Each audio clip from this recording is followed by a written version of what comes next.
It's all good. All right, good afternoon. Welcome to the Lincoln City Council meeting of August 14th, 2023.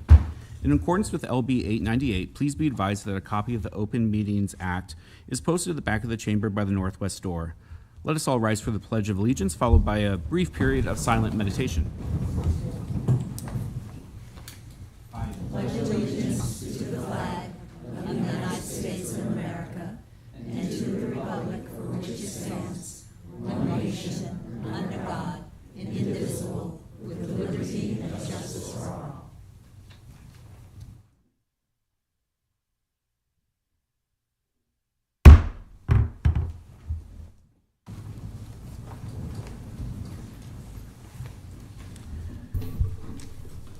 The order of business of the Lincoln City Council is as follows. The clerk will call the items listed on the agenda. Under public hearing, anyone wishing to speak on an item should come forward after the clerk reads that item. The council shall require any member of the public desiring to address the council to identify themselves, the name of an organization or group, including an address that you may be representing, unless the address requirement is waived to protect the security of the individual. The applicant may then make one short rebuttal. Each speaker should begin by stating their name, address, organization, or group, and whether you are speaking in favor of or in opposition to the item. Testimony is limited to 5 minutes per speaker. After all public hearings, the council will vote on resolutions and items listed under third reading.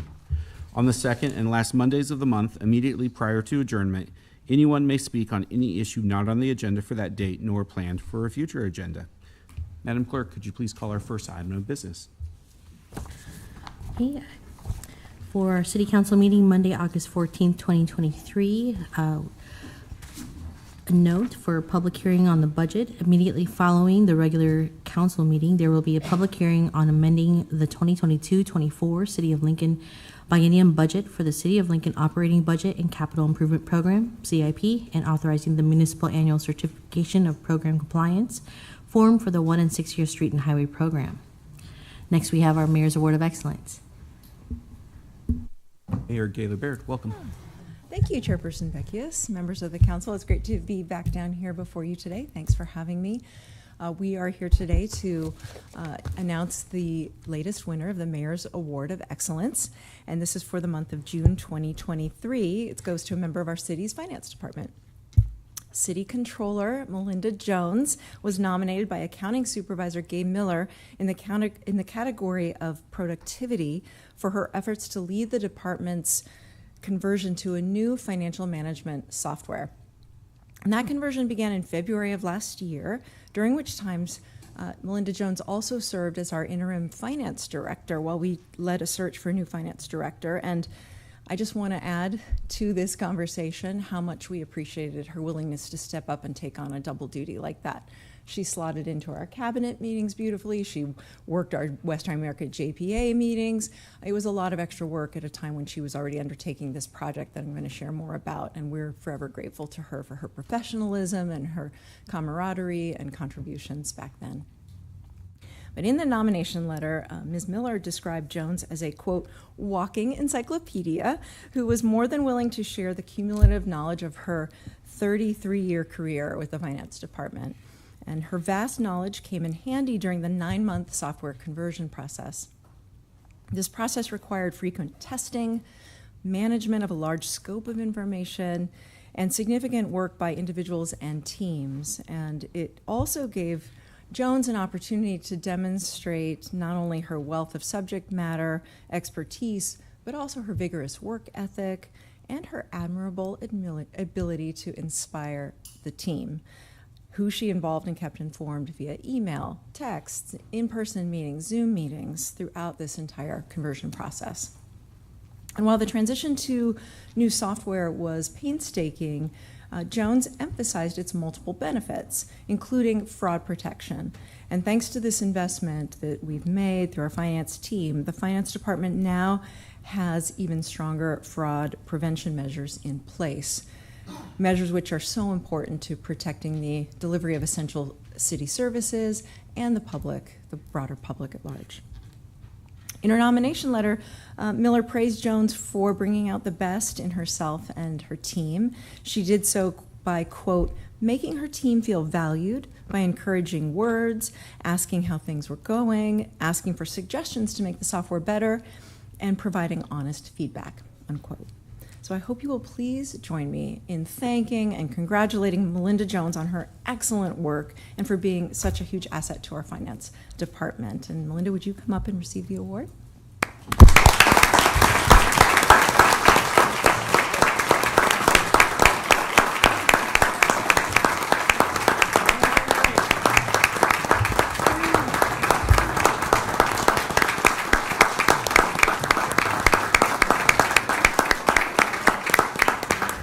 Standing O, it's like we're at the Lead Center. Lynn, will you please come up and share a few words about Melinda? Well, thank you so much, Mayor, for your support of the Finance Department, for Melinda and her team. Thank you, council members, also for your support. And I'm just really pleased to join today in honoring Melinda.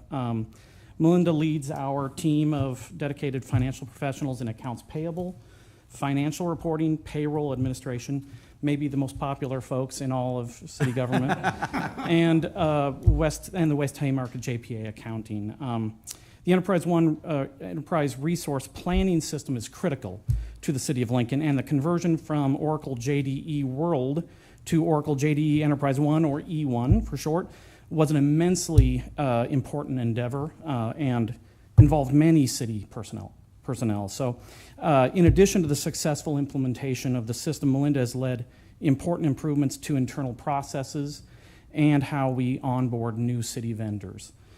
And the mayor mentioned it, and I think so most importantly in my mind were Gay's words about what she gives of herself and how she supports her team. And to me, those words are at the heart of what makes a great leader. So thank you, Mayor, again. And Melinda, congratulations, and thank you for your leadership and service to the city.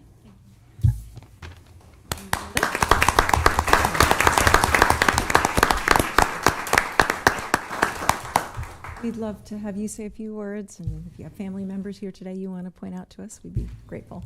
Sure. First, I want to thank you, Mayor, and the council chair and members for this recognition, and thank you, Gay, for the nomination. This was a very large system change for us. It moved us to a new platform, a financial system project this large, and the attention of detail it required. It's not done by one person. It was done by the great team of the employees in the finance department, especially Barb Ring and Gay Miller and retiree Kathy Meredith in their efforts to make sure the accounts payable was set up correctly and securely. Kelsey Weiss for creating all the different financial procedure instructions and conducting training with Barb and Gay to the other departments that we employed. Also, Shelby Schaefer, Nia Wynn, David Schuler, and Shanda Hubka for ensuring all of our financial reports were created correctly and working correctly for us to report our finances and our 1099 reportings to be accurate. We also had some great support from Joseph Carter and Nick Wimhoff from the IS department. They were instrumental to keep us going as well. The purchasing division in the city treasurer's office, LTU business office, and Beth Cole in the police garage also played a role in the project well. And I really do thank all of them for helping us to make this successful implementation. And I also thank my family for supporting me during this time. Thank you. Would you like to introduce your family? Yes. My husband, Terry, the sheriff deputy, my mom, Darlene, my youngest son, Stephen, and my sister, Joanne, is with me today. We thank you and your family for the support they give for you to do your work. Yeah, yeah. Thank you. You so much. We really appreciate it. Thank you. Yeah, thank you. Thank you.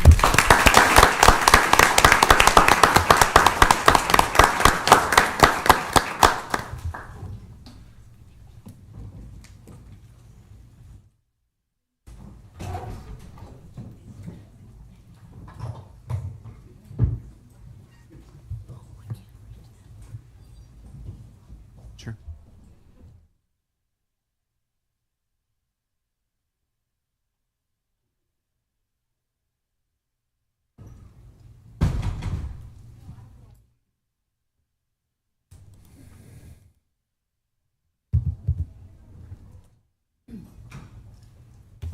All right, we were just letting some of our attendees here exit so they can go take some pictures with the award winner today. Madam Clerk, whenever you are ready. Okay. Next on our agenda is our consent agenda, sections 1, 2, and 3. Is there anyone here who would like to speak on the consent agenda, items 1, 2, or 3? Was there anyone here who would like to speak on today's consent agenda, items 1, 2, or 3? All right, see none, let's move on. We can now vote on these items. Item 1A is reappointing Richard Campbell and Gloria Edens to the Lincoln-Lancaster County Planning Commission for terms expiring August 24th, 2029, introduced by Duden. So moved. Second. Second, Weber, discussion? Seeing none, please call the roll. Washington, Yes. Weber, Yes. Bowers, Yes. Carlson, Yes. Duden, Yes. Schob, Yes. Beckius. Yes. Motion carried 7-0. Item 1B is approving a professional services agreement supplement number 1 for preliminary engineering services between the City of Lincoln and Alfred Benish and Company for Lincoln Area Bridges Rehab Project, introduced by Duden. So moved. Second. Second, Carlson, discussion? Seeing none, please call the roll. Weber, Yes. Bowers, Yes. Carlson, Yes. Duden, Yes. Schob, Yes. Washington, Yes. Beckius. Yes. Motion carried 7-0. Item 1C is approving a professional services agreement supplement number 1 for environmental services between the City of Lincoln and SRF Consulting Group, Inc. for the Lincoln Area Bridges Rehab Project, introduced by Duden. So moved. Second. Second, Carlson, discussion? Seeing none, please call the roll. Bowers? Yes. Carlson? Yes. Schob? Yes. Duden? Yes. Washington? Yes. Weber? Yes. Beckius. Yes. Motion carried 7-0. Items 2A through 2F were introduced by Schob. So moved. Second? Second, Washington, discussion? Seeing none, please call the roll. Carlson? Yes. Schob? Yes. Duden? Yes. Washington? Yes. Weber? Yes. Bowers? Yes. Beckius. Yes. Motion carried 7-0. Okay, that concludes our consent agenda. We shall move on to section 4, our public hearing liquor resolutions. Item 4A, application of Red Herring Concepts LLC, doing business as Fleetwood for an addition of an outdoor area measuring approximately 25 feet by 10 feet at 801 O Street, Suite 100. Is there anyone here to speak on item 4A? Anyone here for item 4A? Hi. Hello. Come on down. Mike Martin, Red Herring Concepts, 301 North 8th Street. All right. Could you tell us a little bit about the application that we have before us? Basically, it was just a kind of an oversight on our part. We had a portion of our patio that wasn't licensed in our original application. And now that we've reevaluated the uses of that patio, we'd like to have that revenue-producing space available. Sounds fair. Sounds fun. Cool. Any questions for the applicant? That sounds fun, doesn't it? Okay. Football Thank you. season is upon us. Thank you very much for coming down. We Thanks. appreciate it. Is there anyone else here who would like to speak on item 4A? All right, let's move on to 4B. Okay. And as a reminder, I did forget to read this earlier. Testimony is limited to 5 minutes per speaker. Speakers should begin by stating their name, address, organization, or group, and state if you're speaking in favor, opposition, or neutral to the item. Clerks will use the lighting system here and the monitors on both podiums to guide with your timing for your testimony. Lights will appear as provided. Green will show that it's a start time for your testimony. Yellow would be a reminder for your 1 minute remaining, and red is for your stop time. Both podiums are available for testimony, so please utilize both stations. I'll be calling item 4B, application of Bar at the Yard LLC, doing business as Longwells for a special designated licenses to cover an outdoor area measuring approximately 300 feet by 74 feet at 350 Canopy Street on August 23rd through August 28th, 2023, and September 1st through September 6th, 2023, from 8 a.m. to 12 a.m. Is there anyone here to speak on item 4B? Hi.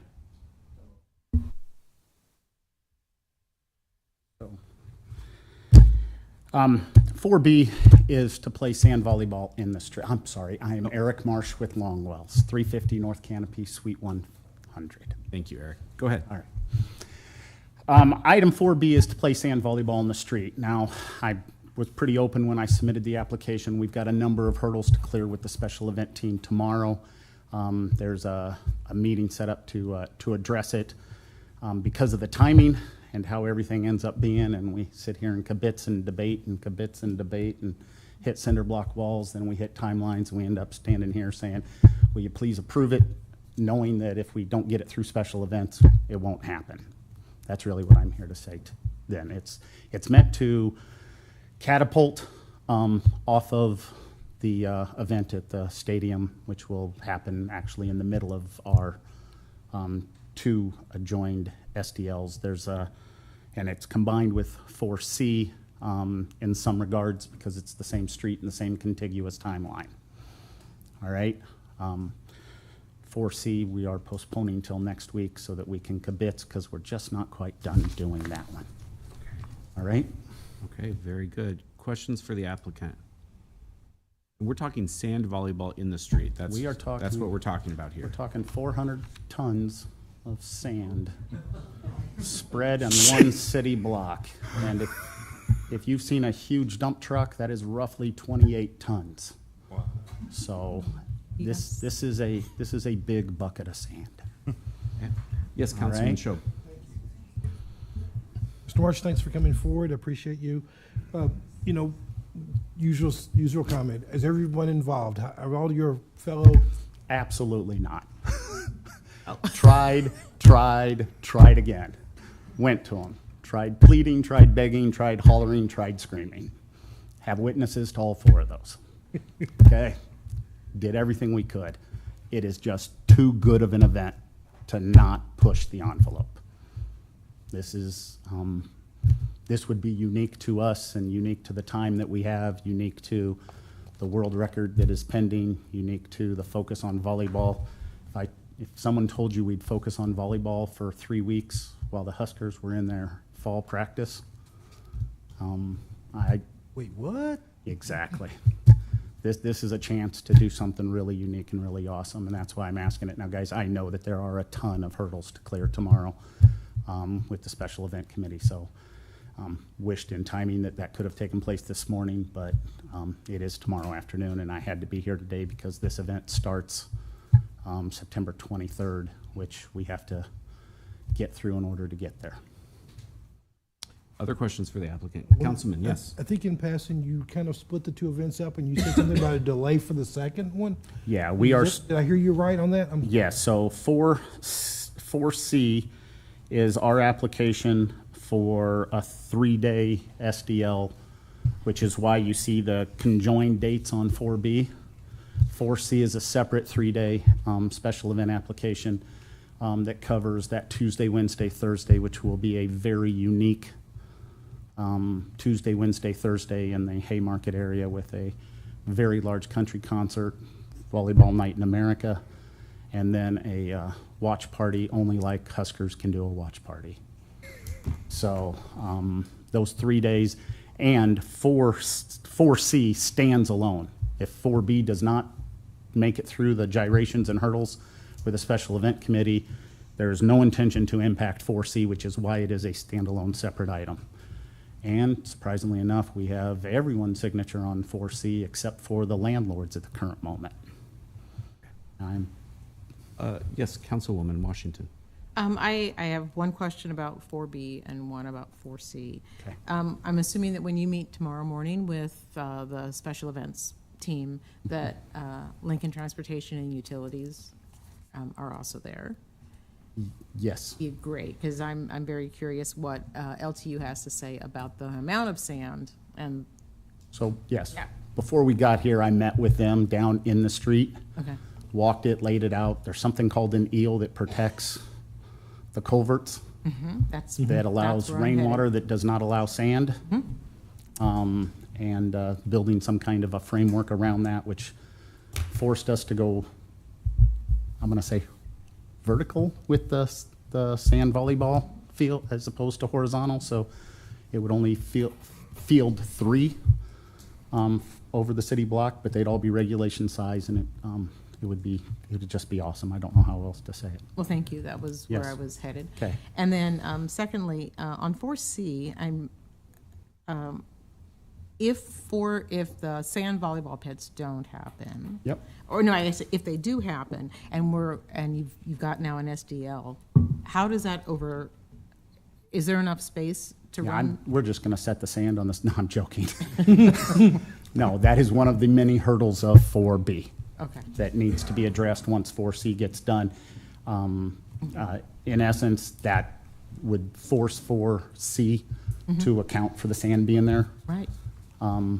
but that's what it would do. All right. Well, Mr. Marsh, no one will ever say that you're not creative. Thank you. I'm gonna take that and I'm gonna head out of here. Other questions for the applicant? Sorry, I think it's a similar question. If approved, you'd put sand down sometime around the 23rd and it would stay there till the 30th? So 31st? if approved, we put sand down on the 21st. It'll take us, I mean, it's just not gonna magically appear. It's a lot of trucks driving in and then you can only drive through once or twice and then all of a sudden you're backing in, Right? right? Because there's only, but it'll take us approximately 2 days to put the sand down and to level it. Sand is a great leveling item over time. We just won't have time, so we'll bring in skid loaders. Right. And then we actually won't know. I mean, when I said it's gonna be 300 or 400 up to 500, that's a 250,000 pounds of sand difference in our window, but it comes down to how deep the sand is and how when you stand on it and It compacts and dive, shifts and, yeah, because at the end of the day, you gotta be able to dive and not hit asphalt. and not come anywhere near asphalt. But it'll So- be there for a week? Nope, the sand will end up being there for 20 days. There almost 3 weeks. Yep. It'll be there. It goes down 2 days early, then there's a 6-day SDL, then there's the 3-day trifecta, which is 4C.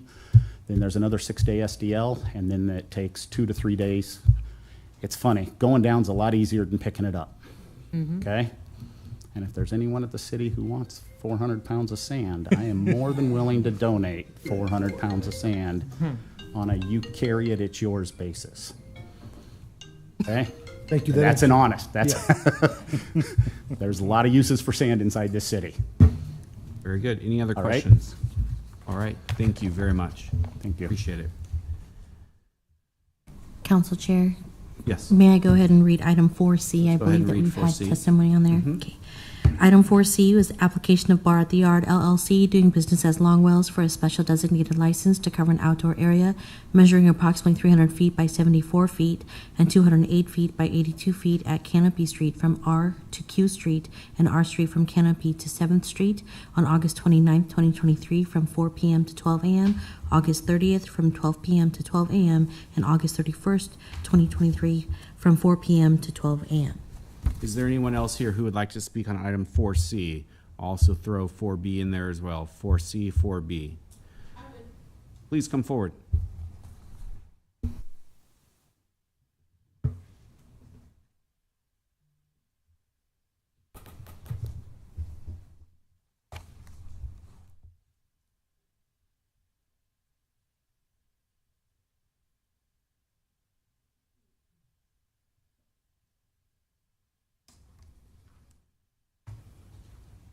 Ready? Terry Pope Gonzalez, founder of South Saw Creek Area Neighborhood Association. I'd like to know what the initials mean. SVL. That's a question. We can, special designate, we can Okay, answer that's okay. questions after. Okay, no, If you go ahead that's and- the only thing I need to know, Okay, what the initials mean. That's what they mean? special designated license. So it's SDL, not SVL. Correct. Okay, I must be getting old. I heard SVL. Thank you. Thank you. All right, anyone else here who would like to speak? Mr. Christie, I have a few questions for you, if you wouldn't mind. Yancey Christie, City Attorney. So can you speak to 4B and 4C in relation to the Special Events Committee that I'm hearing about meeting tomorrow? Yes, it's my understanding they're meeting, the special events team is meeting tomorrow. I heard the applicant on 4C, I thought request a 1-week continuance. It is my recommendation that the city council also continue 4B for 1 week. I understand that there are some potential issues that, some issues that could potentially be worked out the Special Events Committee tomorrow. 4B and 4C, if they are continuing for 1 week, if they're continuing for 1 week and if the issues get resolved, it is still possible, we would still be within enough time to allow the event to happen if they get worked out in a week. So it's it is our recommendation that the city council continue both B and C for 1 week. Okay. Councilwoman? Thank you, Mr. Chair.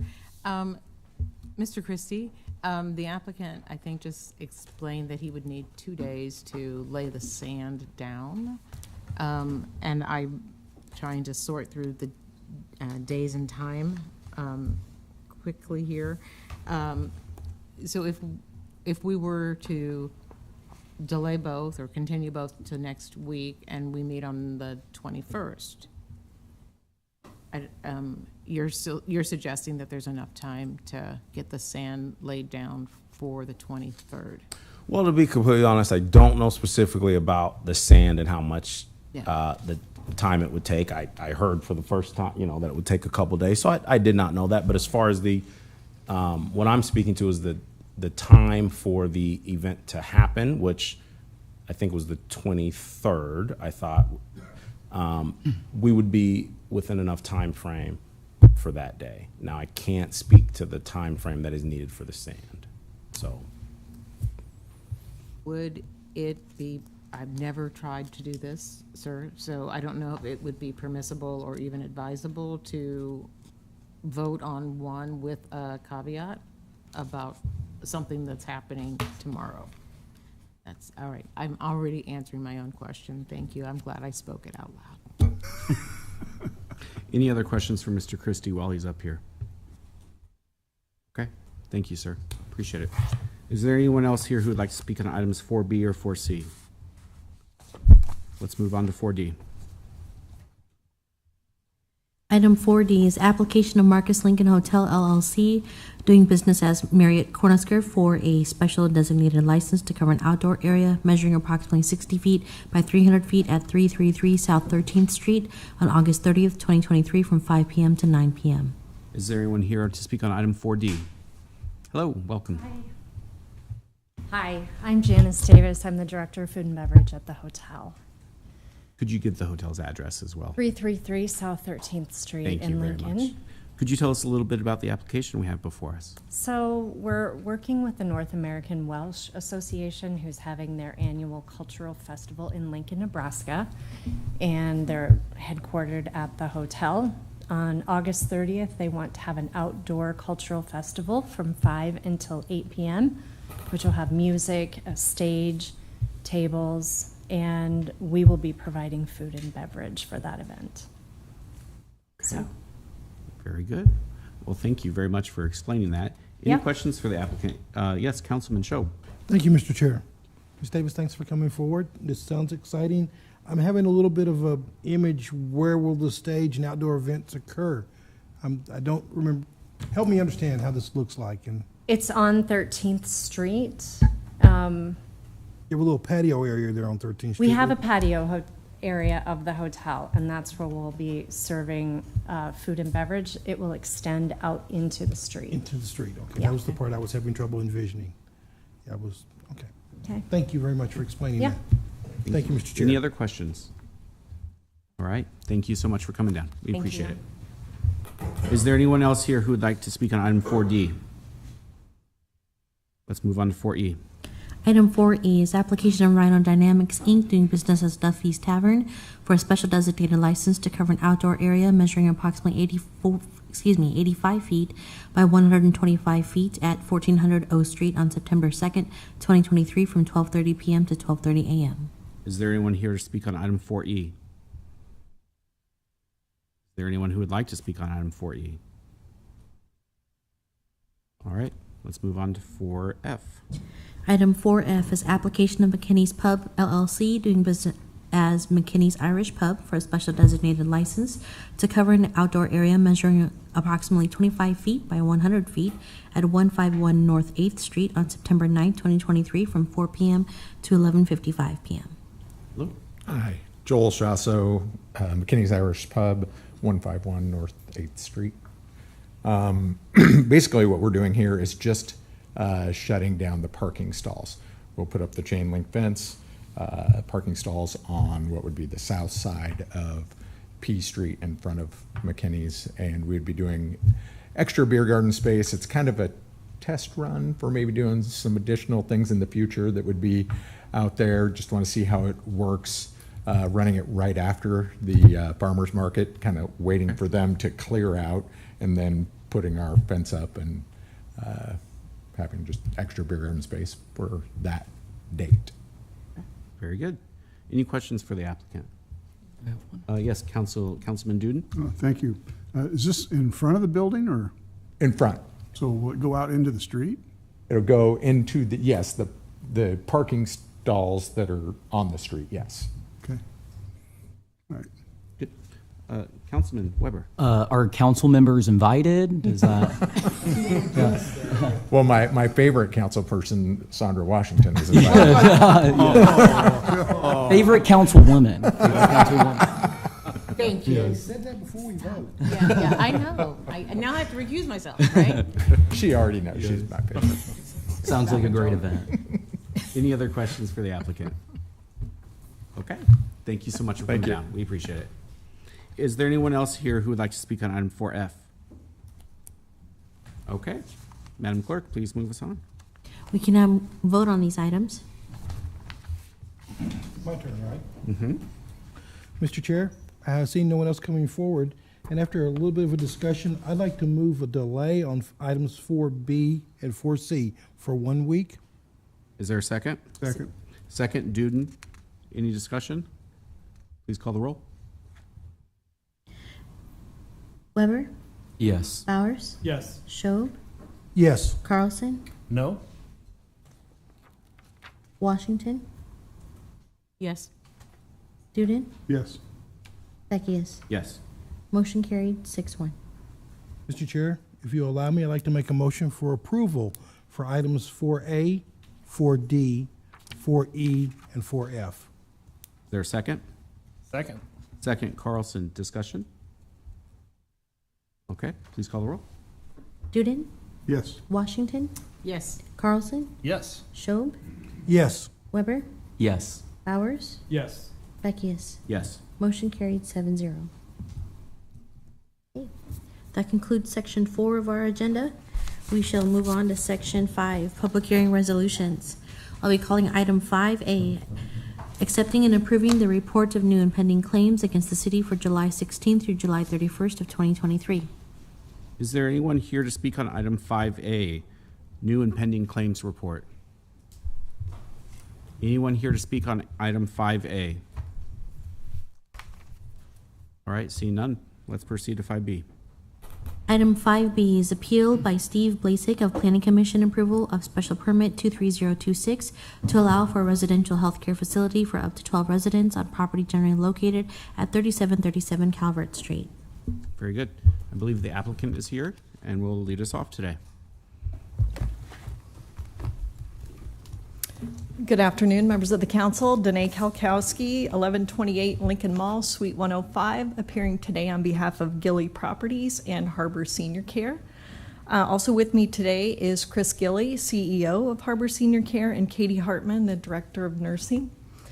Harbor Senior Care has requested a special permit to allow the existing home at 3737 Calvert Street to be used as an assisted living facility specializing in memory care for 12 residents. This is a modified application with several changes to it from the application that was in front of some of the council members a little bit earlier this year. But I think the way we'd like to do our presentation is I'd like to have Chris and Katie speak a little bit about the project for you, and then I will come up and talk about the site plan, neighborhood outreach, and some of those details, and then all three of us will be available at the end for questions, if that will work for you guys. Sounds So we're going to good. let Chris kick it off. Hello, council members. Chris Gilly. Home address is 3101 North 177th Street in Omaha, 68116. And many of you are familiar with the story, but some are not, so I'll just kind of give some quick context. 3 years ago, my sister, Katie Hartman, approached me with an idea that she had. She has been an RN for 25 years here in the Lincoln community, and has watched me be an entrepreneur for most of that same amount of time, both in Lincoln and in Omaha. I spent my 20s here as a resident in Lincoln, finishing up college. I was a youth worker for almost 10 years, working with middle school and high school students in the Lincoln Public Schools, and then also was one of the co-founders of Champions Fun Center on 19th and Yolanda, or Cornhusker. And so she came to me really with, after working many, many years in the senior care industry, and just said, I think there's a better way to do this, or a different way that is going to meet some needs that are not currently being met today. And both Katie and I had grown up with a mom who worked in a nursing home. We got dragged every weekend to go play our instruments and sing and help them play bingo and those types of things. So we had a lot of familiarity with that.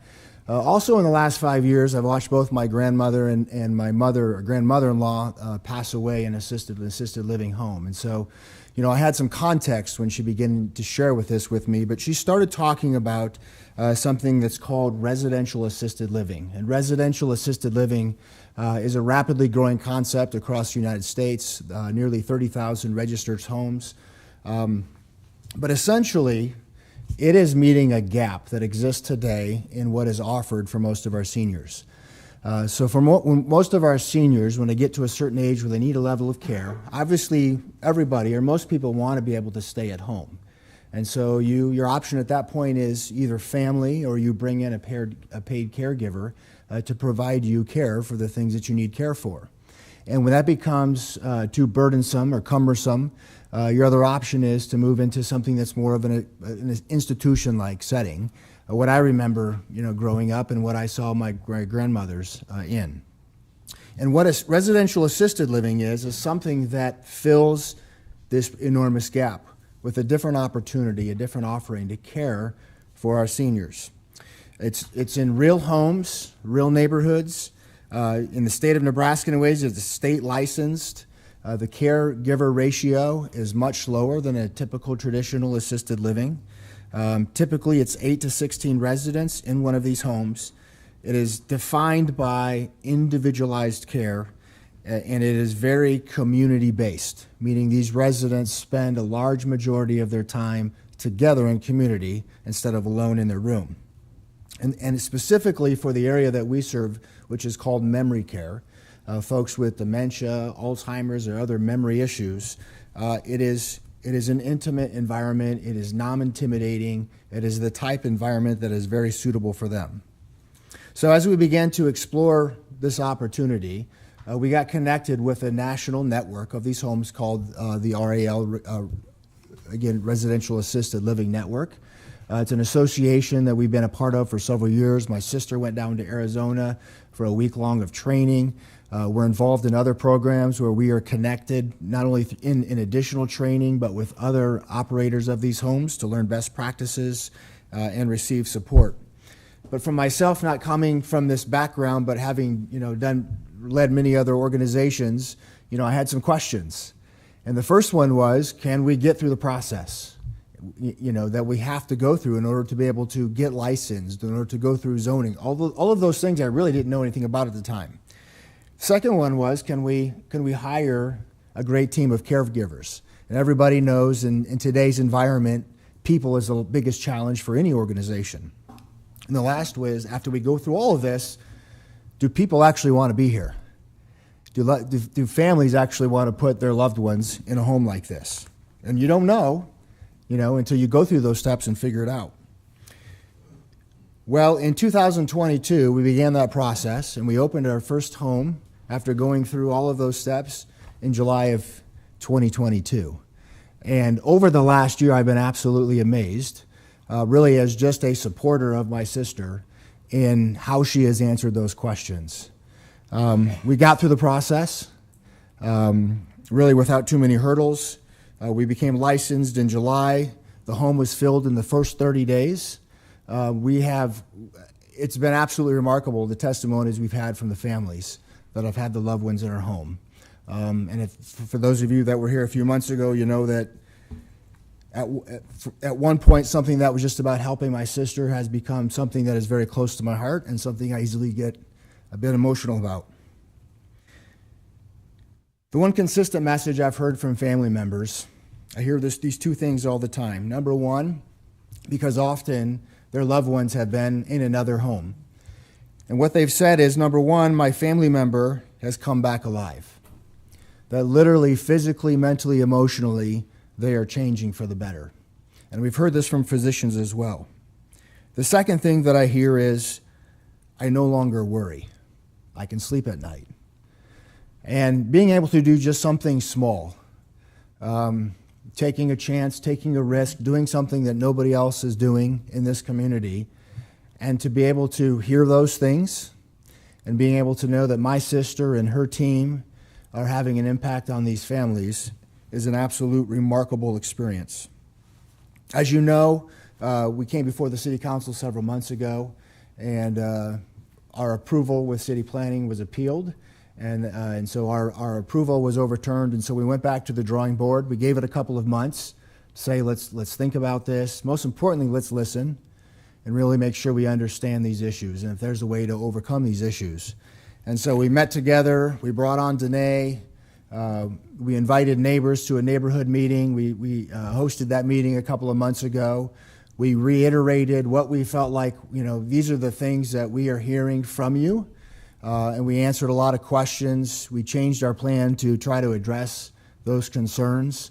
Obviously, we can't address everything, but we focused on those things. And I'll let Danae share the specifics as far as how we've amended our application. But we believe we have evidence of this little thing that we've done in Lincoln, what a tremendous impact it has made in several families here in this community. We believe in this model.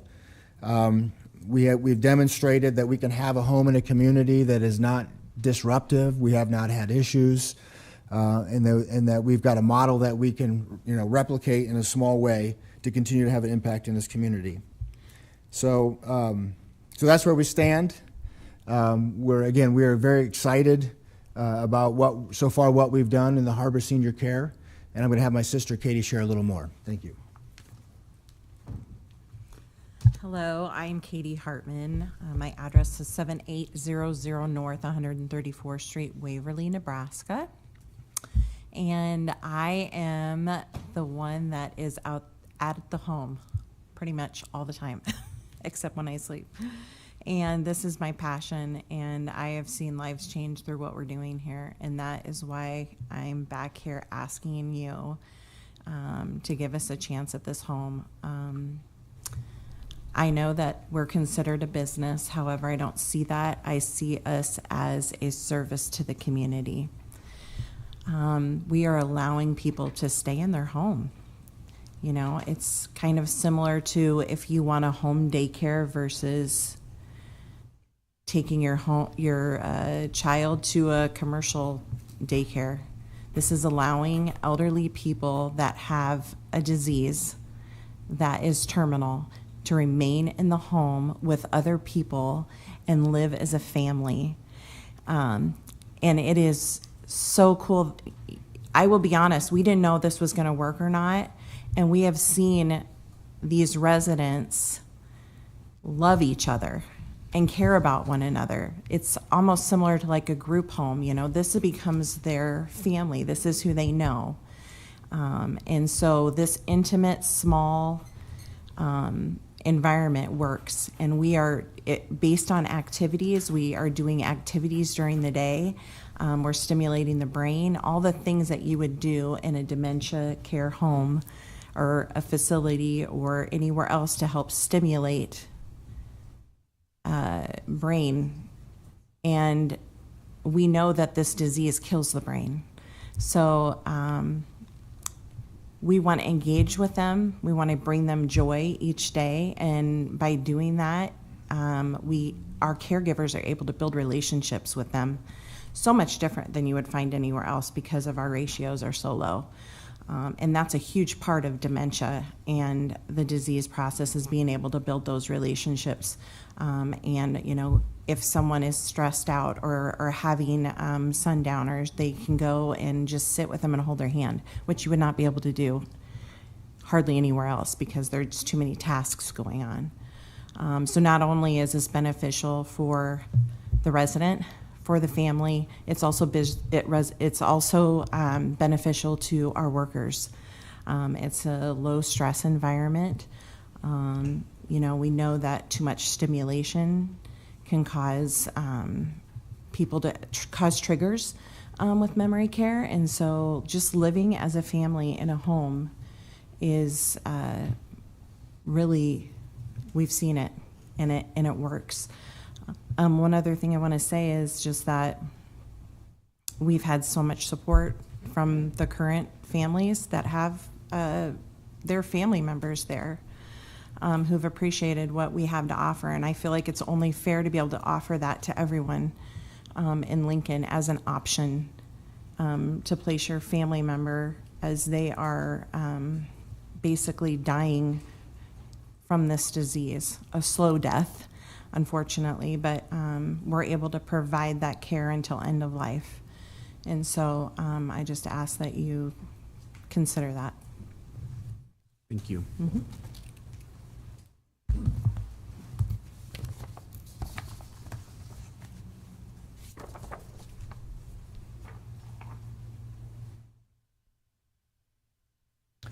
I want to start this afternoon on my testimony by kind of just focusing a little bit more about the site, right? This home is situated on 1.22 acres. And you can see by looking at the size of many of the homes around, that is a significantly larger property than most of the homes around. Even the large ones around, it's almost, double the size of that.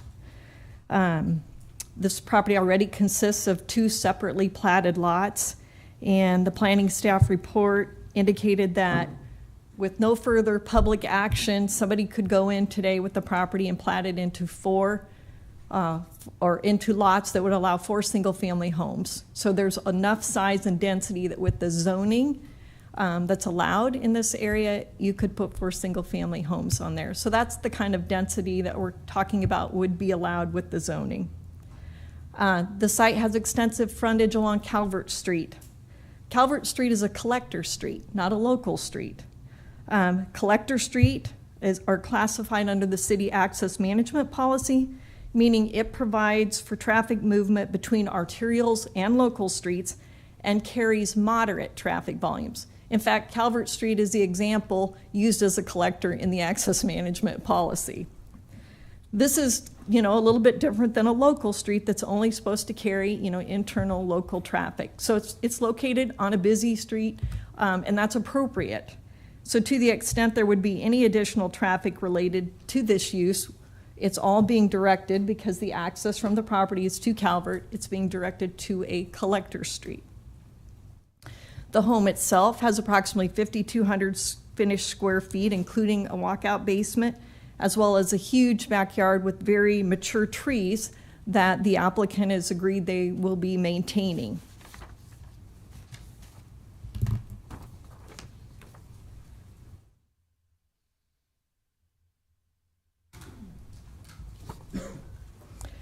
While no changes are being proposed to the existing home, so we're staying within the footprint of the existing home as it is today, there are a few changes that will be made to the site. There are 5 parking stalls that are going to be added. That's to meet the parking requirements under the zoning code. Those parking stalls are going to be tucked behind an existing garage, so they won't really be visible from the front when you're driving by on Calvert Street. In addition to the 5 parking stalls, just for parking purposes, there are 2 stalls inside the garage. There's also additional driveway space in front of the garage.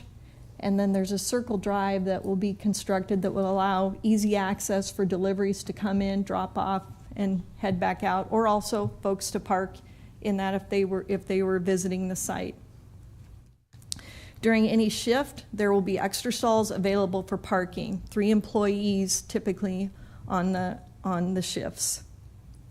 Other changes to the site include basically the addition of just a deck onto the house. And there's a nice, big, huge, mature tree in the backyard that they're going to build the deck around so that that tree can stay there. Also plans to build a small walking path for residents in the back, and then I mentioned the circle drive. So I would just mention to you that every single one of these changes, a single family owner could go get a building permit and construct today. These aren't things that would necessarily be super special to this use. You could put, you know, a concrete pad in your backyard for a basketball court, and I've seen them around town. You could add a couple parking spaces to your property if you want. You can put a deck on the back of your home. You can add a walking path to your backyard. All of these things are things that could be done for just a single family user of this property. Chris started talking a little bit about kind of neighborhood outreach with this second application. Prior to submittal, they did hold an in-person neighborhood meeting at the home. We had 11 neighbors in attendance. Chris and Katie took the feedback that we received at that meeting along with feedback from the previous council meetings, previous testimony, everything they'd heard on their first application and from the neighbors, and we made some pretty significant revisions to the application before it was resubmitted. We did resubmit it on June 13th, and then within a week after resubmittal, we sent a letter to every neighbor on the mailing list, every neighbor who had previously testified, and sent them a copy of the site plan along with an explanation of the revisions that had been made, and invited them, if they had additional comments or additional things that we could address, to let us know. And I don't think to date we've gotten any additional feedback from the neighbors in response to that. There were 4 significant revisions incorporated into the site plan that we believe lessen the impact that it may potentially have on the neighborhood. Probably one of the largest ones, and I think that was a big issue at the council last time, was that the density of residents has been reduced from 16 to 12. The previous site plan would have allowed 16 and would have required an extension or an addition onto the home to be able to house 16 residents. This application is limited to 12. No additions, no changes to the exterior of the home as far as size or expansion. So we're staying within the existing footprint. So no impact to the neighbor by future expansion under this special permit. We added a condition regarding stormwater runoff from the site. This use, because of its size and because of the low impact, is not required per city code to provide any stormwater calculations, any stormwater detention. However, in response to neighborhood testimony about there being water runoff issues in this area, the applicant voluntarily added a requirement that prior to obtaining an occupancy permit on the home, they will have an engineer perform the city standard stormwater detention calculations to determine if there's increased water runoff as a result of the improvements that are being constructed on the site. And if there are, that they would capture that stormwater, detain it, and allow it to run off at the pre-improvement rate, similar to what you would do with new development. However, I will mention that the applicant is looking at doing impervious paving for the parking stalls along the west side. So I don't know, whether there really will be much impact from stormwater runoff or not. It would largely be from the deck and maybe adding, the walking path. But to the extent there is, we will address it and make sure there's no greater runoff any faster than what exists today. Final thing here, or I guess we got 2 more. With the parking stalls, there's already a fence and some existing landscaping along that west property line. And the applicant has agreed to add additional landscaping, provide even additional screening along that west property line for those parking stalls. And then finally, one of the things we heard at the neighborhood meeting, and I think may have gotten brought up to council last time, was the concern. This is a special permit for a healthcare facility. And so under the Lincoln Municipal Code, there are multiple categories of healthcare facility. I think a group home, assisted living, nursing home, et cetera. And so they were concerned, while we are using it for an assisted living memory care, that by the special permit, it would allow some other healthcare facility to utilize the same special permit. And so we have had requested, and the city added into the resolution that was approved by the Planning Commission, very specific language that the use of the special permit is limited to only assisted living and memory care. No other type of residential healthcare facility would be allowed under this special permit. And this, again, was directly in response to concerns that we heard from the neighbors. So I think, just to sum up where we're at, the special permit really doesn't change the physical character or nature of the site. It will continue to function as a residence, as a home for 12 vulnerable individuals in our community who suffer from memory loss issues. It's located on a large 1.2 acre lot with access onto a collector street, which by definition is designed to carry heavier traffic. The applicant has reduced the density to 12 residents so that we stay within the existing home footprint, has added screening, stormwater requirements, and further limitations on use to really minimize any potential impact there might be. This house really, with this large backyard, and when you walk into it, it's got big expansive windows, large open areas. It really would provide a wonderful home environment for 12 folks who are suffering from a disability at the end of their life, right? And this would provide a great opportunity for them to stay in a residential neighborhood and have that home-like environment. This supports the comprehensive plan's goal of providing complete neighborhoods which provide multiple housing types for a lot of different residents in our community. So we would ask for your approval of the special permit, and Katie and Chris and I would be happy to answer any questions you might have. Thank you, Danae. We appreciate it. We could, if people want to, hold questions as we take public testimony. If we want to go that route, if we want to start with questions now, we can do that too, whichever people prefer. Councilman? I've got some questions for the applicants. Councilman Duden, please proceed. And before, I'm so sorry for Yes, interrupting. please. Go ahead. Just a second.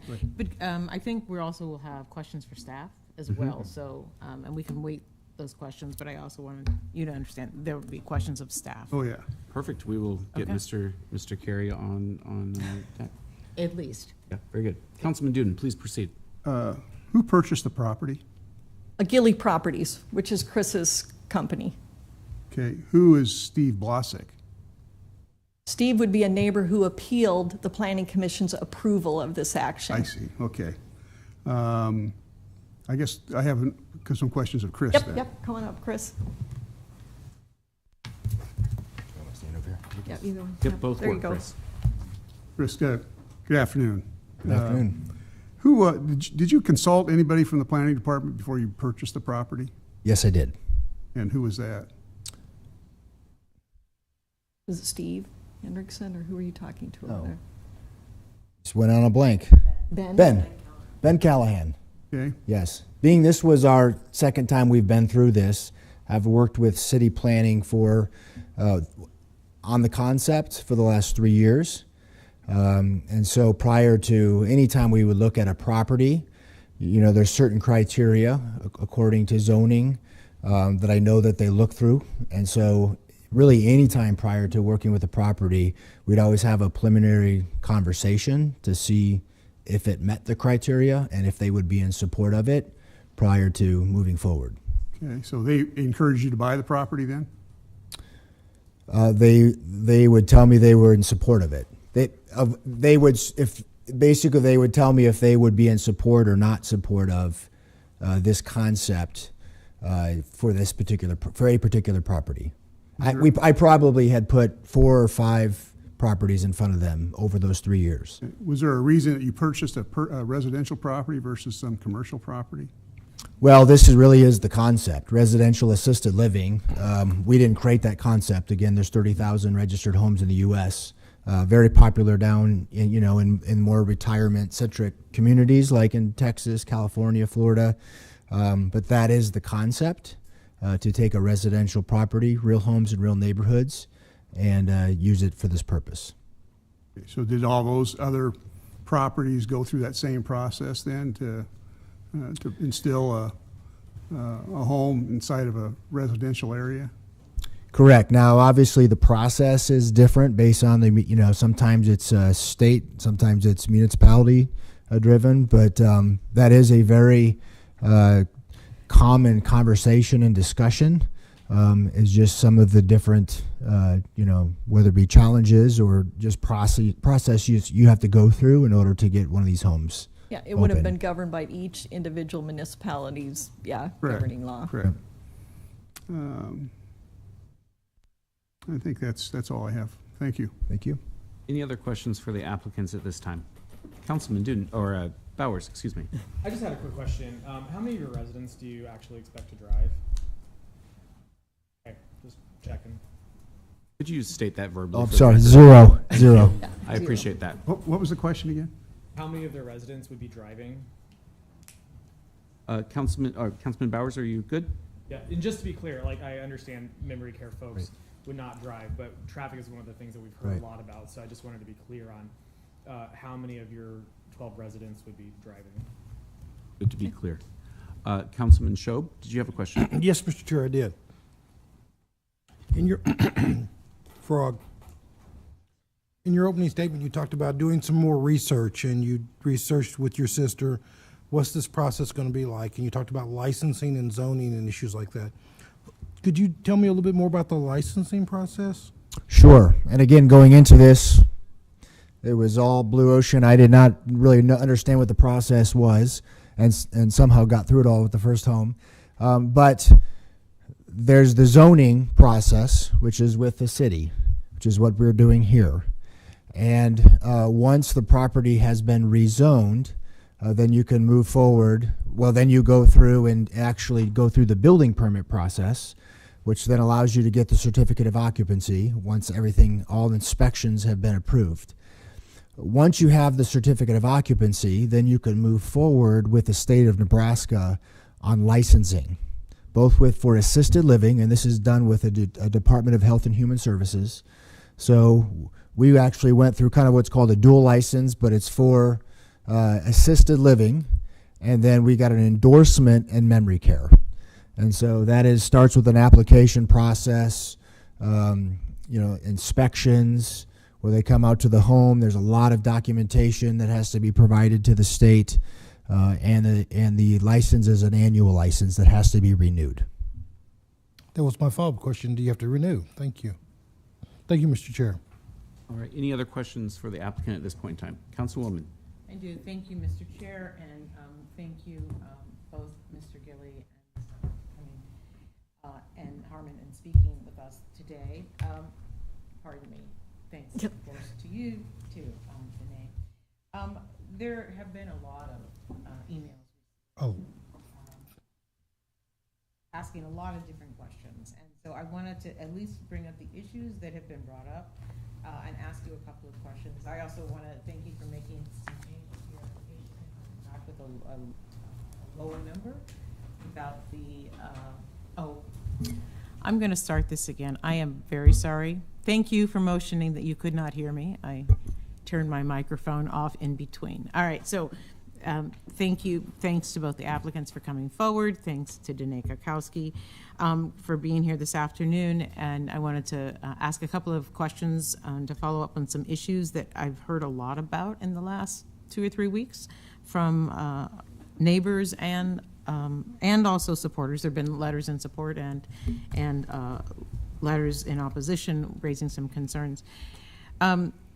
Folks have some concerns about the amount of parking that you've placed here. They keep stating that it's just not enough parking, and that you've not calculated all of the staffing and things like that. So I just wanted you, if you don't mind, to go back and tell us a little bit more about how you get to 3 staff,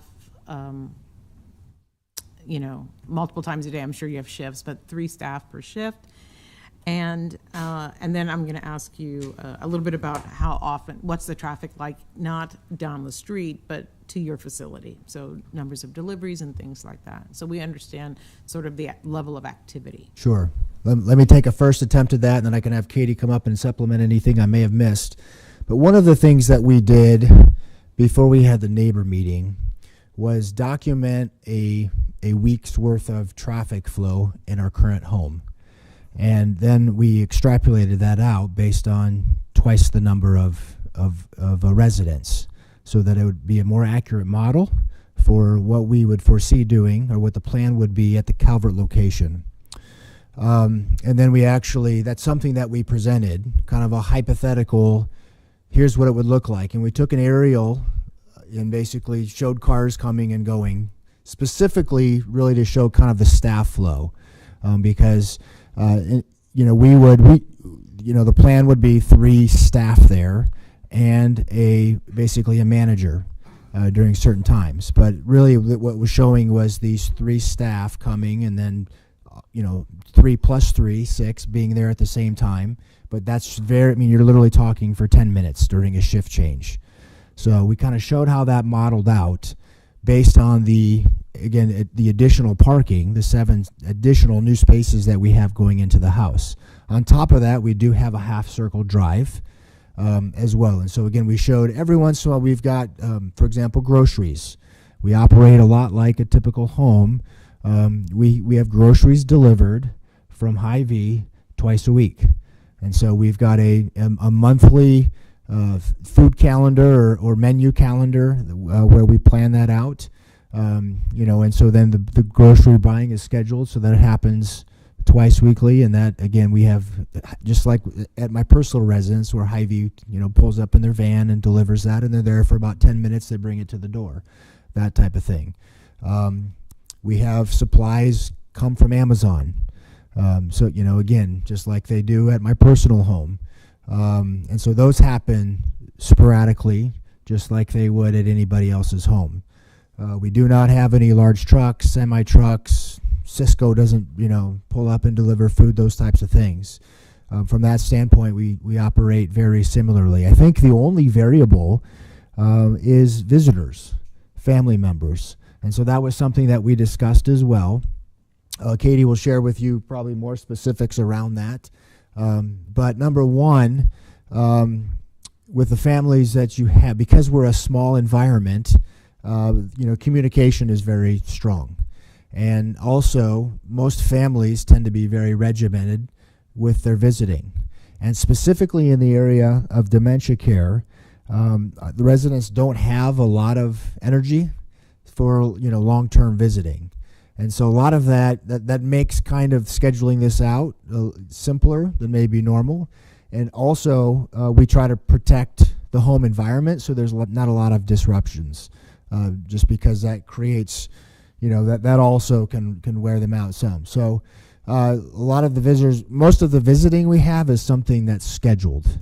And obviously we can control that to ensure that it's not happening on top of each other. And so everybody understands that situation. That's something that's discussed really at the assessment, prior to. We go through it, every time we've got somebody who's interested in being in the home, there's an assessment process that happens before that to ensure that, they're a good fit, the family's a good fit, that we're a good fit for them, all of those things. And so setting those expectations on the front end is an important part, of that. And at times there's, you have to have conversations sometimes about, what's working, what's not, just like, in any home or any organization, to ensure that we're making improvements.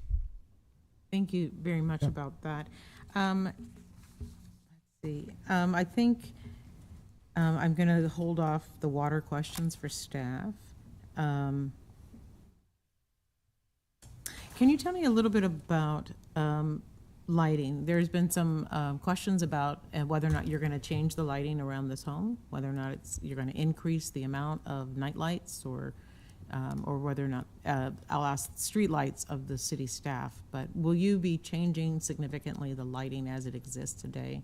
Yeah, I believe we had discussed this last time. We do not have any additional lighting other than like pathway landscape lighting, which uses low voltage, low to the ground. There will not be, any poles up in the air or, any lighting.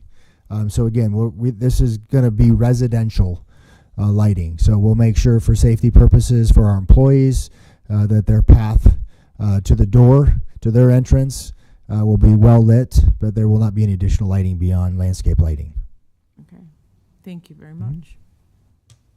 Any other questions for the applicant at this time? Okay, very good. Thank you. Appreciate Thank it. you. Do we have questions for staff at this point in time? Yes, Director Carey? Yes, please. All right. Director Curie, and then Director Elliott, or someone from. I think I saw Superintendent Zoc maybe step out. And Superintendent Zoc from Watershed. Yes. So let's start with Director Carey. Councilwoman, please proceed. Thank you so much, and thank you, the rest of council, for giving me this time to ask lots of questions. Director Carey, there have been a lot of conversations and issues raised about the density of this use in the neighborhood, and I'd like you to address that. And I'd also like you to address, as well, this is a density adjacent issue. Folks have suggested that we look at the numbers of people in the house based on the square footage of the home, not the square footage of the lot, which is typically how zoning is done. Would you mind giving us a response on both of those? Sure. David Carey, Director of the Planning Department, 555 South 10th Street. So the first part of the question was, how do we reach the density that's what's allowed and what's proposed, I guess is the way to answer that. So for this special permitted use, I'll also start out by saying that the residential healthcare facilities are an allowed use by special permit in all residential districts. Has to get the special permit approved, of course, but it is allowable in all residential districts, as well as in the B districts and the office districts. For the R2 zoning district, which is what this site is located in, the rules for the special permit for this use is one person per 2,000 square feet of lot area. And so this, as we have been noting, is a fairly large lot compared to other lots, so it's a little over 53,000 square feet. It would be allowed up to 26 persons based on that regulation. Obviously, the proposal is less than half of that, so it's 12. So that just puts into perspective of what the proposal has in it compared to what the regulations would allow. Getting to the second part of your question about square footage of the home versus the lot, I would answer that by saying that it is typical in our zoning code and many different zoning codes, different cities throughout the country, to base these types of density limitations on lot area, mainly because the lot itself, first of all, it has an impact on the neighborhood. If it's a large lot, it has more space to work with it. The setbacks away from activity can be larger, things like that. But it's also not a very movable number. You don't have a lot of lot consolidations or splits compared to, especially in older neighborhoods. So it is how much of our code is set up, and I will point out the fairly recent discussion we had on collaborative living. We had a lot of discussion about this topic, this part of the topic as well. That as another use is based on lot area as well, and that's just as an example, just to point that out. So that is kind of how it's set up in the code for the special permit approval, and that's how the density is achieved on this lot. And then, can you sort of back up and give us a really short primer on how we got to the allowance of residential healthcare facilities and all residential zoning types? Because, I mean, you did tell us it's allowed in all residential areas. And I think that was one of the issues we discussed last spring when this came forward. But I don't know that we talked a little bit about how we got to the allowance of this. Yeah, so we did a little bit of research on that because it's a question that's popped up during this process. And what that research tells us is that going back to the 1950s and 1960s, nursing homes, as that was the term used back then, nursing homes that those have been an allowed use by special permit in all residential zoning districts going back to the 50s. So it's been a fairly long-standing type of use that's allowed by special permit here locally in Lincoln and in our zoning code. There's been kind of different versions of that over the years. The zoning code has changed over time. And so the most recent version of kind of how we got to non-residential healthcare as well as residential healthcare, non-residential being the best example is a hospital. So we did more recently in the last 10 years separate those out, but the basic starting point of it being an allowed use by special permit in residential districts has been a long-standing use. Okay. And then can you, lastly, I think, would you talk a little bit about the special permit process and the fact that, this has come through, and if you would, 2 questions. Explain the process that people go through to get a special permit, and then secondly, could you explain the condition again that was put on this application? Okay. Okay, thank you. Last So- 2 questions.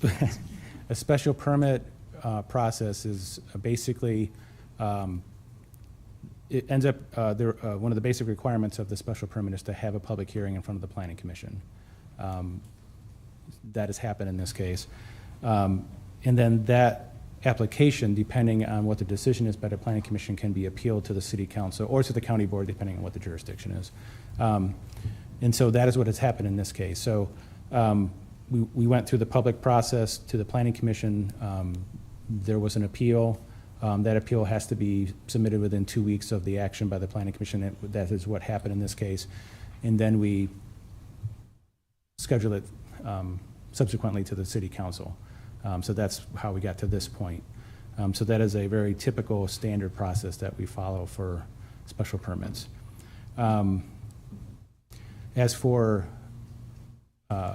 is it all conditions of approval or a particular Just the condition? special condition, the one that was added by the commission a couple weeks ago.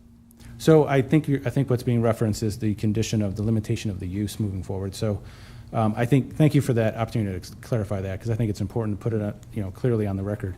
So regardless of who the owner is in the future or the operator, the special permit, however it's approved or perhaps even denied, but whatever would be put in place follows the land.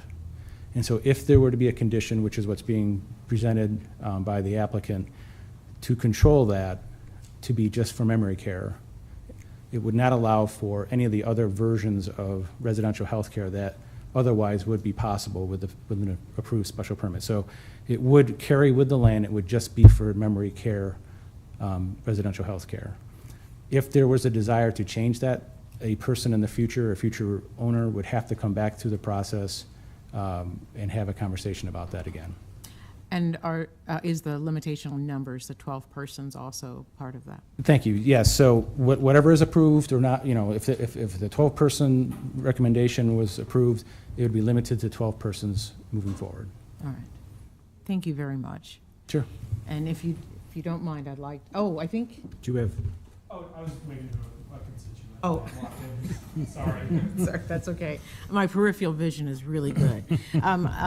If you don't mind, I'd love to ask Watershed Superintendent Tim Zock to answer a couple of questions about water.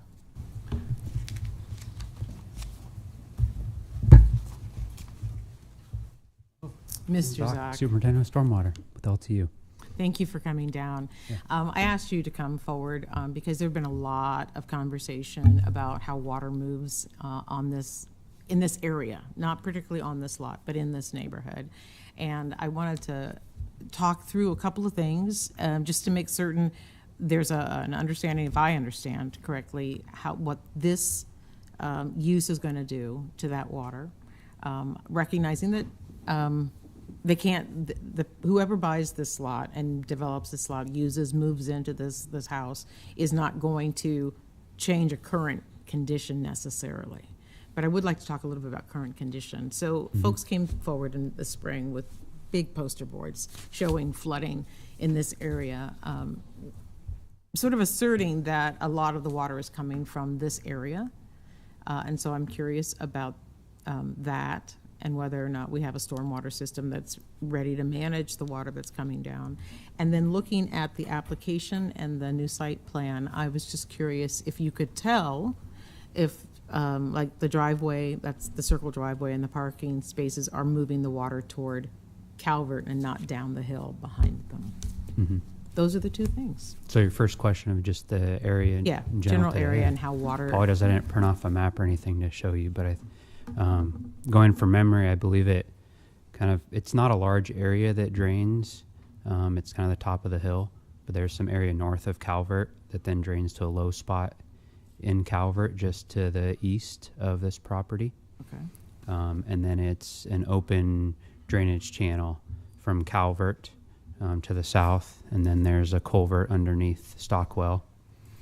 So the street just south of Calvert, and then that open channel continues on further south, and then I think maybe 3 or 4 homes to the south it goes into a closed system again. Okay.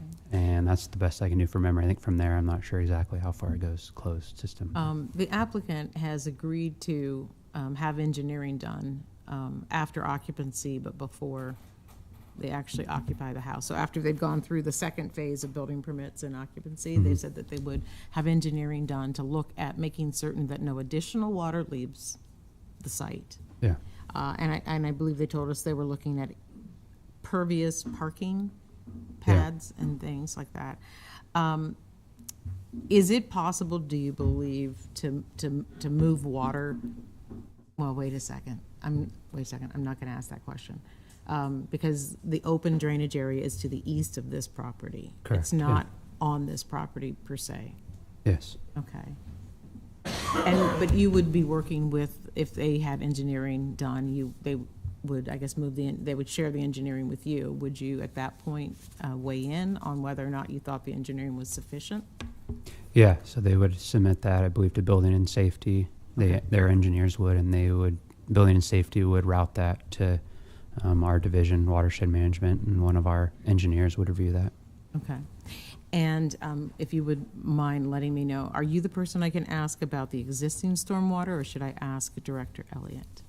About the The existing? stormwater drains and their capacity. You could ask me, I can try to answer. Okay, But, great. So tell me a little bit about that, because it looks like there's a lot more water than can be managed by the existing drains. I mean, and that's coming from me looking at pictures. Yeah. And hearing neighbors say that they've been flooded out repeatedly in the last 15 years or so. So we have studies of we call our urban drainage systems, so our closed storm pipe systems in the built environment. However, this one area is not one that we have a study, so we have not studied this area in the past to see what the system capacity is and if there are any deficiencies.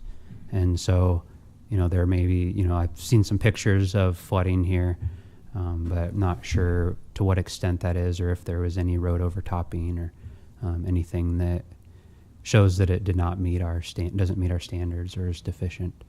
What prompts the study? So we typically try to have studied all of our system, generally with each bond issue, which is how we fund these studies.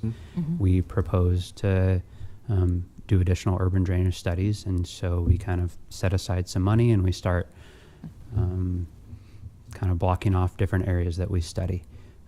It started kind of at the urban core and we're working our way out, and a lot of it is based on known areas of flooding issues, and so I'm not sure why this one has not been one that's been studied in the past. But okay. All right. Well, thank you. You're welcome. It wasn't exactly the answer I wanted, but I appreciate getting more information. Yeah. Thank you. Superintendent Zock, since we have you here, I do have a question for you as well, piggybacking off of Councilwoman Washington's questions. One, could you please put this area on your list for potential study? Because as the neighbors have demonstrated to us, there is a potential concern for the existing conditions in the area. And then two, could you speak to, you've seen a site plan for what the applicant's proposing. Is there anything that's giving you at this point in time any cause for concern that any sort of detention or retention or containment of water on this site from contributing to an additional problem? Is there anything that you're seeing that you don't think that the applicant couldn't control on their own site moving forward? Of water. Yeah, I don't see any concerns. What they're adding is not uncommon to what a residence would have on their property. And they have a good amount of area in their yard to be able to control it if they do need to add like any sort of pond or to control the runoff. Okay. There's a good amount of space. Okay, thank you. You're welcome. I realize that we might have more staff questions for either Director Carey or Superintendent Zock from council persons. So anyone who has additional questions at this time. Councilman Duden, please proceed. Well, this could be for both of you. We were told that this area could be divided up into 4 residential lots, which it looks like the only place to have a driveway would be on Calvert Street. What I'm hearing is that a lot of this land isn't even usable. So I'm kind of still wondering about, coming up with the density issue on the property when some of that property isn't even usable. Yeah, I'll answer that. So there was a discussion about, there's a lot of consideration of like what level of activity will be happening with this proposed use as well as what could happen there based on the zoning regulations. And so that's where that information came from. And what it came up with, what could happen there could be 2 additional, based on lot area, in the minimum lot area for the R2 zoning, it could create 2 additional single-family lots, and then there could be a duplex lot. So 4 single-family units could occur on the land area that's there. You make a good point about, it doesn't appear like it could be all that usable. If something like that were to happen, which is what happens in other areas that get redeveloped, that there would be a significant change in the layout of the property. Like there'd be a lot of things cut down and moved around and graded. So that would have to happen. But I also think your observation that there'd have to be a lot of loading of the traffic on the culvert, that would be correct as well. Okay. We talked about the driveway, circle driveway. Is that circle driveway going to be able to accommodate a fire truck and an ambulance? Well, I think what I do know, I am not a firefighter. I am not an expert at fire suppression. Don't even look like one, Dave. I'm a planner, and I sometimes talk about these things. What I do know that our firefighters, they very often will set up out in the street, and they have lines that can reach a structure pretty far into a lot, and that they would be able to do that on this as well. Any other questions, Councilman? That's it. Okay, very good. Any other questions? At this time, of course, we can always ask additional questions later. Okay, thank you both very much. We appreciate it. All right, let's go ahead and move into public testimony. Is there anyone here who would like to speak on item 5B? Please come forward. As a reminder, we are working off of both microphones today. So if we could have one party go ahead and come up and speak. If another person who would like to speak would go ahead and come up to the other podium, we'll just switch back and forth, going back and forth there. If there's not someone at a podium, I'm going to assume that we're done speaking. So please come on down. Yes, sir. Pick a podium. Either one works. And if you could just start with your name and address, we would appreciate it. And each speaker has a limit of 5 minutes. Okay. My name's Stephen Ward. I live at 9001 Fremont Street in Lincoln, Nebraska. I'm speaking as a community member and as a person with family members who currently reside at the Harbor's location at 84th near South Street. I've lived in Lincoln for about 46 years, including the last 34. I've gone to junior high, high school, and college here.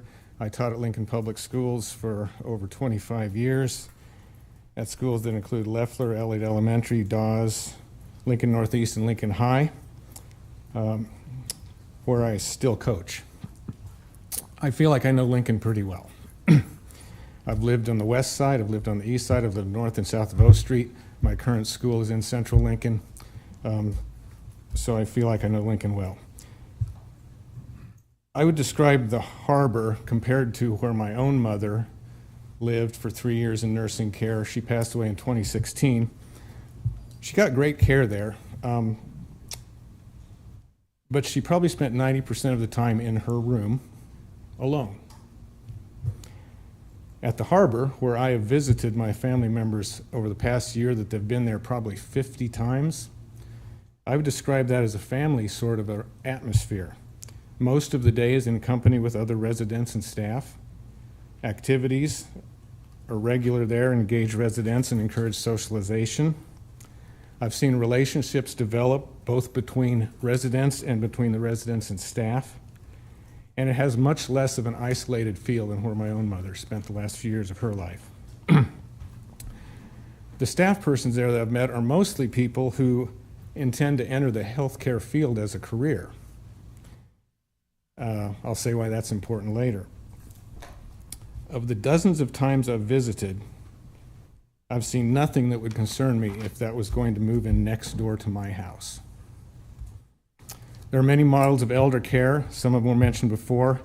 Home service, residential family-like setting, such as the harbor, sort of a dorm style, and institutional settings. The harbor, to me, provides an important model of which few are currently available in Lincoln, and that's the residential home type facility.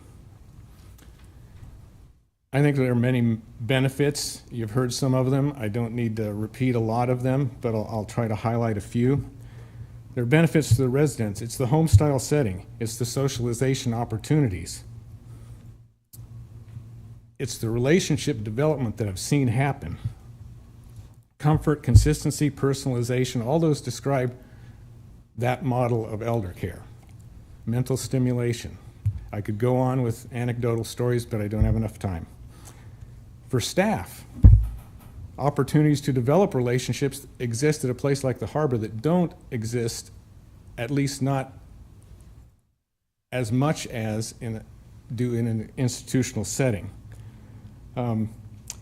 For the staff, they have the opportunity to develop those kind of relationships, and even if they go on later in their careers to serve at a more institutional type of setting, the experience they get developing those personal relationships will serve them well and their residents well wherever they end up. There's a variety of experiences. The residents can do things at a place like the harbor that they wouldn't do at an institutional type setting, like help prepare their own meals. That doesn't happen at some of the institutional type of settings. It can happen in a home style setting. And things like that provide dignity. I think there are benefits to the neighborhood. The location where my in-laws are, when I walk up there, it's extremely well kept. And they're sensitive to the neighbors' concerns. I've heard of a few things that the neighbors have brought up, and they've addressed those. And I think for the neighborhood, this type of elder care facility model, it provides diversity to the neighborhood by including elders in those family neighborhoods, which is a model, as you've heard, going forward, is on the rise, and I think rightfully so. To Lincoln's community, I think, as you've heard, it fills in a gap in that continuum of services. It provides valuable learning experiences for future care workers. It provides employment. Everybody here runs on that, right? Bring jobs to the city. It enhances Lincoln's reputation as an inclusive community. So 2 statements in closing. I've said literally dozens of times when people ask how my in-laws are, where are they? I've said, quote and unquote, they couldn't be in a better place. If I was told that the harbor was moving in next to my house, I would welcome that news. So we're at time. If you could please finish. So as a community member, I would like to encourage you to approve this proposal for the Calvert Street location. Thank you. Thank you. Questions for our testifier? All right, seeing none, thank you. Appreciate it. Ma'am, please feel free. If we could have our next speaker, please come up and get ready at the next podium. Hi, good afternoon. My name is Nikki Sleddens. I live at 1235 South 93rd Street here in Lincoln, Nebraska, 68520. I have been a resident of the Lincoln community since 1998. I am here in support of the special permit for Harbor Senior Care. My mom, Arlene, was diagnosed with Alzheimer's in 2016, and she has been a resident at Harbor Senior Care since February at the Pinedale location. When Katie and Chris talked about Harbor Senior Care, hearing that it was life-changing, I am here to attest to that it has been absolutely life-changing for my mom and for my family. Prior to moving into Harbor, my mom had been at two well-known, well-respected facilities in the Lincoln community, but they were facilities, they were institutions. A home, they were not a home much like that you will go home to tonight, a home that most of us are fortunate enough to live in our entire lives. And it's one of the reasons why we choose a community like Lincoln, because we have homes and we have big yards and we like to enjoy that. It doesn't make sense that when we become older adults, especially an older adult with dementia who needs that comfort and needs that familiarity more than anybody else, has it taken away. I understand that people think that there are other places for my mom, that my mom belongs in a commercial area, that my mom does not belong in your neighborhood. Even though my mom lived in your neighborhood, she's owned a home for over 60 years. Those facilities may work for some other families, but they did not work for her. My mom continues to be very physically active despite her significant cognitive decline. She would wander around the huge facilities, confused, absolutely no one around to redirect her. And then on top of it all, she wore a wander guard, and every time she walked by a door, incessant alarms went off. It was absolutely humiliating. She was unable to go sit outside, which is a pastime that she enjoyed very, very much, unless we were there to visit her or on the rare, rare occasion that a staff member could take her out. So she was locked in. She was unable to leave. She was wearing a bracelet around her wrist that made alarms go off, and my mom called it jail. Despite her significant impairments, she said, "Why did you put me in jail?" And of course, that was an extreme sense of agitation for my mom. So we got called all the time because she was confused and she was lonely and she, in her own words, was in jail. My mom has done nothing wrong to feel like she is in jail. Nothing. She has been an upstanding member of a community for her entire life, and she does not deserve that care. This is where Harbor's different. It's a home where the residents spend their days engaged in meaningful activities, not just structured activities. The other day, I got a text from the caregiver of a picture of my mom grilling the hamburgers, and that's what my mom used to do for my family. The residents are never in their room, ever. They sit around the kitchen table or in the family room, or as my mom enjoys the most, sit outside on the deck or on the patio in a safe, secure environment, and she can go out there whenever she wants because there's a caregiver that just opens the door for her and lets her out.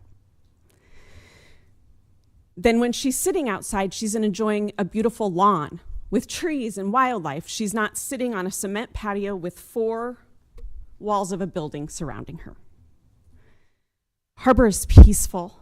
There are no loud alarms. They don't wear wander guards, but they're safe because it's coded to get in and out. There's a security system, so if an alarm goes off, it goes off. There's a caregiver right there to see what's going on. And it's not because the residents are trying to leave. I worked in home health care as a physical therapist for 15 years. And when I would go into those facilities and try and get out, there was usually someone who was trying to follow me out because they were trying to get out.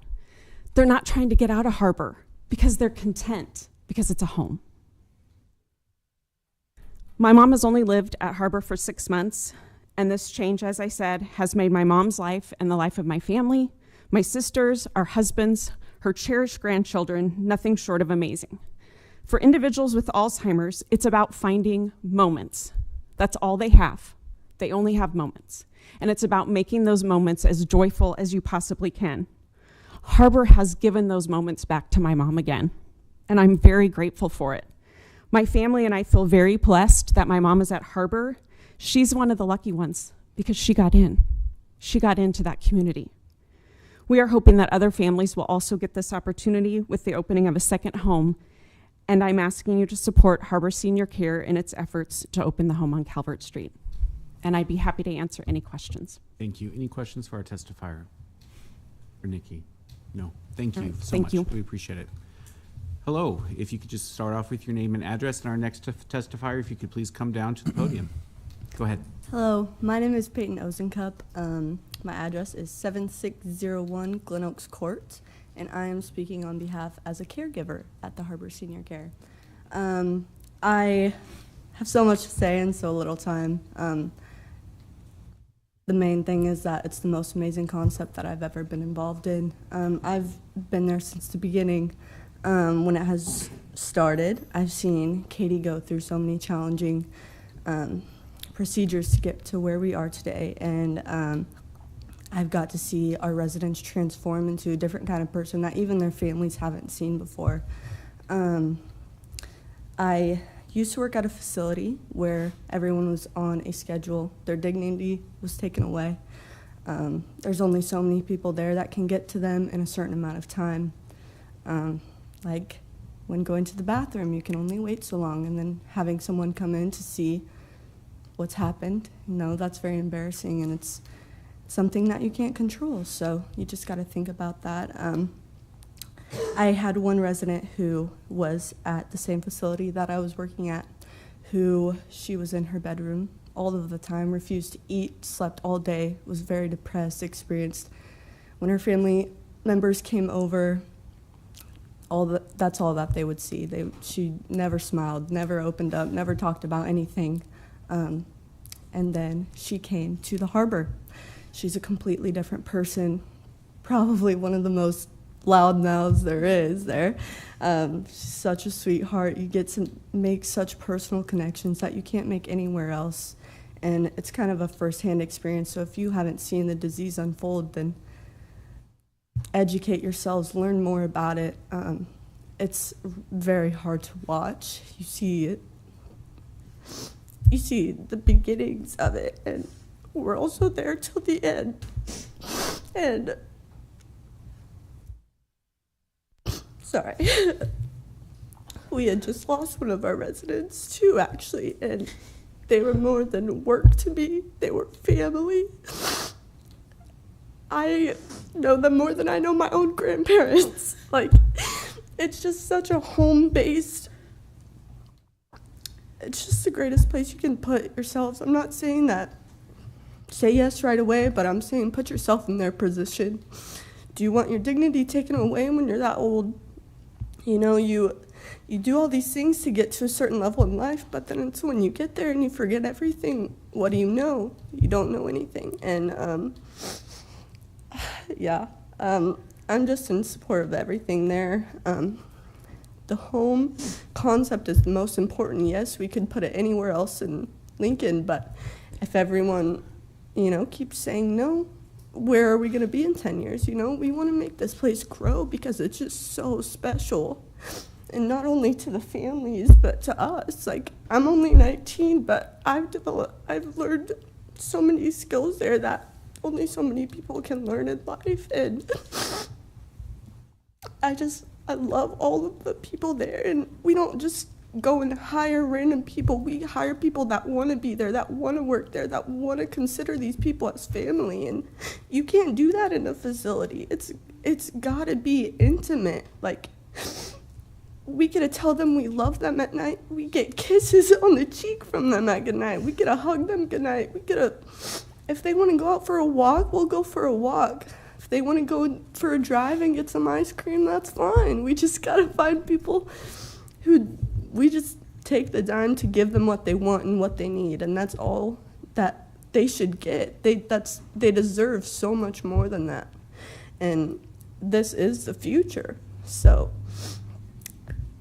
I'm just in support of the Calvert House, so that's everything. Thank you so much. Any questions for the testifier? All right, thank you again. Appreciate it. Please go ahead and proceed, and our next testifier can take the other side of the podium. I'm Skylar Young. My address is 6640 Logan Avenue. I am also speaking on behalf of the Calvert House as a caregiver and medication aide. Peyton's gonna make that kind of hard to beat that one. Thanks, Peyton. I guess I'll just start from the beginning of my experience. I actually got introduced to the harbor through Peyton. She's one of my best friends. We've been friends all throughout high school and now into college. She told me, she was like, Skylar, I found the greatest place, like the absolute greatest place. You'll love it. And I was like, oh my gosh, tell me more. She told me it was as a CNA. And at first I was like, you know, I don't think I'm cut out for that type of gig.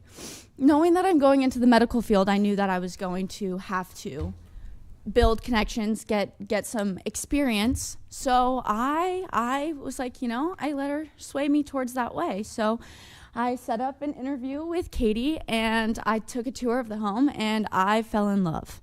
Absolutely. From the start, looking back, what I have experienced in this past year, being an employee for Katie and Alicia, our awesome manager, I could not see myself anywhere else, let alone a big facility. I have made some very, very great connections through being a caregiver, because not only do you get to form connections with the people that you're caring for, you get to meet their awesome, loving families.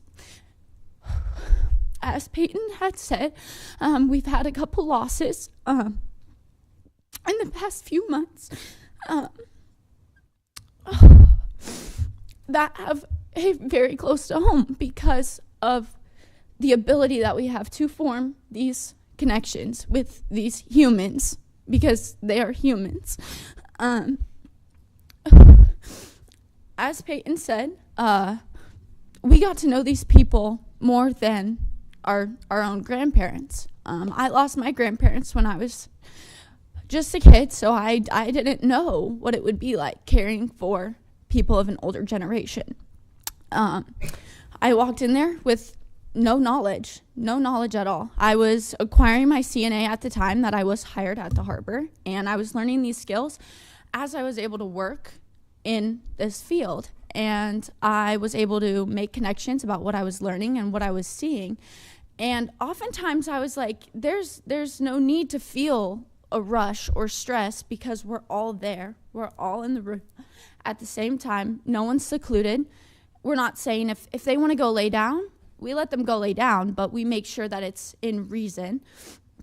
I don't really know what else to say other than the connections that I've made have been enough to last me a lifetime. I've learned so many things. I've learned so much patience and kindness and caring, and it's just really been an eye-opening experience. And knowing that this can grow and expand in a way where it can be offered to not only 6 people, but 12 people, and then maybe another house in Lincoln or out wherever. It's something that I wish would be acceptable for all, I guess. Okay. That's all. Thank you so much. Any questions? All right. No, we're good, actually. Thank you so much. If our next testifier would please come down and take the podium. Hi. Please proceed. Kelly Welcome. Wenzel, 5845 Gladstone. I'm going to try to stick to my script because it is, being a family member of someone with dementia, you're feeling our emotion because we're very passionate about it. I first want to say that 1 in 7 people will have dementia over the age of 70. That's a lot of people. In Lincoln, if I'm figuring it right, it's about 6,000 people. Just think about it in this room. We don't have enough facilities that are for memory care. We need more beds. We don't need beds, we need homes like this. I'm going to tell you, I'm a business owner and a homeowner, and I'm a person who loves someone that had dementia. My father-in-law was affected with dementia 10 years ago, and it was brought on by a stroke. He lived at home until about 2 years ago, and then he had another stroke. After this stroke, he was unable to walk, and the dementia progressed. And it's not easy to admit when you're family. This is my sister-in-law, so we'll probably both start. It's not easy to admit that you can't take care of your loved one anymore, and you need someone to take care of them. And you want them to give the same care that you want them to have. As a family, we searched for a facility, and we found one that we thought was the right fit. It was highly rated, and it was a facility. And we moved on in, and I think it's been kind of said, but people with dementia, they're confused. It's not just, I can't remember what happened. They're confused. They get scared easy because they don't know where they are. They need to feel safe and secure. When we moved him in, it was about 3 months, and we knew we had to find someplace else for Don. He asked multiple times a day to go home. When am I going home? And I'm not talking just once a day, multiple times. I want to go home. I want to go home. When are you taking me home? So we started looking for another facility. My mother-in-law went out, and she looked at several places, and she found Katie. She met Katie Hartman. And she comes back, and she's telling me this concept, unique, and it's not it's not the norm. So she's telling me about it's a house. You just got to come see it. Well, once you go see it, and you're in there, and you realize this is a good place. So after visiting it, we knew it was a great fit, and it was. In August of 2022, we moved Don into the Harbor Senior Home. Don was the second resident there. Don changed for the better, not only in his appearance, but his mental state. And I am talking someone that went in looking like this, and he is up. He was losing weight. He didn't want to eat at the other place. He started putting on weight, started laughing again. He can joke. He was even on cue once in a while. He was very good at that. The concept of the home with the ratio of the caregivers to the residents is phenomenal. And you're not going to get that. We don't get that in a facility. This place was good to know that we had him there, and you felt good about leaving him there. As a homeowner, I would recommend this style. I would recommend this business in my neighborhood next door. I've lived in South Lincoln, I've lived in North Lincoln, I currently live in North Lincoln. I would never question. Katie maintains the property and business with integrity and love. From outside, the home looks like a normal residence, but inside it's filled with love and happy people. When you walk in, if you walk into this home, it can be dinner time, the residents, everyone is there. They are family amongst themselves. Then you bringing yourselves in.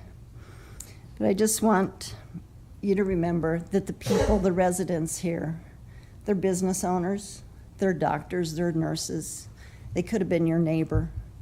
They're people that did live in this community, and they deserve this type of care. And it would be a shame for Lincoln not to approve this second house.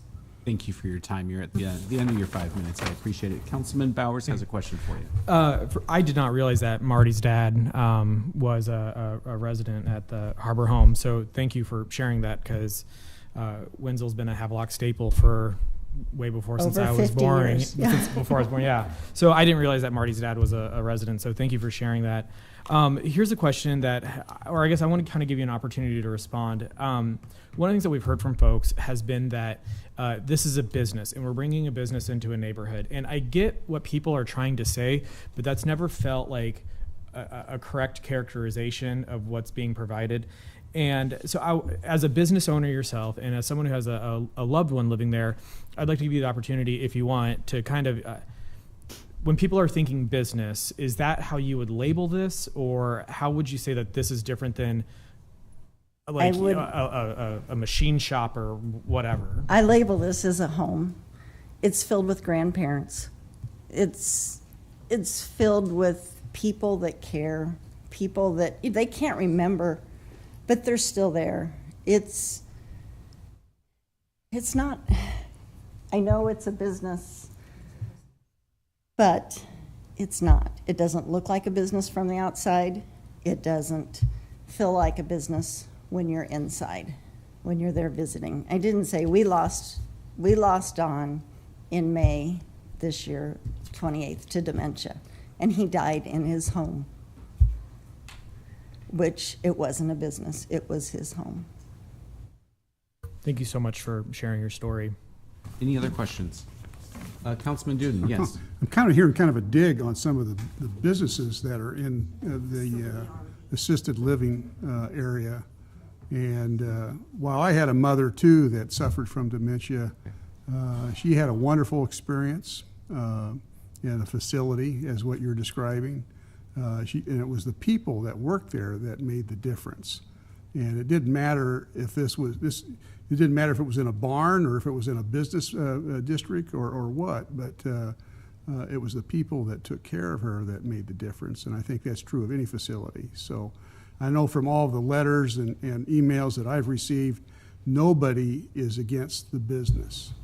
They're just against where it's being placed at. So I just want to convey that to you. Yes, and I realize that. And if you haven't driven by the one on Pinedale, you should. You'll drive right past it. You will not know that it's a business. It's a home. Thank you. Next testifier, and if we could just have the next person come on down to the other side of the podium, and then actually, since we don't have anyone, we'll take this testifier and then we'll take a 10-minute break here. So, okay. Please go ahead. I have a lot of the same things that Okay. Don Wenzel was my dad. So he was a resident at the Harbor Senior Care at Pinedale. Oh, I'm sorry. I'm Deb Reed. Thank you. 8053 East Avon Lane, Lincoln, Nebraska. Always lived in Lincoln. Except for 3 years we lived in Fremont, Nebraska. So I'm a Nebraska native. But he, like Kelly said, he passed in May. The care he received was the best ever of all the, I don't want to dig on the facilities because the facilities did what they could do, but we also had a lot of issues of people leaving those facilities and going other places. So there was a lot of caregivers that they had to deal with less people working in these facilities. So the care wasn't as good. And that I felt was kind of bad. But here there's always somebody on duty and somebody that will care for these seniors. They treated my dad with care, plus they invited the families in and treated us with a lot of love and care. They welcomed their home to our family so we could celebrate his birthday or any type of celebration. Like everybody said, Dad, he improved while he was in their care. He became stronger and more engaged. He was able to do things he hadn't done in a long time. He could go out and water the plants, the flowers. He could plant a garden, and he hadn't been able to do that for a long time. Feeding the birds, he was able to fill up the bird feeders. Even though he was in a wheelchair a lot of the times, he did do some walking. That path, they have a path at the Pinedale resident, and he would walk that path or he would stroll along that path too, looking at the different flowers, the different birds and those things. So, I couldn't believe the difference in how they cared for him. He helped. They make cookies together. They wipe up the table. They do paintings, and he loved working puzzles and playing games with all the care providers there. I would welcome a place just like this in my neighborhood. If it was right next door, I would love it. It's not a corporation, it's a neighborhood, and it's a home in a neighborhood. I choose to put my dad in a loving home in a great neighborhood. It is a quiet, calming place, not a party house. It's very much family taking care of family. They are our extended family that work there, and it's wonderful care that he received. Bottom line, Lincoln needs more loving places just like the Harbor Senior Care. It's the best place in town. I love it. I stop by there still, and Dad's gone, but I still stop by and visit the residents and the caregivers there. And that's what I have to say. Thank you so much. Any questions for our testifier? All right, thank you so much. Jane, we're going to take a 10-minute break, and then we'll come back and we'll start with you in 10 minutes, okay? On this subject? On this subject, yes, ma'am. We'll take a 10-minute break. We will reconvene at 5:10.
if I could, go ahead and have Jane testify here, and if we could have another party who's ready to testify, please come up to the podium and get prepared. We will start there.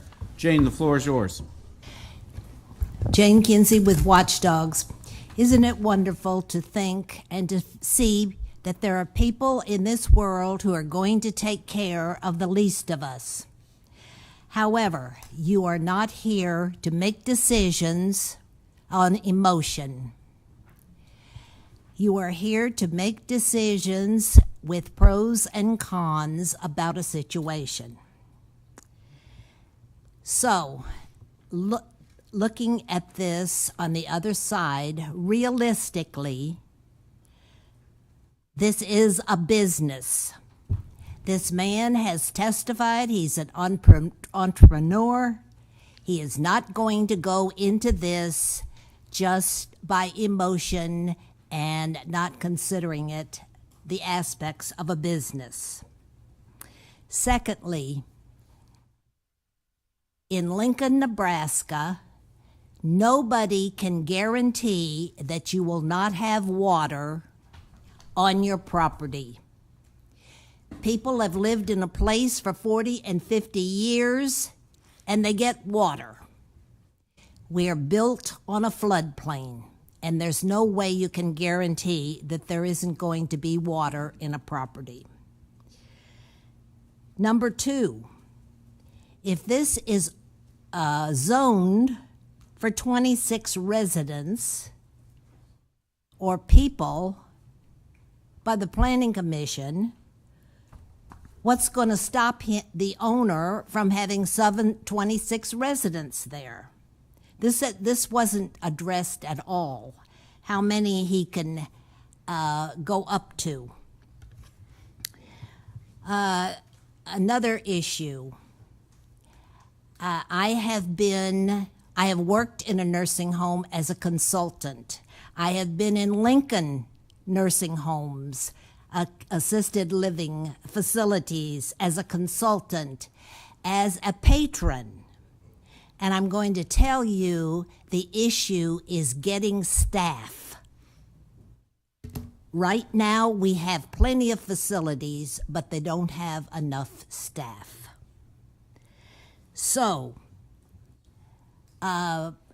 these potential entrepreneur owners have said, well, this is the staff we want, and they will be able to get people who have compassion.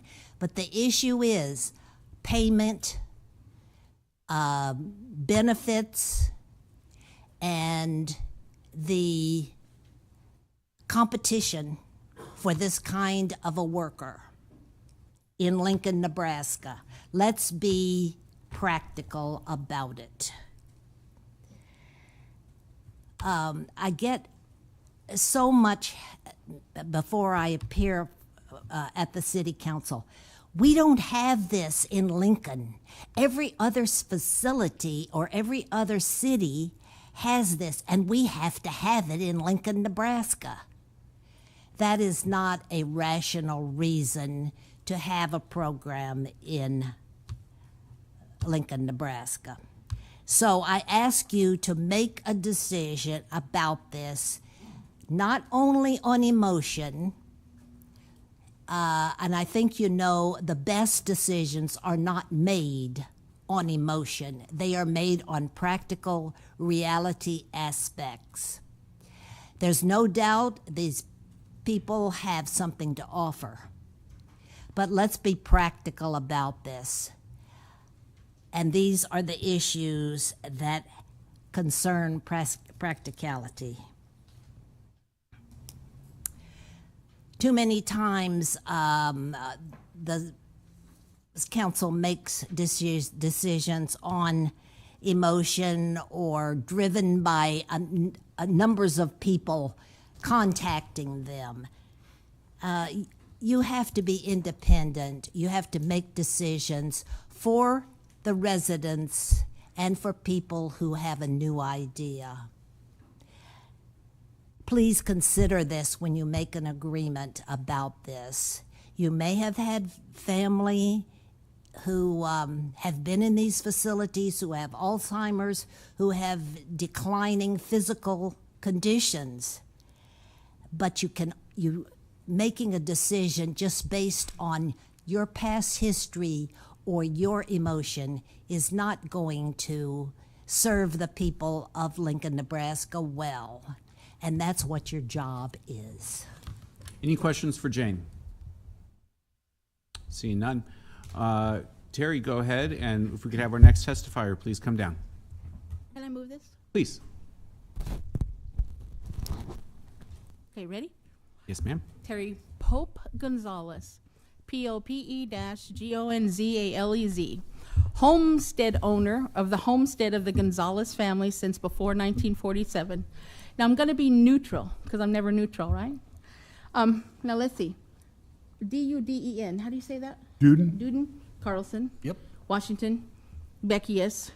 That one there, that's mine. Benny. James Michael Bowers. Okay, now here. I'm going to be neutral. Okay. My father-in-law had a massive stroke 2008, 2009, right? We weren't lucky enough to have a place like this. They took him to Lincoln General, which you know where Lincoln General is on South Street. It's called something else now. I'm not from here. That is something, I'm not from here.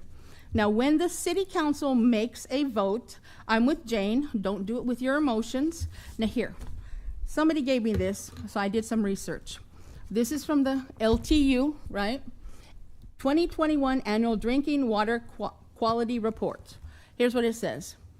Lincoln Water System facts. Lincoln Water System spent $1.53 million for electricity and diesel fuel to treat and pump water to Lincoln, and another $1.41 million for electricity to distribute water to all parts of the city in 2021. Now it's probably more because this is 2023, right? Okay. Each person in Lincoln used an average of 128 gallons of water every day in 2021.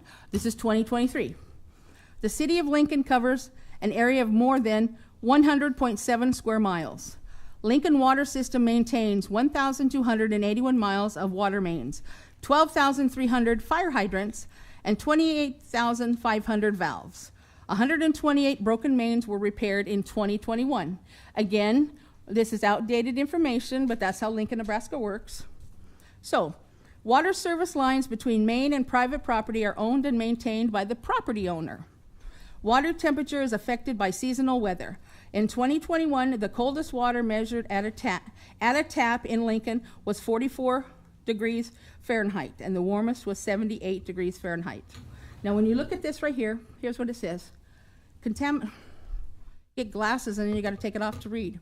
Contaminants and pollutants can enter the drinking water supply when there is a sudden loss of pressure from heavy use or a fire in the area or a broken water main. Now, here's where I'm going with this. I had a massive stroke in front of you people in February this year. 2 fire trucks had to come, 2 paramedics had to come, about 20 cops. I am not a very good patient. I guess I kicked the poor little paramedic in the head. Now, if I say don't touch me, that's what I mean, don't touch me. Now, I feed that little paramedic every 3 months. They're at Station 3. So I would not have kicked him in the head on purpose. Well, maybe. No, I didn't. I tell you I didn't. Now, I didn't get arrested because I didn't mean to kick the poor little paramedic in the head. I told him not to touch me. Now, if I tell you not to touch me, don't touch me. Now, when my father-in-law, because see, I'm not going to do the emotion. I'm not. Now, I am a property owner that you people allowed a concrete company to come 50 feet from residential homes. Now, we're going on 24 years of a temporary batch plant. You been by to see my house yet? Because if you're on the city council, you should have been by to see my house. You're not on the neighborhood association. You're on the city council. You should have been by to see my house the minute you took over. The health hazard that you have in Lincoln, Nebraska is that concrete company. Now, my little husband is a mess, and I'm going to have to put him probably in a place like theirs. So I want them to have a place like theirs, but it might not be the right area. Now, my property is 3 lots, And how many buildings do I have on my lots? Now, you people allowed bad things to happen, and I am hell-bent on revenge. Now, understand that. We have been viral on the internet since 2015. I am a small business owner, so was my husband, except we were in the state of Colorado. So this is what's happening, okay? They need to have a facility. It might not be the facility they have, okay? If they're that close to residents, how do you know that fire truck's gonna get in there? How do you know those first responders are gonna get in there? How do you know? Because they say so? Now, when they had to come for me, they had to shut down my whole area, which is 1st, 2nd, from West O to the railroad tracks, to try to get me, one fat old woman, into that ambulance. Now, how do you know that the first responders are gonna get there? How do you know? Terry, we're at 5 minutes, if you want to finish up. No, I'm done. I'm done. I need a drink of water, though. Do not let me pass out. Thank you, Terry. If we'll go ahead and move on to our next testifier, if the next person would like to get in line at the next podium. Sir, the floor is yours. Good afternoon. Greg Fusselman, 3901 South 39th Street. And I had to bring this along from last time, for those of you that hadn't seen it.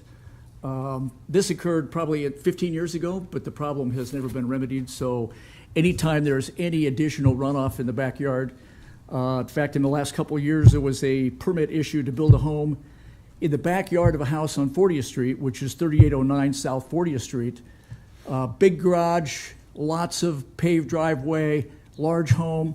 The water all runs back down the hill to Stockwell Circle, down the hill, Stockwell, into my backyard. So there's other people that are going to talk about that. Traffic. There's going to be employees, deliveries, service providers, medical, oxygen, pharmacy, clergy, family, and family support. They were talking about what a great place it is to visit. There will be a lot of family visiting. I'm concerned about traffic in the neighborhood. Calvert, I guess they called it a collector street. It is a collector street, really collects traffic ever since they put the roundabouts in 33rd and 40th Street, because people tend to come through the neighborhood to escape the roundabouts, because when school is getting out or when the cathedral is getting out, it's nearly impossible to get off of 40th Street or off of Calvert onto 40th Street, in some cases in 33rd Street. So you have 3 schools. You have the cathedral, you have Mont Rousseau, and you have Southeast High School. So seasonality is an issue as well, where you've got more traffic certain times of the year. Why this is important to me on South 39th Street, my neighborhood was an irregular track. It was never a development. The houses were built anywhere from late 40s into, my house was built in 63, some of them were built after that. There are no sidewalks in my neighborhood. So as we saw with the roundabout, the increased traffic of people coming through the neighborhood, we're gonna see additional people trying to get a different way to get to where they're going instead of trying to get off and on at 33rd and 40th Street. So you've got little kids on bicycles, you've got no sidewalk. You got people walking dogs, you got no sidewalk. You got people parked in the street for off-street parking. Not designed for commercial traffic. And this is a business. I assume the house will be assessed as a business. It'll be taxed as a business. It's a business operating in a residential neighborhood. My concern about that is I understand the residential healthcare municipal code allows for that. At the same time, there's precedent being set. What are the limits on it? Can they buy every house on Calvert Street and put one of these in? Can they put one on every block in town? Does the municipal code restrict how many of these can actually be in the city? Or can you buy up a whole neighborhood and just put nothing but healthcare providers in that neighborhood? So that's a big concern for me, where, well, we've already got one and there's others all over the country. That's great. It's always great when it's in somebody else's backyard, right? It's a great idea. Maybe someday I'll be in a facility like that, but not in this neighborhood. I don't think the infrastructure is there for it to support the traffic, and I'm really concerned about the precedent that it sets as far as being able to plug these in neighborhoods all over Lincoln, which is good for them, but not necessarily bringing any value to the neighborhood. I would prefer to have 4 residential houses on that lot than to have a business on that lot. And that's the response to your comment that you would welcome having one of those in your neighborhood. So I would ask that the council deny the application. Any questions? Any questions for the testifier? Okay, thank you so much. We appreciate it. The floor is yours, and if we could have the next testifier please come down. My name is Robin Miller. I live at 3405 South 28th Street, Lincoln, Nebraska. I've been in Lincoln since 79, I guess. I am a caregiver by trade. I work with a number of people that have disabilities, but probably mostly, or my specialty would be Alzheimer's. I could probably get a job with you. I take great pride in what I do. I know the difference between independent living, assisted living, and memory care, and assisted living is not memory care. We need to, in Lincoln, Nebraska, come up with a way to be like the Netherlands or in Sweden, where they have care homes like they're trying to design here. I would welcome one in my neighborhood. I think it would be a great idea for families to get involved in it with little kids to visit. There's a big difference in memory care, being able to walk outside, not have any bells or whistles going off, to be able to hang their laundry, to be able to plant a garden. And these are the type of things you don't get in assisted living, you only would get in memory care. So I just think it's a good idea. I think Lincoln needs more of them. And, you know, I know that there's going to be pros and cons of where to put them, but I certainly think that a family of 12 would probably make more of a mess in their yard than a memory care place, because they're going to take care of it. So that's all I have to say. All right, thank you. Any questions for our testifier? Thank you so much. We appreciate it. Would our next testifier please come to the podium? Ma'am, the floor is yours. Thank you. My name is Kathy Burnt. I live at 3541 Calvert Street, and I've lived there with my family for 36 plus years, and I'm a lifelong resident of Lincoln as well. And I am also a retired RN. I was a nurse for 43 years and retired in 2018. And since then, I've had the privilege to give shots at the arena and things during the COVID, so I'm not giving up. And most recently, my mother's had some serious health problems and has been in the hospital, and we have been in a facility for rehab for the last 4 weeks, hoping to go home this week. So I understand the concept of a facility and the care that is needed and essential for the level of care she needed. And I'm totally sympathetic to what all these people are speaking to. That's really not the question, though, that we as a neighborhood association have been told, that it's not about what happens or the care or the regulations of that or the nurse-patient ratio or staff-patient ratio. We are told those are out of our level of concern or things to address. But my first question as a healthcare provider is, who is addressing those things and what are the guidelines? And if the Planning Commission doesn't address that and the council doesn't address that, is the state health department addressing that? And who is setting those guidelines for memory care? It's my understanding things are a little not descript. And so that's just a concern to address that. But I think as a neighborhood, we're not concerned about having memory patients in our neighborhood, but we are concerned about the number. What they're all describing here has been beautifully established, that a family of 6 in a family home with 3 caregivers is a lovely ratio, and it makes for a good setting in a neighborhood. Not too much traffic, not too much trash, not too much coming and going with supplies and visitors and all that. So the number initially, when it was 16 or more, and now that it's down to 12, that's still doubling what's happening on Pinedale. So just to point that out, it's about numbers. It's also about that property itself.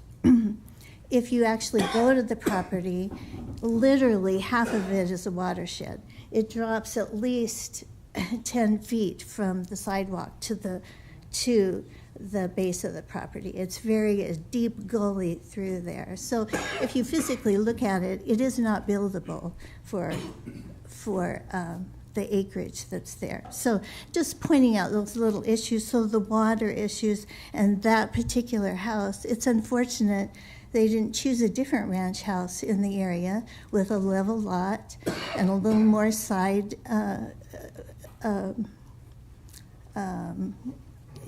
distance between the next door neighbor, because as it is, it's kind of pushed to one side. But that being said, the question I would raise is who's responsible for the regulations and guidelines for private for-profit healthcare facilities in general?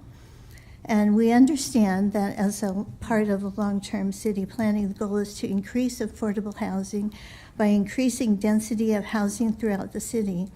And how this gets accomplished by allowing private businesses to purchase family homes in established neighborhoods is another question for the Planning Commission and the Council to look at as a whole, not just the specific case in point. Calvert Street, yeah, I wasn't familiar with that we had a specific name for Calvert.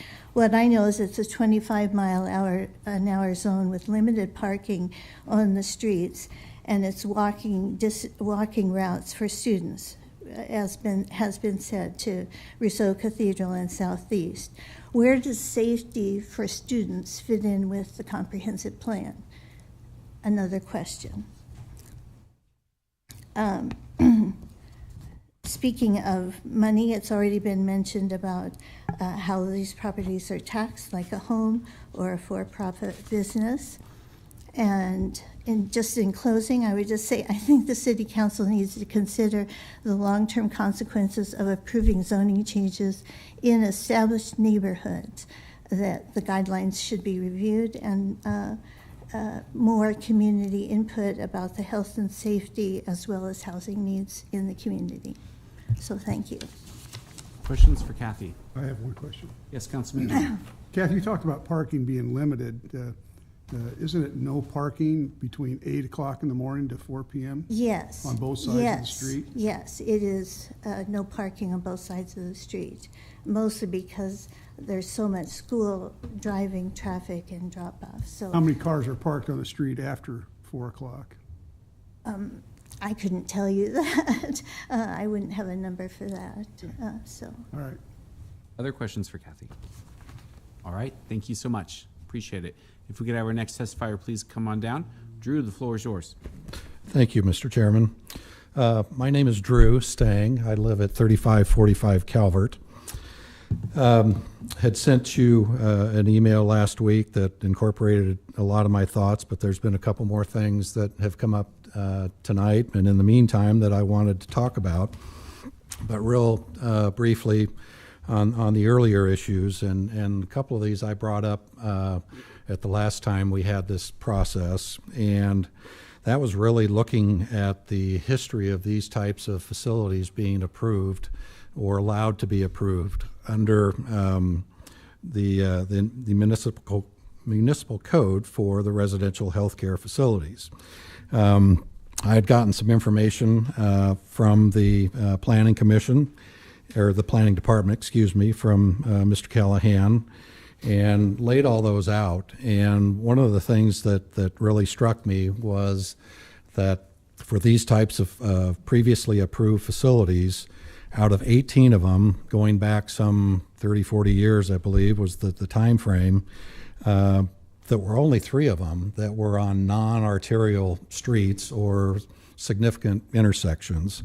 And one of those being out in Belmont, one of those being just down Calvert Street at about 49th, and then the third one being the applicant's most recent facility at Pinedale.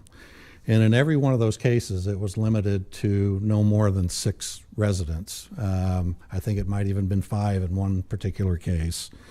So that struck me as being a precedent that you need to consider and think about, because we understand that you're not going to make decisions about how they run their operation and those kinds of things, but it's really about the impact on our neighborhood and the land use. And by having twice as many residents in a similar environment, that even the existing one they have now seems to really be a more negative impact than, say, 6 residents. You know, another way to look at this in terms of the impact on our neighborhood is I just did some basic math. That's kind of my background. I looked at their home on Pinedale Court, or their operation there, and they have a little over 3,600 square feet of finished space in the main and basement level, and that's limited to 6 residents. Well, if you do the math, that's about 1 resident per 600 square feet. So then I extrapolated that to this facility, which is just under 5,000 square feet of space on the main and lower level, according to the county assessor. And if you divide that by 600 square feet, you get about 8 residents, not 12. Again, a practical application using more logical information than maybe an emotional standpoint. The third part, and this is something that kind of dawned on me tonight, was there, and I'm confused a little bit more than anything, is I heard the statement that the site that we're talking about is actually platted with 2 lots. So the planning commission, or planning department and commission, is saying, well, it's a 53,000 square foot lot. Well, should it be half that then, if there's 2 platted lots? In that case, maybe a technicality, but I was confused by what those different definitions mean. It's also been discussed that, well, there's a threat or the possibility that the site could be developed into 4 different lots or areas where homes could be built. Well, does that really mean that the existing site really only occupies 1/4 of that entire site? So should the 53,000 feet be divided by 4 sites, and then you get down to 13,000 square feet for that site? You divide that by the 2,000 square foot land requirement by the planning commission or planning code. That's 6 people. So again, there's confusion to me there on that same issue, because it can be divided into 4 sites, or could it be? Does that preclude the applicant from ever adding on and adding additional sites? I don't think that's been made clear. Finally, real quickly, if I may, there was discussion about the use of the property not being able to change if they sell the property. I think this is an important technicality, perhaps, is I think that also ought to apply to the business itself. So if they sell the operating business to another entity, but the property ownership doesn't change, it seems to me that same restriction or set of restrictions should apply to that next operating business. Okay? Thank you, Drew. All right, Appreciate thank you. it. We're at the end of our time. Sorry for the delay. I got a question for you. I got a quick question for you. James. So, and I want to make sure that I understand this. So, like, when we talk about the 3,600 square feet at the Pinedale house, which has 6 residents, you divide that out, you get 1 resident per 600 square foot. And then you brought up that there's a little under 5,000 square feet, which if you take 600 feet equals 8. So am I understanding correctly that you think that we should have a precedent set where in order to have a rental home, it needs to be at minimum 600 square foot per person?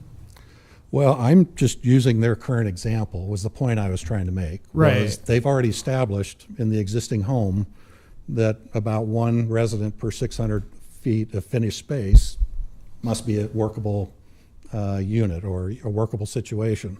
So then I just applied that 600 square feet to this home, the Calvert home. You do the math, and that only comes out to 8 people, not 12.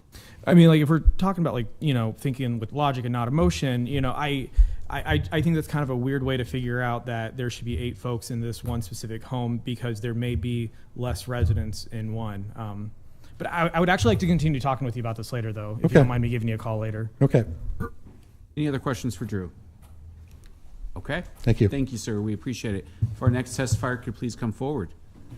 Can I have the projector on? Yep. If you go ahead and just put your phone underneath it, magic will happen and it will turn on. Okay. Maybe. There. Magic. Okay. Go. Please proceed. Chris and Susan Becker. Address 3701 South 37th Street.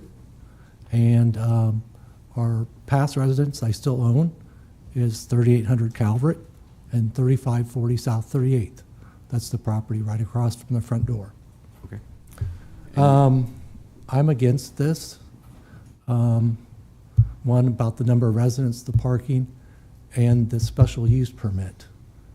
There's no restrictions. They can buy up every house with the deep lots all the way to 40th and Calvert and have a nursing home. There's no buffer. And the other thing is we invested a lot of money. So I lived at 3800 Calvert Street. When my mom went to the Alzheimer's unit, the nursing home, we bought her property and moved 3 houses down the street. So it's, I think we did 20 some years at 3800 Calvert, and we're on 8 years at 37th. So there's just 3 houses apart. So, and the money we invested, we wanted to stay in a neighborhood. I think I'm one of 3 to 5 people that moved back into their parents' home or their grandmother's house. That's between Prescott and Sheridan. So, and they talked about traffic. So I went over to mow the yard, and that's from their driveway. And I thought there was an accident at 40th and Calvert. Well, that's the school getting out. There's usually only 2 cars parked at 40th and Calvert to turn on. But that's almost 2 blocks of cars. So, I mean, I haven't been on Calvert for 8 years, but that's taken within the last, 4 months. So, does anybody have any questions? I know each one of you got the email from my wife. Any questions for Chris? And I think Sandra said you had some for my wife when you responded to her email. I did. I responded to her email, and I said that I would be asking a set of questions of staff. Oh, okay. I didn't know if you had any question for me. Not any questions for you, though. You sent a very dense set of comments. So I think I'm covering the issues that you raised, parking and traffic. Yeah, I'm the one that did the no parking signs. Yeah. Back in '96, because Southeast was parking in front of my house, and I got tired of picking up trash. Spent 2 years with the admin to fix it. And so then I just called the city and put up parking signs. And we did them all the way from 38th and Calvert, all the way to 37th and Calvert, all the way to Stockwell on 37th, because that's how far they were parking, because Southwest High School wasn't built yet. Any other questions? Yes, Councilman Duden. Yeah, your last name is Becker? Becker. You're related to Gaylord? Yes. Your dad? Yeah. You look just like him. Thanks for coming forward. Yeah. Thank you. So what house we live in is Gaylord's house. So we've dumped a lot of money into the house. It's not very big. My house at 3800 Calvert Street is, I think the footprint's about 4,000 square foot. I think the building's about 3,000 square foot. And this house we moved in is probably only 1853. So we kind of downsized. Any other questions for our testifier? All right, thank you, sir. We Thank you. appreciate it. For our next testifier, could please come and take the podium. Ma'am, the floor is yours. Thank you. My name is Kathy Cady. I live at 3740 Calvert, right across the street from the property in question, and we've lived there for 33 years. And I've written to you all, and I am against this proposal. And I guess, for me, it is traffic. I have lived there. I've watched traffic day in and day out for 24/7 for 33 years. I had young kids. It is a huge issue, and it is a big issue during the school year, and it's increased. So, I mean, it's sad that we can't have it looked at. I realize it's not the type of a building that we would do that type of study, but I think it's sad when so many neighbors are saying what an issue it is that it be ignored, and we're going to wait for something to happen. So, I know this is a family home. It was remodeled recently. I think there's 3 bedrooms in the basement and a nice master on the main floor. It's a beautiful home. It's not going to remain as a home, and I don't know how they will serve that many people in that home, even if you remodel that home. Are you gonna? I will never, unfortunately, be able to afford to live in a home like that, and I don't know who would pay to put their loved ones in double up occupancy, but that would be me. I guess my last is just the whole idea of the business, the character, integrity of the folks that have purchased this property, and how I realize it looks like a lot of kudos, and it sounds like a lot of kudos on your end for them giving concessions, but they're not my neighbors. They don't live in Lincoln, Nebraska. Neither of them live in Lincoln, Nebraska. These are my neighbors. Thanks. Any questions? Any questions for Kathy? And I guess I didn't think that they'd be driving. That's just we never thought 12 residents would be driving. So, thank you. Thank you very much. If we could have our next testifier please come down and take the podium. Bill, the floor is yours. Hey, my name is Bill Kreuzer. I live at 3965 Stockwell Court. I moved into the house a couple years ago. Love the neighborhood. Moved in because this community is really unique. You don't get to go to a neighborhood often where you literally know your neighbors, trust your neighbors. We walk through each other's landscapes together. We have block parties that are spontaneous and fun. Good diversity of age, and I happen to have, my wife and I have 4 kids, and so we're at all of our Lincoln schools, biking and walking to Southeast and Rousseau and in Irving, so it's a good time. I just can't emphasize how important the community is in the neighborhood. It's a big reason that you would come to a neighborhood like this. We could have did the Build and Hickman thing. Instead, we said, let's buy a house in Lincoln that we can invest in a neighborhood we want to invest in. And with this particular petition, the traffic is definitely a concern. A case in point, when this house was going to be sold, it had a estate sale. And the parking was terrible because there is no parking. And so I think a lot of people have emphasized that. But again, biking to Rock Island Trail and Calvert is always precarious as it is. No one really goes 25 on Calvert, and so biking down it without sidewalks to get to there is always a concern. And school traffic, it can be horrible. But I think as someone that's invested in my property and loves that neighborhood, keeping that sense of community is really important. I just did a quick assessor look. I think there's about 11 properties that are 25,000 square foot of lots within Stockwell and Calvert streets between 37th and 40th. So that means that potentially anybody could come in, drop $100,000 above asking on a house that should be residential to force their way in the neighborhood and make this work. And so by setting this precedent, it can happen over and over and over again. The lot just to the east of this lot is 2 acres. So we can get, 26 or 50 residents into that 2-acre lot if that one were to come up. And so I think it seems like it's going to hurt the community if we start just segregating out these large lots, because it does some simple math. We can quickly zone things over to be resident or business instead of residential. And it's really undermining what I've invested in and what I wanted my family to be raised in. And so I hope you take that into consideration tonight. Thank you very much. Thank you. Questions for Bill? Okay. All right. Thank you. Appreciate it. Next testifier, if you could please come on down. Sir, the floor is yours. Thank you, Council. Dan Klein, 3745 Calvert Street, immediately to the east of this property.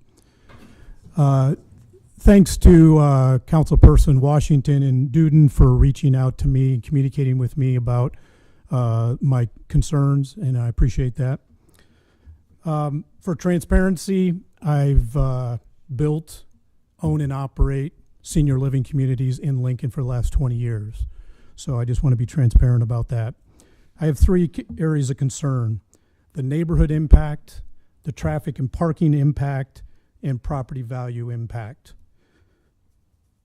Number one, neighborhood impact. This is a business operation proposed in a neighborhood. One of our neighbors, Mr. Drew, already identified that this is nearly the first of its kind proposed in a non-arterial area. I think that's important. Adding any business to a neighborhood will change its feel, its characteristics, especially in operation of this size.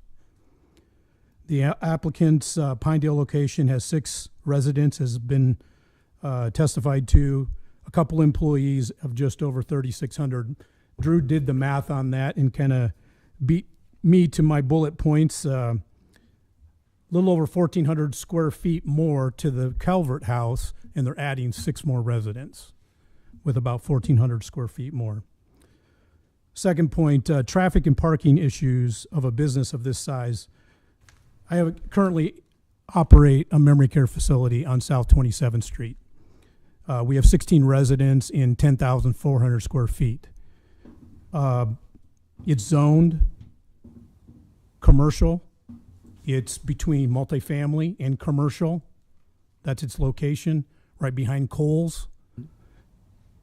We have 21 parking stalls, if you count one in the garage, 2 handicap stalls.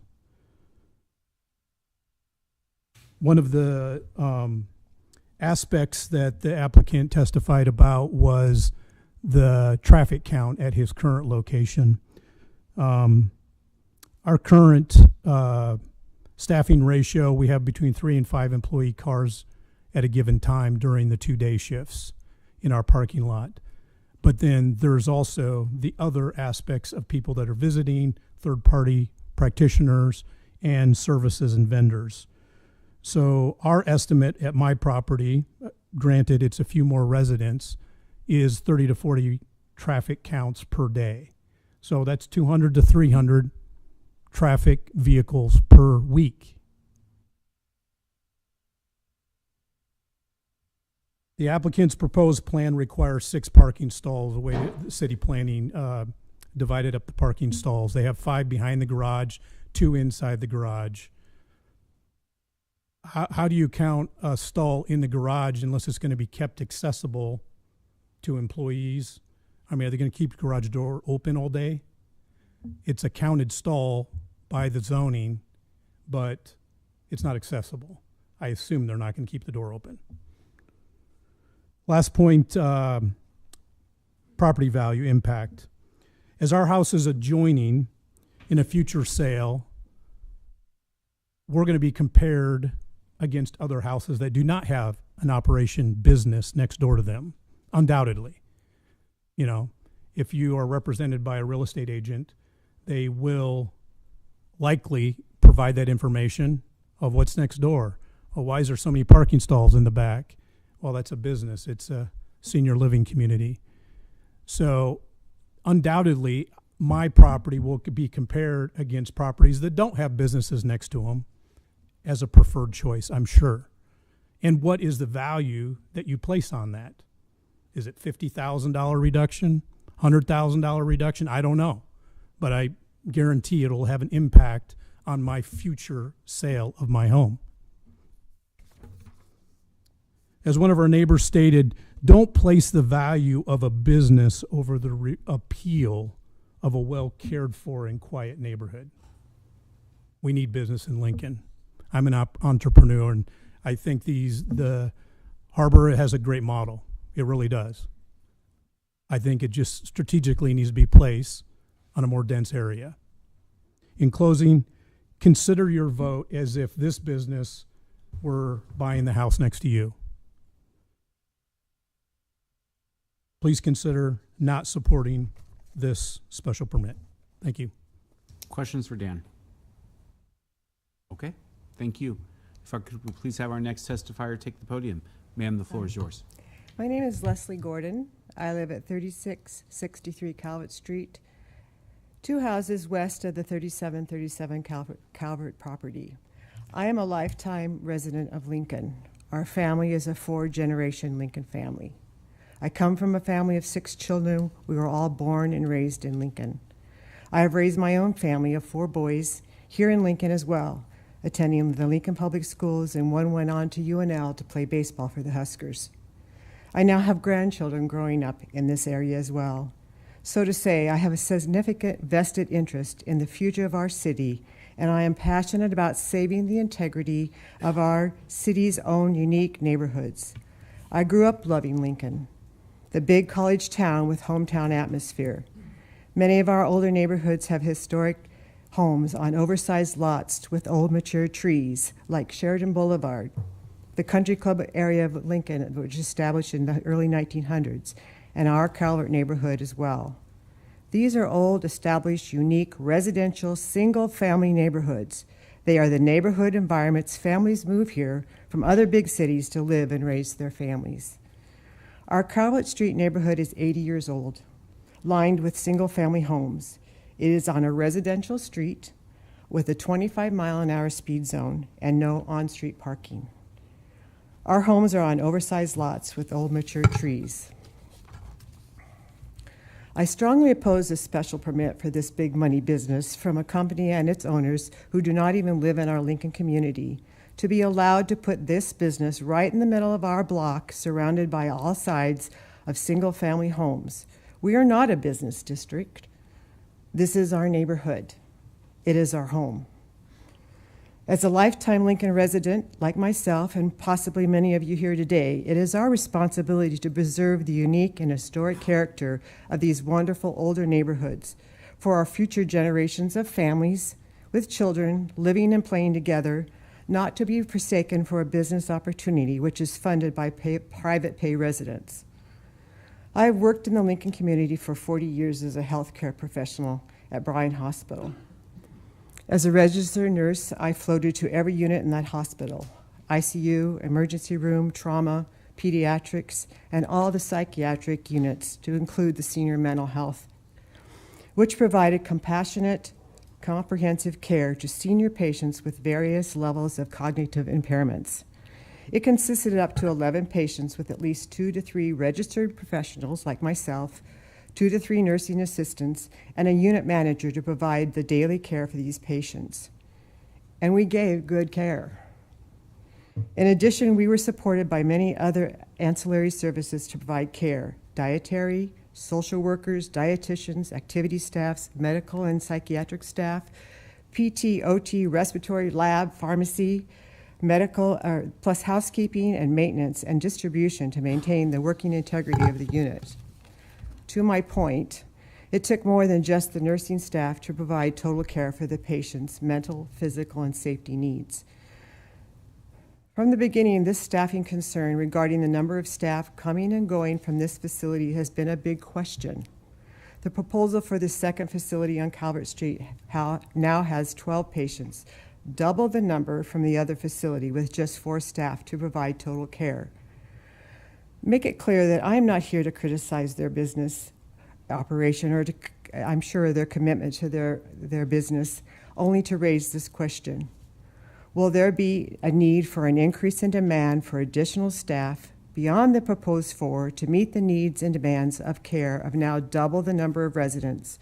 In reality, how might this affect the number of people, family, and staff coming and leaving the Calvert facility that will impact the parking and traffic needs and other issues for our neighborhood? With this being the second facility the applicants have opened, might there be an underestimation of actual staff numbers that will be needed for the care of this 12 residents? This is a foreseeable concern. It is this and all the other concerns that this business, multiple resident care facilities, long-term and irreversible implications will have on our neighborhood and other unique neighborhoods like ours. In closing, honestly, I am sad to think that in my lifetime as a resident of Lincoln, that we would have to be fighting so hard against big business, big money, and the city to protect our family homes and preserve the historic integrity of our unique neighborhoods. I would like to take this moment to thank the council for your time and the consideration of this important issue for our community of Lincoln. I'm open for questions. Thank you, Leslie. We appreciate it. Any questions for Leslie? Thank you. Thank you so much for coming down. We appreciate it. If our next testifier would please come forward and take the podium. Ma'am, the floor is yours. Hello, everybody. Hello. Again, Trixie Schmidt, Teresa Schmidt, my real name, 3727 Stockwell Street. I've talked to a lot of you. You've listened, you've read my letters. I appreciate your response. I got rid of my big script, you'll be glad to know. My big issue has been from day one when I was at the Planning Commission it's a business. And you can tell by the wording that I've advertised that and everybody knows it and believes it. You know it, it is too. Every single assisted living facility in Lincoln is a business. Their intent is to make money providing quality care for the people they serve. I think that's exactly what they're doing. But the deal is most of our assisted living facilities are in business zoned areas. You listened to the previous neighbor who went through the whole process of putting a facility in an area that was zoned for business. What the city has been allowing in recent years, that's not happening, and I think it's getting out of control. I think it's getting out of control with other businesses coming into neighborhoods, people buying houses and putting in some type of 12 to 15 people there with some health care or something happening. I don't think Lincoln is regulating this and looking at this. And as we hear testimony that we need more assisted living facilities, I think we need to look at this carefully and be very careful placing these in a residential neighborhood. Our neighborhood I've lived there 46 years. I've lived in Lincoln 75 years, so I know Lincoln evolving. I'm not going to go into a lot of the things I was going to talk about, but one thing, I'm wondering if anybody has talked to the assessor's office. We called the assessor's office.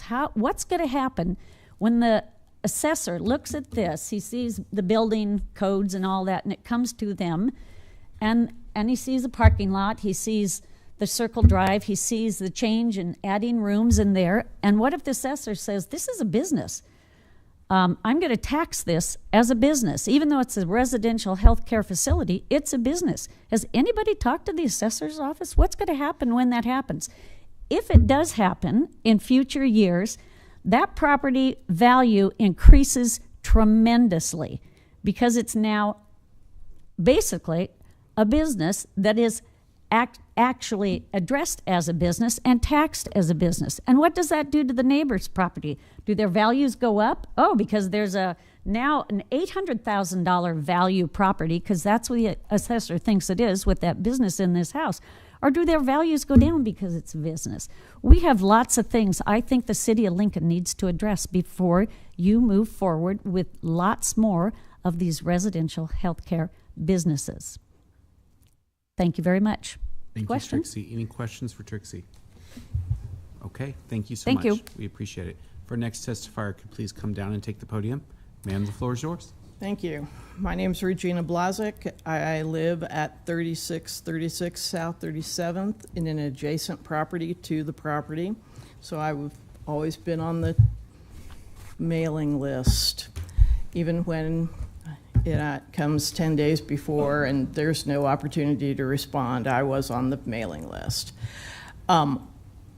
First, I want to say 5 minutes is very difficult amount of time to express a coherent argument and to deliver evidence against this effort.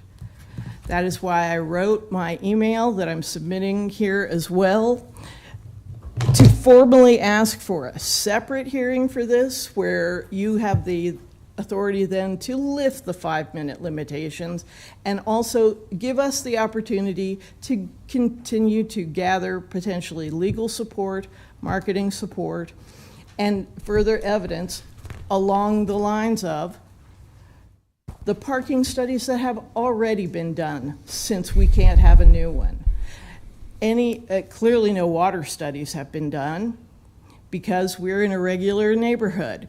We don't have an organized neighborhood governance body because that's not how our neighborhood was built. We don't have an HOA to turn to.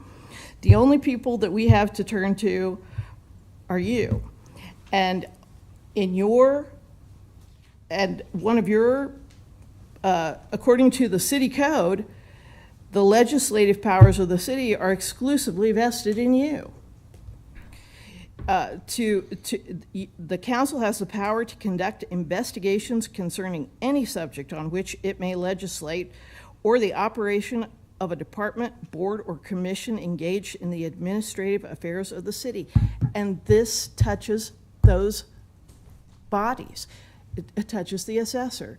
It touches the health department. It touches a lot of things that have yet to be discovered. We're climbing a learning curve without the luxury of having taken a $5,000 class over a weekend to tell us how to do it.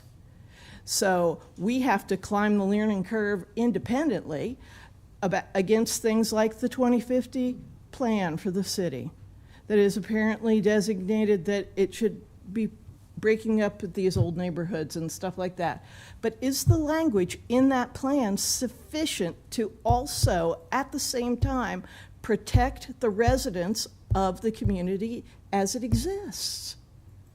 Is that language in that plan sufficient to ensure that you're not creating urban decay? How much can we bear? How much urban decay can we bear in the city of Lincoln, Nebraska? You're just going to go around blighting different areas as they pop up because they were allowed? So I don't believe that the investigation into this matter has been sufficient in any measure. When the water administrator gets up and says, I don't remember, well, then that's an insufficient investigation into that. Or it's never been studied. Well, that's an insufficient investigation into that. Why has it been insufficiently studied? You know, my neighbor has had to move out of their house twice and spent almost $300,000 just to try and be able to inhabit a house that has been there for at least as long as my house has been there. I've lived in my home for 30 years. It's your role to lead these investigations, and in the absence of that, to give us at least the time to build the resources and to establish what we need to establish as a structure to provide the evidence in a coherent fashion. We've not been given that opportunity. This 5-minute constraint, that is not in the favor of anyone opposed to it. That is in the favor of the applicant. And that creates a point of jeopardy against the city being sued for that as well. So I think that that has to be considered. You know, everyone sees the need. But even on Forbes.com, it said, senior living, your path to your entrepreneurial career last month. Well, it's clearly a monetary vertical. That is its biggest thing. So when we allow the emotion into the argument, we've corrupted it. We have corrupted the argument the minute that we do that.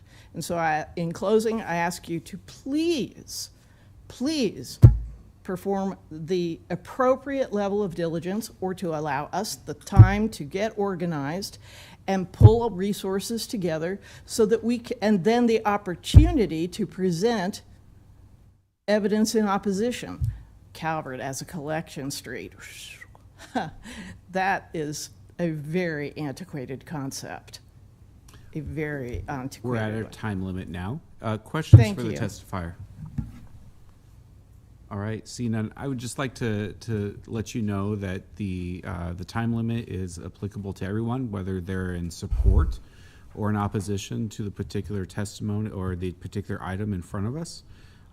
And this has been an ongoing, either with this application or the previous application, this has been going on for months at this point in time. It So I has. think that there has been due notice to get affairs in order, and we have received your testimony and we appreciate it. Let's move on to the next testifier. If we could please have the next person come down and take the spot. Mr. Fortney, the floor is yours.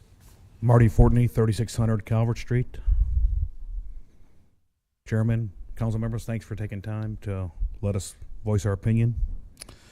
My dad is 85 this year. I live cross court from the applicant's address there. And my wife cares for him at home, so I don't know if he's more than one birthday away from needing a facility like this.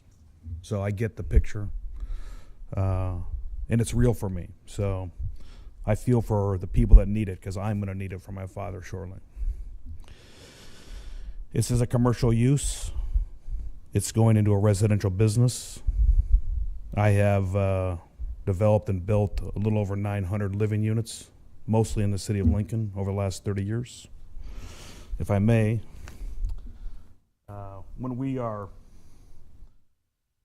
we're doing a development, this latest one is Garden View. It's 100 homes. It's a community unit plan, and going through the planning process and all the different departments. We even went through the health department with this because we have a farm on there, a green space.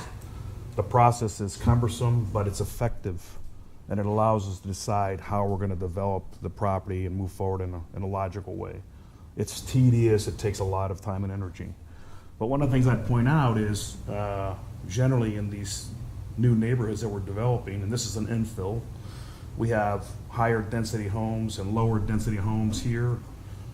The large commercial street is on Superior here, and that's where we put the commercial. There's a self-storage, there was intended to be some flex space, there's a drive-through restaurant pad and an office pad. Another one that I think is a genius model is the one that the Campbell family, Commissioner Campbell, put together years ago, just before 2008. Fallbrook would be another example. You have a town center. I believe this pad site's the church. And then you have some higher density and lower density, and then you have some acreage spots here, along here. None of these have a bar and tavern in the middle of them, or automotive shop, or assisted living. I mean, there's a purpose for how it's designed and agreed upon when we go through the process. And the process works. So to take a neighborhood that's been around for 60, 70, 80 years and to change it, that's a challenge. That's why I'm conflicted with that. The other question would be that came up while we were visiting there when I was listening to my neighbor Drew. I've done several 5,000 square foot buildings, and I can assure you that if this building being 5,000 square foot, we're not even anywhere close to the parking requirements you'd need for a 5,000 square foot commercial building. The fire, ambulance, that question was brought up. Lighting was brought up. All of these things in terms of a commercial review would be severely different than what you're looking at. What I see that the criteria is to bring this 5,000 square foot business into the residential neighborhood. I bring that from experience in the last 30 years building in Lincoln, and that's my biggest concern, is that we're putting the commercial spot in the residential. The last one is, if I understand correctly, and if I haven't, then I need to be corrected, but the other part that's concerning is this private pay only. I've heard the rates between $8,000 and $10,000 a month. My dad on Social Security, in his retirement, he cannot afford. There needs to be some options. I'm affordable guy. The Garden View project is for affordable housing. And we did have that up until about 2 years ago, but not too much anymore. So we need an affordable option, and I'm concerned that whether it's this facility or any other facility, it doesn't have a Medicare option or a lower pay option. That's concerning to me for a city as a whole. Thank you. Thank you. Any questions for Mr. Fortney? Thank you. Okay, thank you very much. Are there any other members looking to testify? We have one here. If there's anyone else, please come forward now. Yep, and take up the other podium. Ma'am, the floor is yours. Thank you, Chair. My name is Priscilla Henkelman. I live at 3810 Stockwell Street. This property is approximately 1 block south and 1 block east of 3737 Calvert. So we basically are at the bottom of the hill. So I'm going to try to not repeat too much of what's already been said, but I am the lady with the water posters last time. And for the people that weren't here last time, I'll bring them back. When we got severe rains in May of 2015 and 2016, we got completely flooded out. I mean, the water overtopped the street, it overtopped the stormwater drainage area there in the city. I mean, it just flooded into the house. we had to spend a lot of money, as has already been mentioned, to try to mitigate it. I mean, we still have trauma when there's a big rain because of this. So I do appreciate the changes that the applicant has made. I think they did hear some of what was said, and I know that they cut the number and they cut the adding onto the house. I think that would help. But, I'm still concerned about water, and I appreciate what Councilwoman Washington asked the city director a little while ago. Thank you. But, like I say, I still have water concerns because there is still more concrete going onto this property with the circular driveway, the deck, the patio, the walking paths. I'm just not sure, and I know that's been talked about, so I won't belabor that.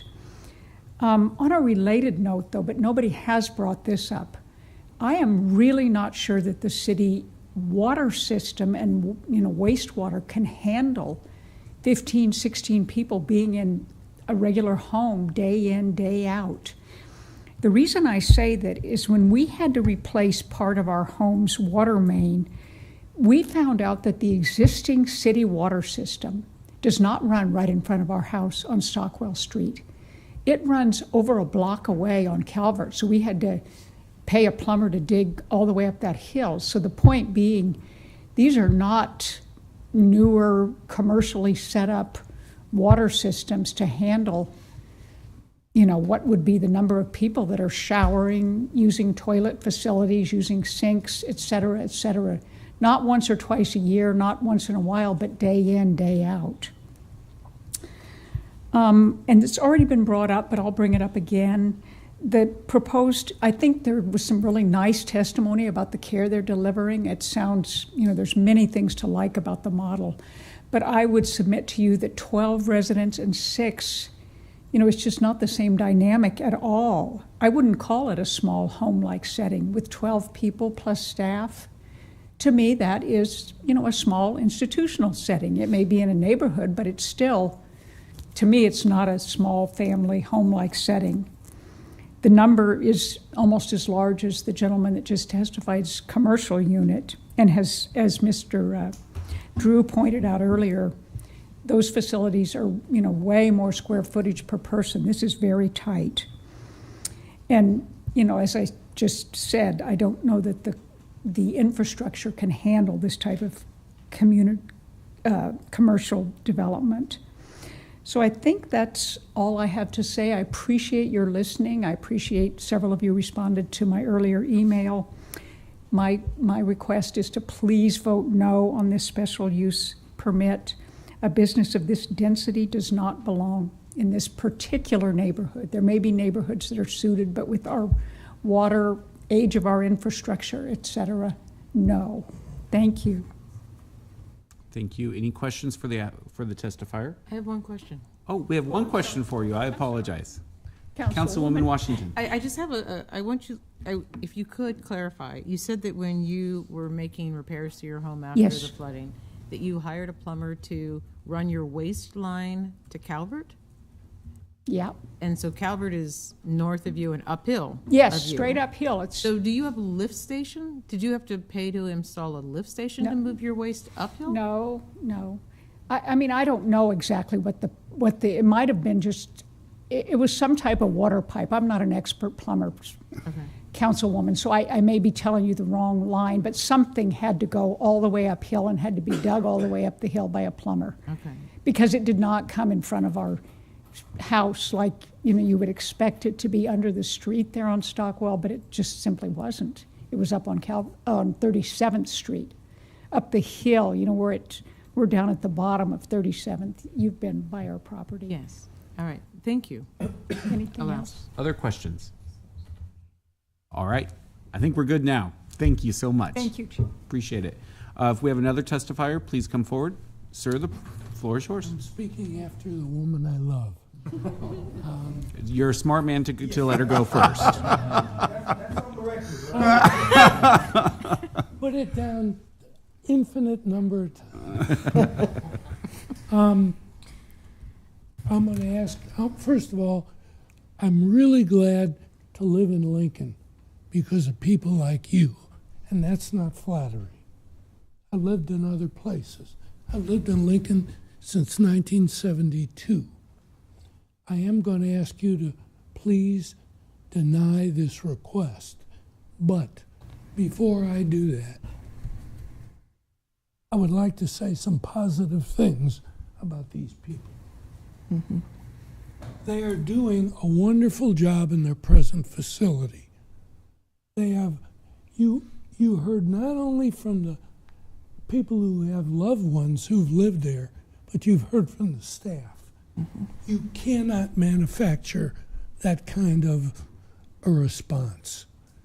And God bless them, they really have done a wonderful job.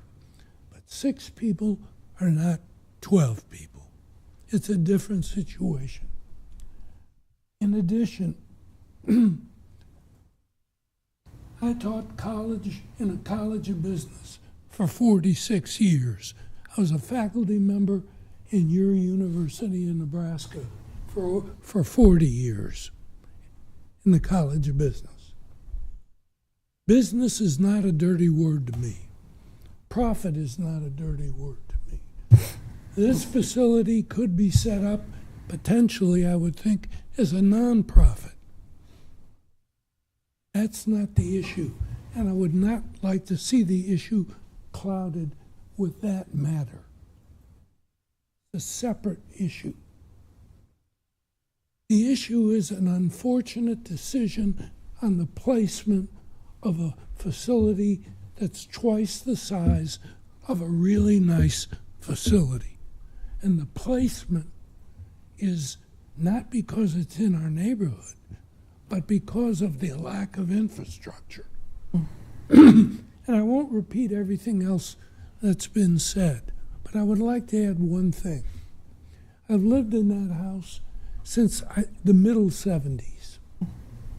I've seen a change in the neighborhood that I find to be particularly sensitive to because of this and this proceeding. And that is, in the time I've lived there,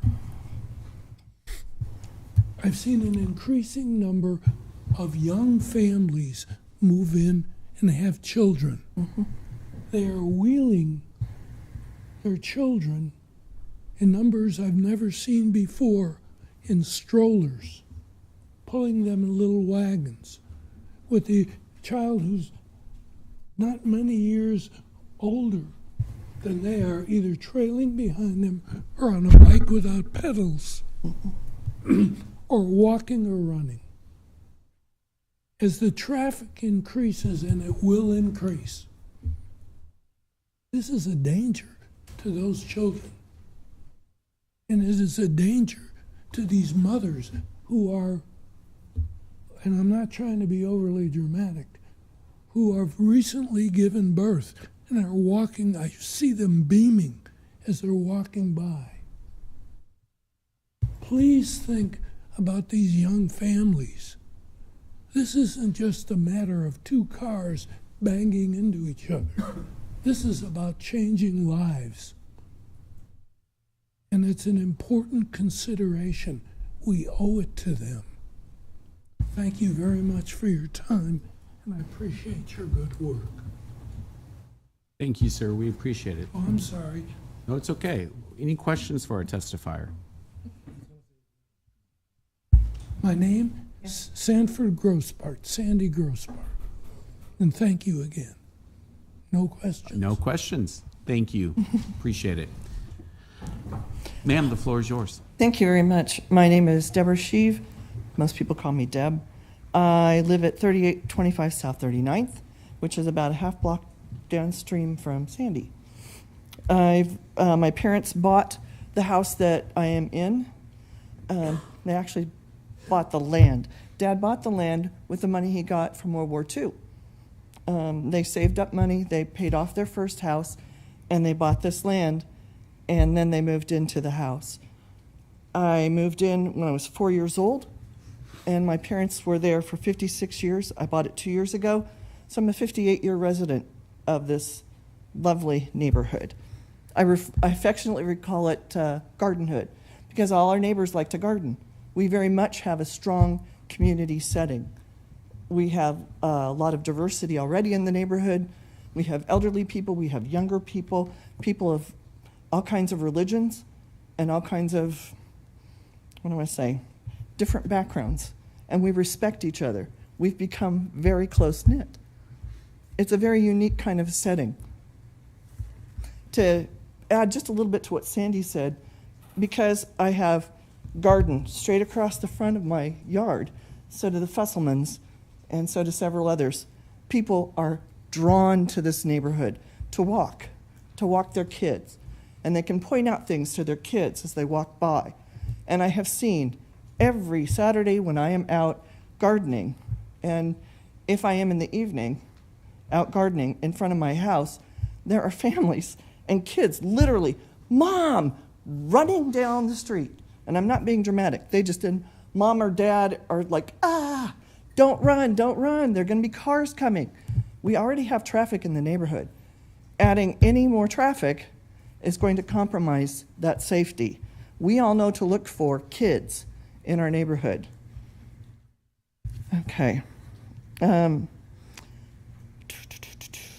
I don't want anyone to miss, and not like you could after all the testimony you've heard, this is a for-profit business.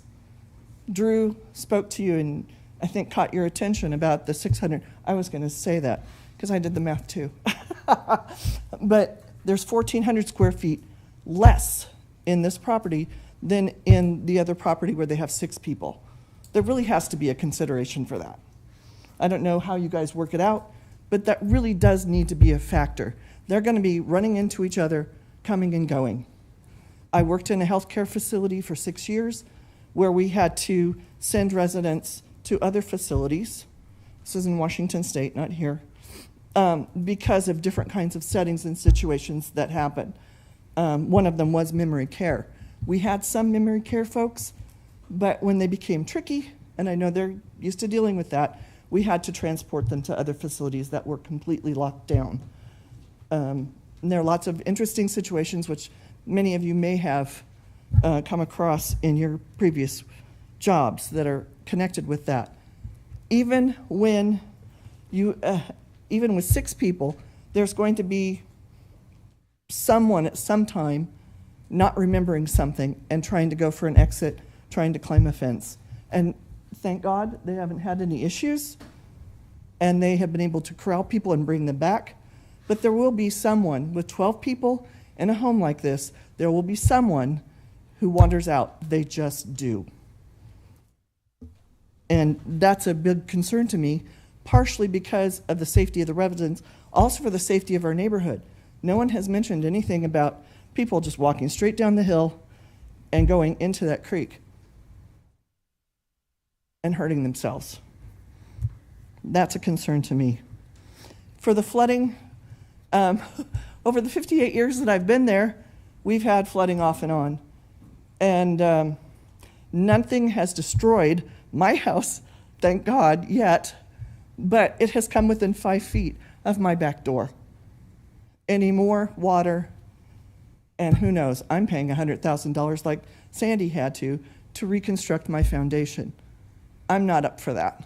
I don't have a spare $100,000 to go throwing out because somebody else got greedy and put 12 people in a facility that is designed for fewer people. A 4-bedroom house, the way it sits now, really should not have more than 8 people. End of story.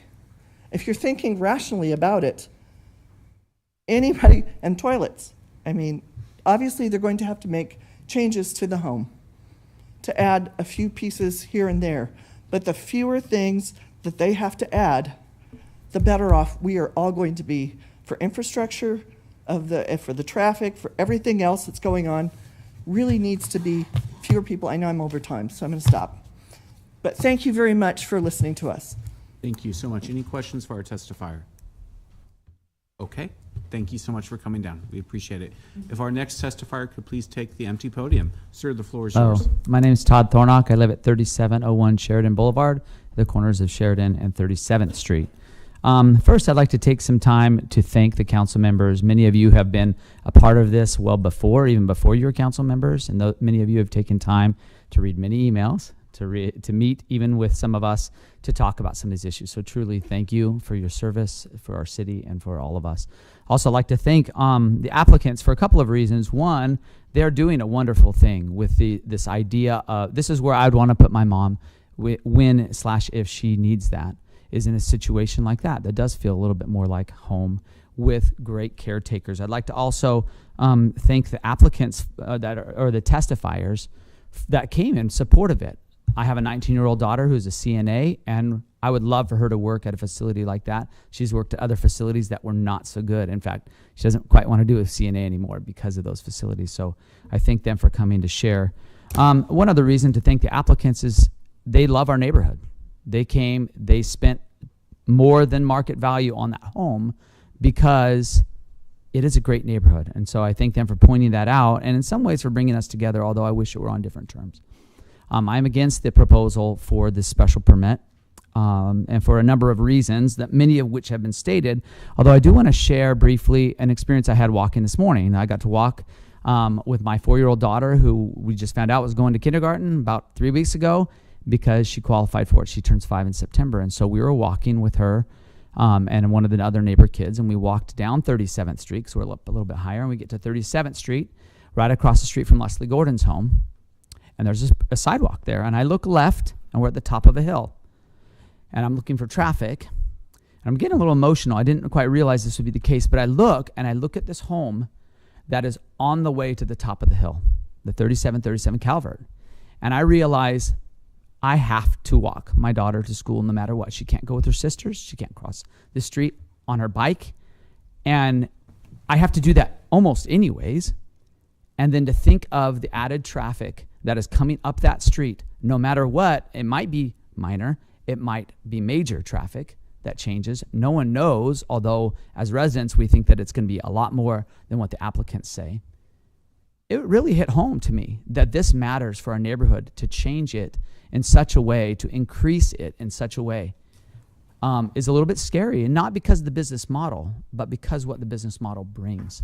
And that's my last point that I wanted to share, is that, yeah, it is a business model. We did a little bit of research into a lot of the organizations that support these types of businesses.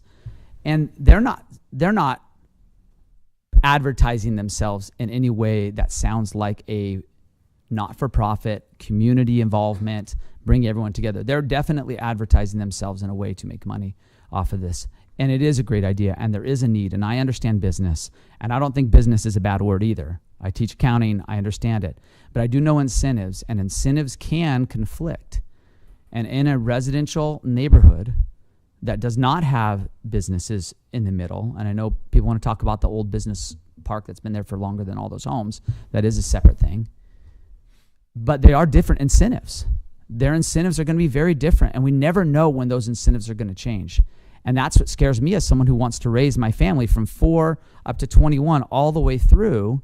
And we like being there, but the incentives, we never know when those will change. And I appreciate what the applicants have done to try to assuage our concerns. I really think that they're trying well. They've definitely hired one of the best lawyers I can imagine to help, as I'm like, man, Danae's really good at this stuff. Clearly, they're trying, but it doesn't change the fact of what it's going to be and what it could be in the eyes and minds of the residents. And that is very, very difficult to do. And as a side note, I mean, Danae's great. She definitely makes the business model probably worth it too. And that's just a side thing when it comes to incentives. This matters. And I am certain that if they went down to 6, most of us would probably not blink. Most of them would probably blink, because this is an endeavor to do what we all want to do, and that's work and make money and build things and do great things. It's what we all want to do. This comes at a cost. They're selling the neighborhood, and most of us would probably be okay with that. But that's what they're selling, the home neighborhood. They didn't build it. They don't live there, but they're selling it. And it seems brutal, and it seems not their intent. I know that. But when we're looking at it and we're looking at everything that we have to live with, it hurts a little bit. And it's not because we don't like what they're doing. It's because we're worried about how it's going to change where we come home and live every day, and for our kids. I really appreciate your time, and I'm glad to take questions. Any questions for Todd? Okay, thank you so much. We appreciate your time. We could have the next testifier please come down and take the podium. Sir, the floor is yours. My name is Rob Simon. I live at 3900 South 39th. I've lived there about 11 years.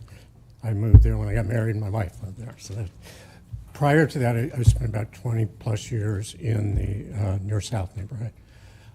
My concern is setting this precedent of putting a special permit location in a residential zone with the fact that from what I can read, the Planning Commission's criteria were number one, space, and number two, meeting the goals of the complete neighborhood model. Those are the criteria I saw on there that they used and mentioned with it.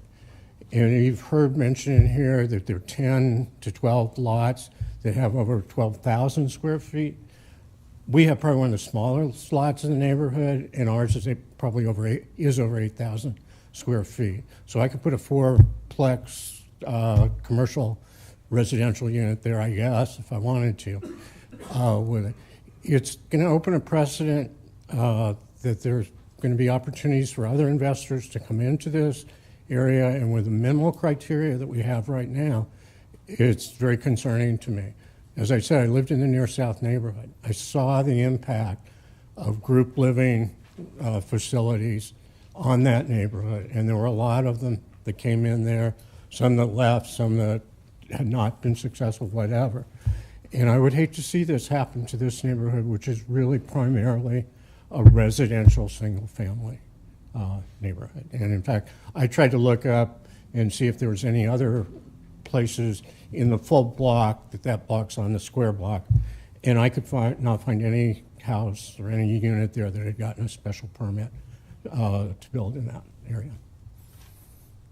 So thank you. I appreciate it. I appreciate everybody responding to my email.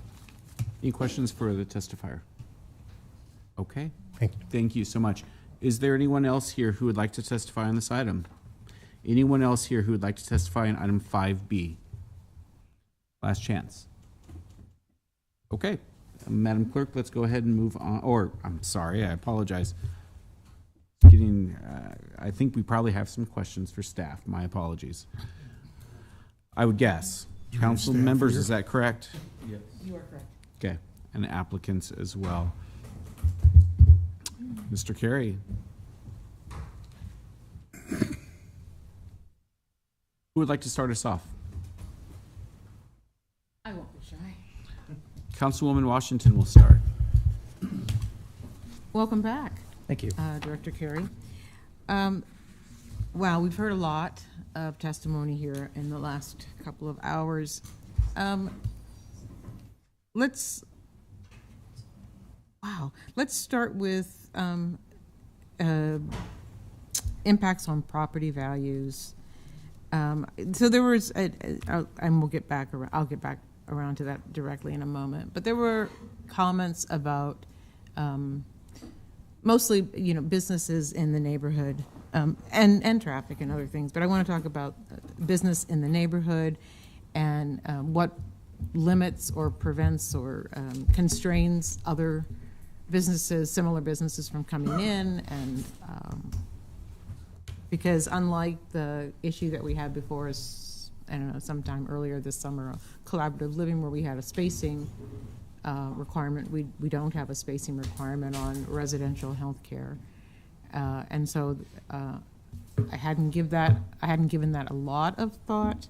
I do know that the neighbor to the west of 3737, if this proposal moves forward, would have a commercial area directly adjacent to them to the west, and would have a special permit allowing a commercial use on the east, so they would be hemmed in by commercial use. I guess I am trying to understand how this could multiply in any neighborhood, this block, this area, or not. And I'm looking back at the last 18 residential health care facilities that we've permitted here in Lincoln. And even though this has been on the books and allowable since the 50s, the first two were in 69 and 88 and were Tabitha. I'm not going to go and start mentioning every other business, but we all know Tabitha and know they have a very good reputation. But then there really haven't been applications until we get into the mid-teens. And then there seems to be a number of them, 14, 15, 15, 15, 16, all 2014 and stuff. So I'm seeing that these are increasing. So could you tell me a little bit about spacing parameters or because I think that's what gets me, what caught my attention when the gentleman came forward and asked about the assessor. Okay. Well, I guess part of the answer is that our regulations for residential healthcare facility does not have a spacing requirement. There have not been really that many. The more recent list of the last 10 years or so is about 15 of these have been approved. I wouldn't consider that a lot. It's not an inconsequential number, but it's not a lot. The other part of the answer is to talk about a lot of when we talk about spacing for some of these other uses that we have recently have talked about them. We talk a lot about the impact on the neighborhood. We talk about the level of activity, and that is an important part of the consideration for any regulation, but in particular for these types of things where there's multiple people living in a single house. So up till this point, this use has not generated the type of response that some of those others have. And I'd say that's the primary reason why there isn't a spacing requirement on the books right now. I think the other part of what this proposal has in it is that what we do know is that the residents in this facility will not be driving. So that's a big factor in the level of activity that's coming to a particular site. Those other uses that we've had conversations about and do have spacing requirements, we have estimated that about at least half of them will have a vehicle and they will be driving. So that's just the background on kind of how we get to a spacing requirement for some uses and not others. Mm-hmm.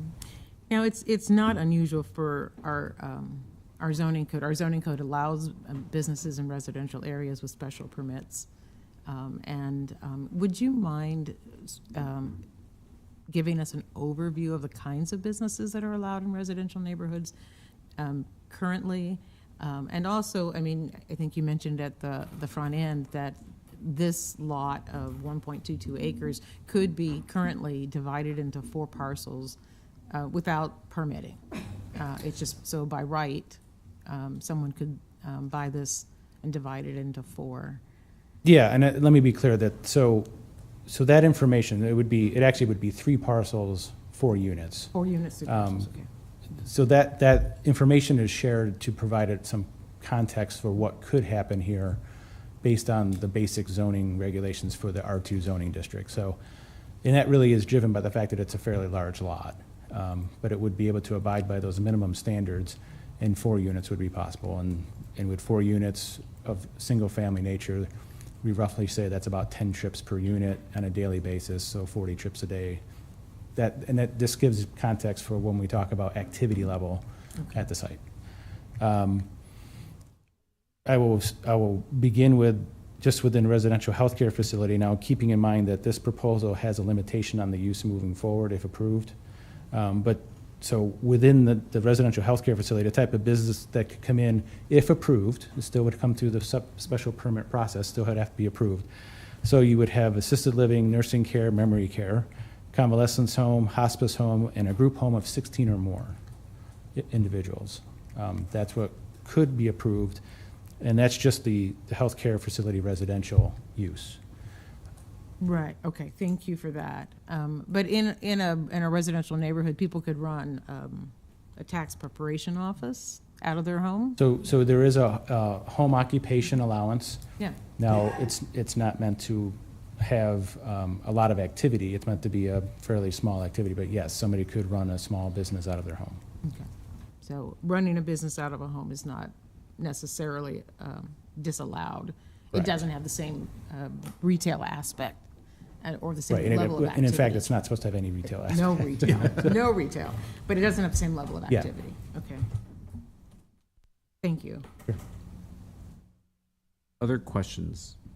While others are catching their thoughts, to piggyback off of Councilwoman Washington, Director Carey, the department, the city has seen a number of these facilities, let's say 15 off the top of our head, here in the recent 10 years or so, and like you said, that's not generally a large number given the number of residents that residential units we have in the city. But have you had, in your recollection during your tenure in the planning department, have you had neighbors or neighborhoods come to planning and say, we don't want this in our neighborhood, we need to rewrite code to exclude these uses in our neighborhood?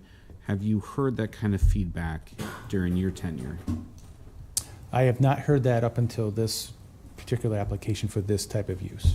But with the other ones that have been existing for a number of years, we're not seeing neighborhood residents actively trying to work to rid them of in their neighborhood. Correct, not to my knowledge, and I have not heard that. Okay. Other questions for Director Carey at this point? Yes, Councilman Schob. Thank you, Mr. Chair. Thank you, Mr. Carey. I made a lot of notes. And the couple of things that I would like you to help me better understand is, again, springboarding from Councilwoman Washington's question about using lot size to determine the number of residents that could exist in a home. And many of our neighbors testified about house size. Has there been any consideration? How do you tease those two out? Sure. I think that's the first question. Would you do that one, and I'll compose others too. Yes. So it's obviously it's a good topical question for this discussion. Previously, I gave some answers earlier, somewhat related to that, which is that square footage of the lot is a typical zoning tool to determine the amount of activity to consider reasonable on a lot. And again, a lot of that comes back to how much separation can you get from the activity to the neighbors. If you have a larger lot, you can get bigger separation, things like that. But it's also a fairly standard tool across the board for many cities to use lot size. The other part of that is that there has been consideration for looking at building size. However, first of all, that's not how our regulations for this use are set up. That's based on the lot size. That's what's on the books right now. That's one main thing to point out. In that previous residential health care facilities have not been approved. They're based on building size. They've had their own unique characteristics, but they're following the conditions of approval that are currently in the code. The part, and I speak to this because this did come up for when we talked about other types of uses that have multiple people in it, including transitional living as well as for collaborative living. So this topic of should we be using house size or structure size to determine the limitation. The interesting point on that is that when it gets into, what you quickly get into is building code, building safety factors when it gets into that. That requirement, when it's based on building code, is actually very small per person. And so you would in a house like this, you would end up allowing far more than the 26 that you could get on this based on the lot size. So that control is actually not controlling a lot. It's actually quite small. It's under 100 feet per person when you start running the numbers. And that's something that we learned when we were talking about those other uses as we were looking at options. That's actually a pretty good segue to my next question. There were some concerns about the current infrastructure and too many people in the house and not enough water lines, sewer lines, and things like that. If we approve this, the next step would be to get a building and safety inspection and an occupancy permit. Yes. Does the city look at things like plumbing, sewage, and draining to get that occupancy permit? So I have some good friends that are here that are not me, that are from building and safety and from LTU. I know that they have some good information on specifics on capacity of the system and things like that. So I certainly will let them talk about that in the specific sense. but yes, the general process is if this were to be approved, they would have to get an occupancy permit for the new use. There would be some level of inspection with that, and in addition, because of the use, they also have to get state level licensure as well. So But what the now? applicant can talk about that too, so. Okay. Yes, thank you. Councilman Washington, would you? I'm sorry, there was a question that I should have asked earlier. In the list of facilities that we've gotten sent the last 18 or so, why were other residential healthcare facilities limited to 5? So the house on Pinedale, also by Harbor, Hanu House was limited to 5, another facility. Why were they limited to up to 5 residents? I'd have to go into the files and look at that specifically to give the best answer I could give you. I'm confident that they were approved based on a number that they were willing to work with, so. Director, please don't be shy. I think Councilman Shob. Unless there's some other questions, we want to go another direction and come back to this later. Let's continue on Let's with continue with on. your questions. I guess the question about, I can add some clarity to the question. Oh, Chad Blaha, sorry. Chad Blaha, Director, Building and Safety Department. I could add some clarity to the question about the number of occupants per building code. Is that one of them? Okay, start there.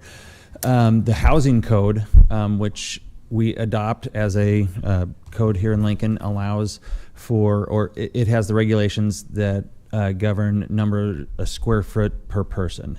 For one person in a sleeping room, we call them sleeping rooms or sleeping areas. It could be a bedroom, could be a living room, could be a room that's not a bathroom, a utility room, or a kitchen. Those could be considered sleeping areas. So it's 100 square foot or 70 square foot for the first person, 100 square foot for 2 people, and then 50 square foot for every additional person after that. So 150 square foot is enough for 3 people per the code in that. So there's that. And the question about building permit review, yes, they will need a building permit in order to change the occupancy from a single family residence to the board and care facility, and our reviewers will look at that from that perspective. They'll look at the the fixtures and all of those things, and they will need to have that any changes that they're making in there, if they're putting up dividing walls to make smaller rooms to put individuals in, or however that works. We will be reviewing all of that to ensure that it complies with the codes, and then after the work, we will be providing performing the inspections as well. So in this aspect of the building and safety part of it, so to make sure it's a safe living environment for whoever decides to live there, correct? Based off of the whatever category that medical or the congregate living facility is, those requirements. Yep. In an effort to try to segue toward LTU, this also includes plumbing, water coming in and water coming out? Correct. It is a, we don't look at the capacity necessarily in those. There's already a service there. If whoever they hire as a either the contractor or if there's a licensed professional determines that needs to have more fixtures to serve their use, if they needed a bigger service, we would make sure that they provided the plumbing in there to do that. I don't know what the result of that would be. I don't know if I don't think they've submitted plumbing plans or any of that. I would yet. suspect not that. I would assume they want to get through this phase before they go to the next phase. I was hoping to transition a little bit to Ms. Elliott and let her answer some of those questions about water in and water out. Okay. I'm sorry. Yeah, please go. If that's okay, Director, since we have you up here, Councilman Dune. Yes, thank you. Is that house going to be required to have fire sprinklers? I was texting my fire code plan reviewer while I was back there.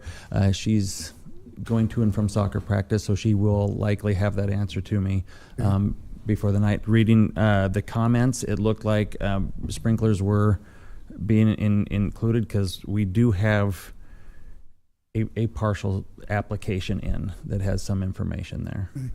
And on top of that, I know one of the testifiers talked about alarms, bells, whistle going off when people exited doors.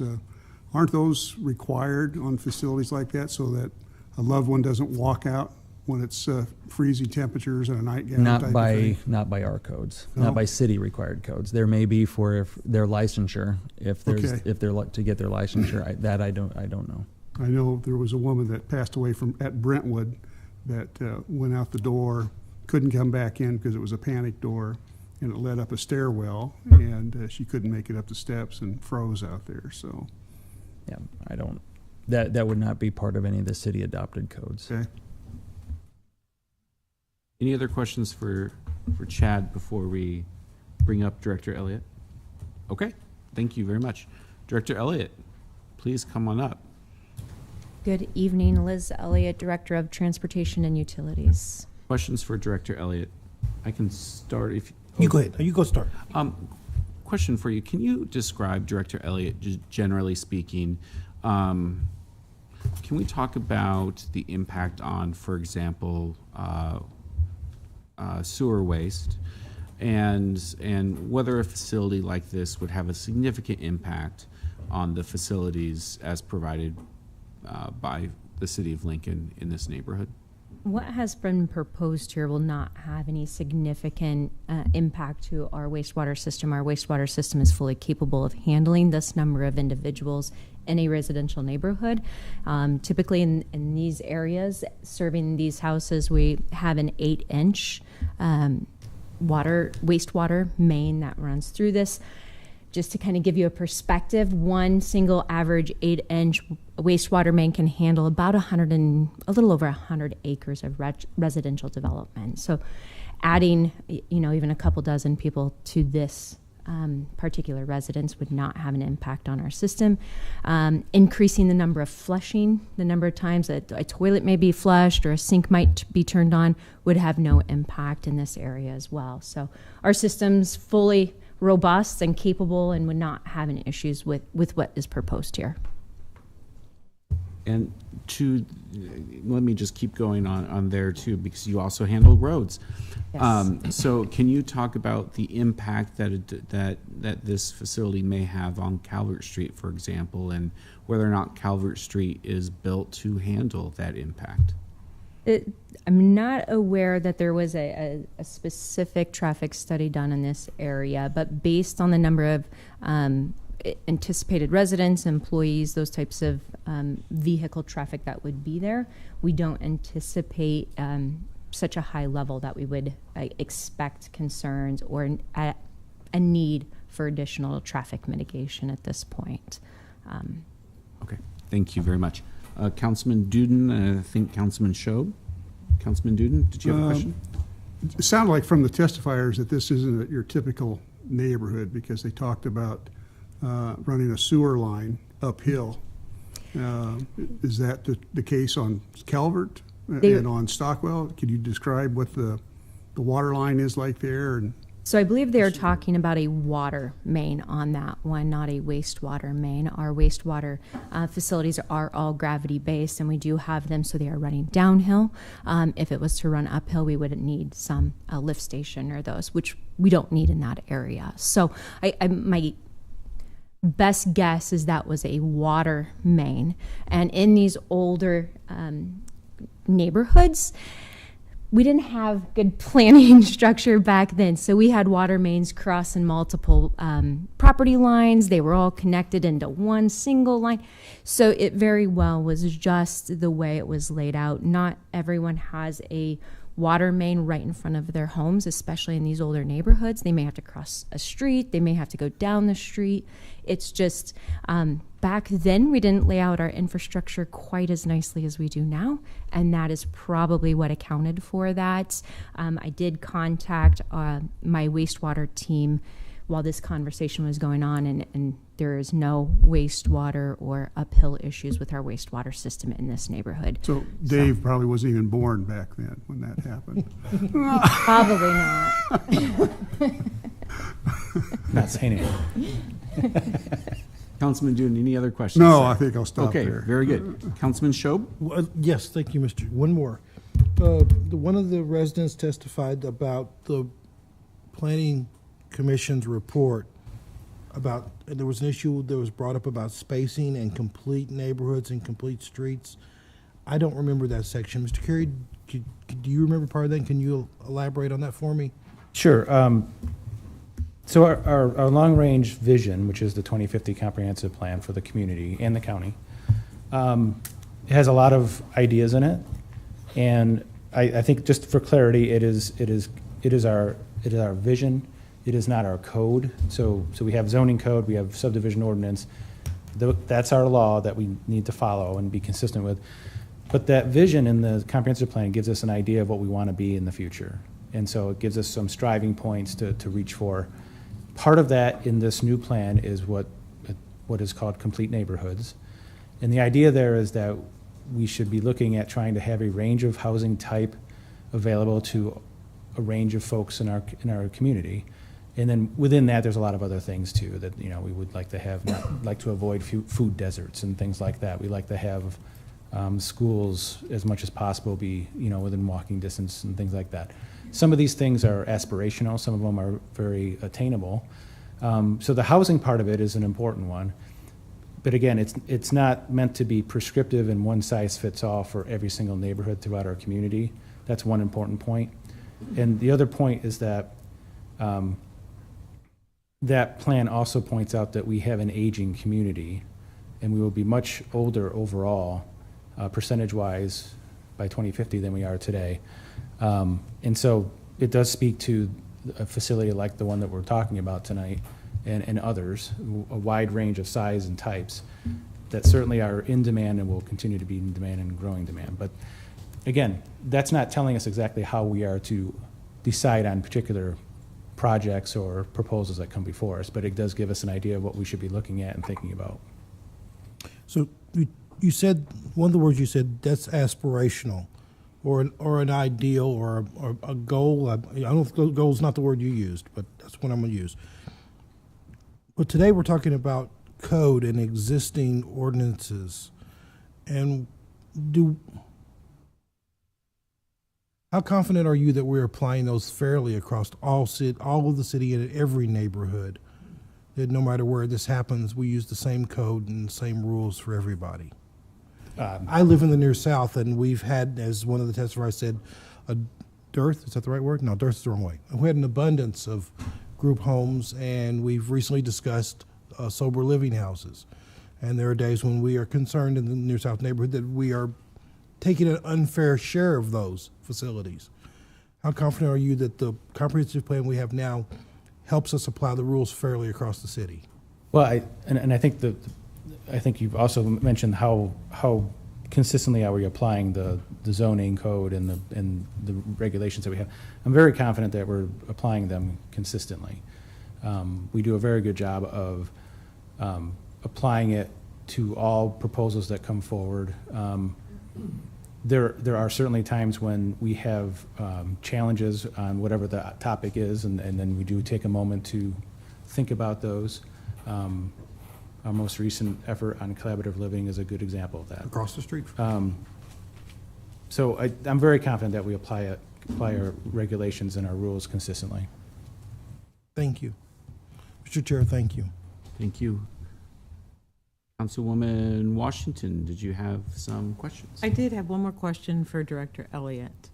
There's been a lot of talk about stormwater capacity, and when I look at the proposal in front of us, and I listened to the testimony last March, and I'm listening today and in the intervening time, I am concerned that we have a current stormwater management issue in this neighborhood that should not be made worse. And we all know what the rules are, but you're not allowed to push any additional water to your neighbors when it hits your property.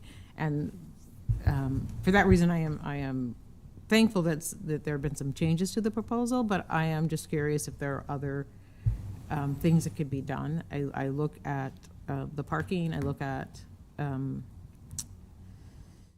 the deck area and the patio. I just want to make certain that we're doing what we can, but also that we're pushing the water, and this is now the question, that we're pushing the water in the direction of where the stormwater can be dealt with. So where should the stormwater be directed if we're not going to add additional water to the downhill neighbors? I think that answer is probably more complex than I should answer, only just because I'm not a watershed engineer and that expertise. But I do think it's something that we can work with the property owners there. We don't believe that what's proposed here will have a significant impact. I will say, I don't dispute it. Clearly appears that we currently have an issue, so I don't believe that what's proposed is going to compound it, but this area definitely needs to be looked at to see if there are some additional steps that we can take just generally. What that exact answer is, I don't know. I think we would have to take a greater look at it. I know earlier it was discussed doing a study to see if there are multiple issues. I don't know that there's going to be just one solution. Sure. We push everything to this one area and that's going to solve the current existing issues. So I do think we do need to look and take a comprehensive look at that area as it exists today. I don't think this proposal here will compound it or make it better or worse. So I think we just need to look at the whole area and come up with a solution. And I know it's in your purview. We've certainly talked about it at council before about safe passage, safe access to schools. And certainly a number of comments have come forward this evening and by email that there are a lot of children here moving toward whatever school whatever direction they're going to. And I know that you put a lot of work into Sheridan and the crossings there, and you put some work into the crossing on 33rd going to Rousseau. And I'm just curious about the need for additional school crossings or crossings with children in mind from the neighborhoods up to those spaces or, those crosswalks specifically. Right. So we do have a team dedicated to our school zone safety. It is a priority of ours that we've been working on and have laid out a detailed safe schools routes, zones. I don't remember the exact title of this, but it is something where we're going throughout the entire city to assess every single school neighborhood to develop and devise safe walking paths for families that live there, as well as make enhancements to areas, whether it's crosswalks or flashing lights or whatever is needed there. So this will be one that the team will continue to look at and make adjustments as necessary. Just with any other area, traffic patterns change over time. So what works today may not work 2-3 years down the road because people have changed habits. So we continue to assess those, and we'll make sure that this one is assessed while we do all of those school zone reviews. Yeah, and maybe the biggest issue, maybe one of the compounding issues is there are no sidewalks along Calvert, and I understand that neighborhoods evolve, and for many reasons, sidewalks probably weren't even considered when this neighborhood was being developed. But that could be a changing need, but that also sort of gets into right-of-way and private property rights. Exactly. We would love to go into some of these older neighborhoods and add sidewalks where they don't exist, because there are a number of neighborhoods that don't have sidewalks. There are a number of challenges. We would have to acquire a right-of-way, which is people's personal property. Some people are not wanting that. Otherwise, it also becomes a costly endeavor to do that. But as part of Complete Streets, some of our safety goals that we're trying to take with our complete network, whether it's vehicle or pedestrian. We're looking for grant funding opportunities to try and connect those communities without sidewalks. So we're looking for opportunity. We're applying for grants for neighborhoods like this where we can maybe come in and add sidewalks and make a safer pedestrian path. We're slowly chipping away. It's unfortunately not something we can just run out and do all of the neighborhoods with missing sidewalks all at once. But between working with LTU traffic team, planning, urban development, those other departments, we're trying to find areas where we can apply for grants and hopefully make differences in those neighborhoods. Thank you. Any other questions? Councilwoman? No? Any other questions? Thank you, Mr. Chair. Does council want to take a break at this point in time? Yep, we're gonna, or do you want to move directly on to the applicant? Can we do the applicant and then take a break? Okay, let's do the applicant and then take a break. Thank you both. We appreciate it. Danae? I'm just going to let Chris just see if he had a couple things he wanted to hit first, and then I'll wrap it up for us. We'll be brief. Just a couple things I wanted to clarify. I know there's a little bit of conversation around density and square footage per inside the home. I think this was a past conversation we had as well.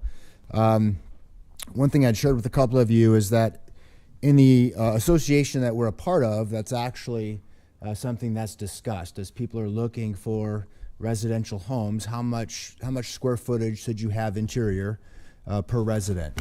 And so what we've been told consistently is you want 300 to 400 per square foot per person is really the target. And so you do the math here, and we're about 4.25 on the particular Calvert house. Now, every home isn't the same in how it utilizes square footage as well. I mean, we look at number of bedrooms, and so this is a 5-bedroom home with the conversion to a, what was a large storage room in the basement. We're putting an easement window below, so it's a 6-bedroom home. Community area where you can fit everybody is a very important element. When we had the neighborhood meeting, I believe we had 11 neighbors, including the 3 of us, all in one room together for our meeting. And so that didn't include the rest of the common area, which is a large dining, living room area, as well as a library area. So there's quite a bit more community space just on that level than the 14 of us that were together for that meeting. So I just wanted to share that. Some things around traffic. I think what was shared with the picture, a lot of things that I'm hearing, it seems to be really, it's about a school commute situation for the most part, which does not really align with when we bring additional traffic. So I think we've shared before about our typical shifts. So we would typically like a 7 a.m. and a 7 p.m. Obviously, that's something we could adjust as well. We're in complete control of how we schedule when those things happen for employees. But when we know that there's already strain in the neighborhood or on the streets at certain times, that's something we certainly, cannot contribute to, and be very mindful and intentional in regards to when we do schedule shift changes. Another thing, again, it's hard for me not, as I kind of hear people share, and I've said this before, if this was my personal residence, I have 7 kids, 6 that are driving age. And just even 3 times this week, my children have had a bunch of friends over for a swimming party. And so there were 15 cars in front of my home. And my kids are in activities, and there's lots of coming. I probably, in my personal residence, easily bring 3 times the amount of traffic as we would to this home operating as the harbor. And so it's hard for me to go, how would I, if this was my personal home, which I own this home, my family would bring a lot of challenges. And I don't walk around on a daily basis feeling like my family is a challenge in the neighborhood that we live in. Now it's a different neighborhood, but it's also, there's new construction, there's construction vehicles around as well. There's other, but it's lots of children. Everybody has children on bikes and on scooters and that type of thing. And so I think some of these things, I really, we operate in these homes as a home. these residents feel like it's their home. Our daily activities are very much like daily activities in a home. Our residents don't come and go. They don't, leave and wander. We have a secured area that's outdoors so they can enjoy the weather, enjoy the scenery, enjoy some outdoor time, that type of thing. But I think everything we do is very much par for the course of typical activity in a residential neighborhood. If I could pull this up real quick, I just came across this the other day. Give me just a second here. My sister and I were talking, and of course it's not going to pull up.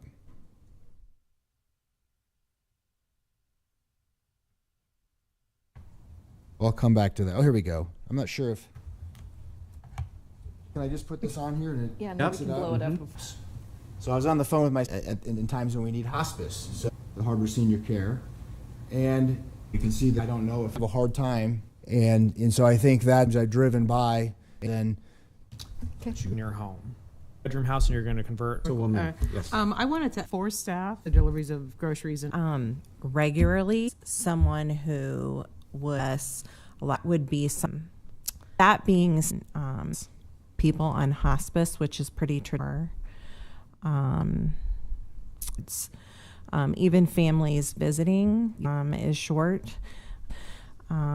Vocal that is coming and bringing multiple people. We just need to give them a heads up. Hey, maybe hang out upstairs or downstairs or go outside, things like that we can find like a visiting one. So you through dimension, they have to have. The city does on the park. Making all significant, unanimous, listened, made adjustments to further reduce whatever potential impact there may be. They've gone above the city requirements in order to assure a minimization of those impacts by reducing the density way below what the standards would allow, by adding extra parking, by stormwater, adding their own stormwater requirement that they would not otherwise be required to perform, and also adding the additional screening. Every single step they've taken has been to try to minimize where we can the impact on the neighbors. So I guess we're asking you to consider that and consider strongly the Planning Commission's recommendation, and we would ask for your approval of this application. Very good. If there's any other final questions. questions? All right, very good. Great, thank you. So much. We will adjourn and take a break. We will recess until 7:40. Thank you.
All right, welcome back. We will move forward with our next agenda item, which is going to be a public hearing, item 5C. Madam Clerk, will you please call the item? Item 5C is authorizing an application to the Nebraska Games and Parks Commission for Land and Water Conservation Grant Funding Assistance for renovation of 7 neighborhood playgrounds. Director. Good evening, Council. You have seen these before. I am here on behalf of Parks and Recreation, Maggie Stuckey-Ross, Director of Parks and Recreation, I'm sorry. We are intending to apply this year to the Nebraska Game and Parks Commission for Land and Water Conservation Grant funding to support the renovation of 7 neighborhood playgrounds. I've got the map sort of on the screen. How about I go back a little bit? That's brightness. How about I go back Perfect. that way? There you go. So these 7 playgrounds are Peach Park, Nevin Park, Stir Park, Henry Park, Belmont Park, Filbert Park, and Herbert Park. It's kind of a tongue twister. Each of these neighborhood playgrounds provide recreational opportunities designed to meet the needs of residents located within a 10-minute walk. These renovations will include removal of playground equipment and worn surfacing, installation of new concrete and resilient surfacing, ADA improvements, and new playground equipment, including inclusive play features. We are applying for the maximum grant amount on the state side, which is $600,000. It requires a 1-to-1 match, which we will be using our CIP to make that match. Of note, all of these parks had playgrounds that were designed and built in the mid-1990s, which perhaps doesn't seem like that long ago, but we are 30 years out on most of these playgrounds. They're all part of the 10-year plan. On the map, you'll note that most of them, maybe 2, are not located within an LMI area of Lincoln, although all of them serve LMI neighborhoods of Lincoln.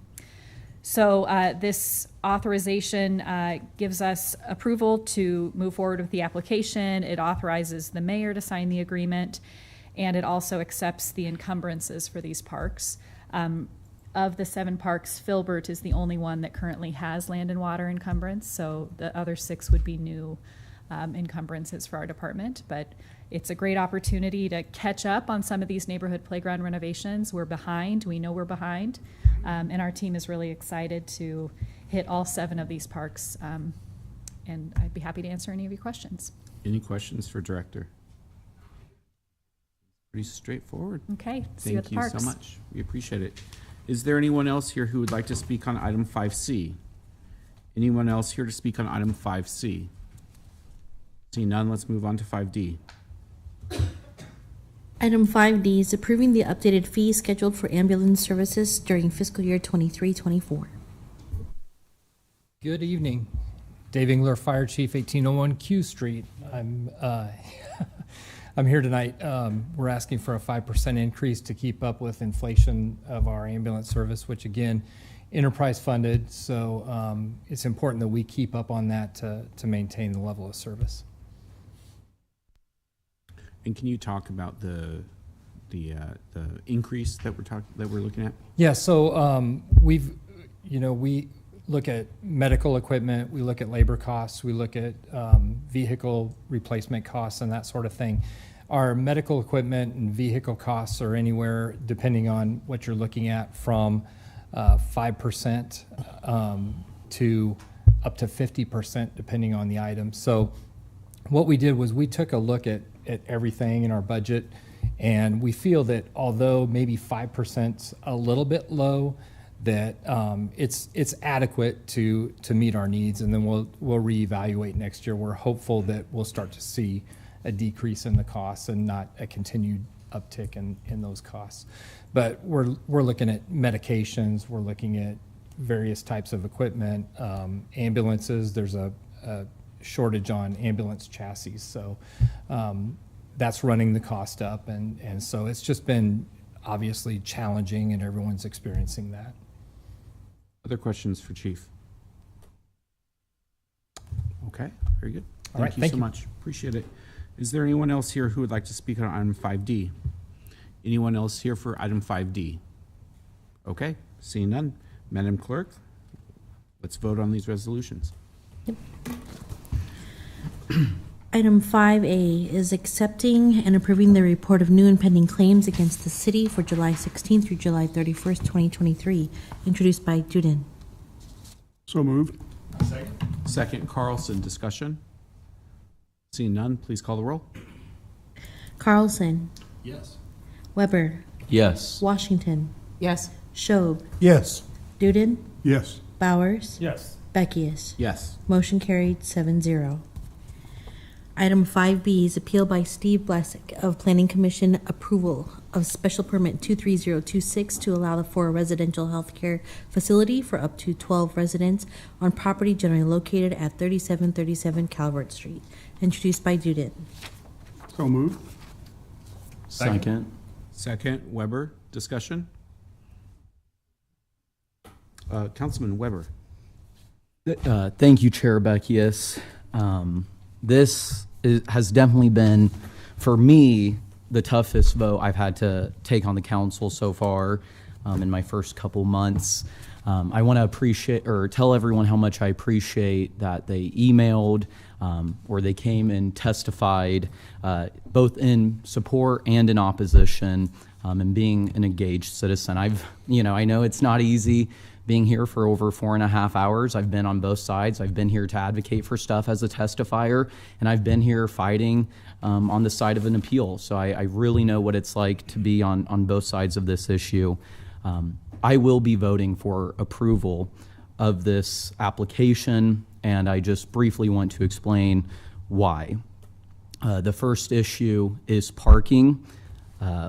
As it's been said, they are required to have 5 parking spaces because for parking for residential healthcare facilities, they are required to have 1 space for every 4 residents, as well as 2 spaces for every 3 employees on the largest shift.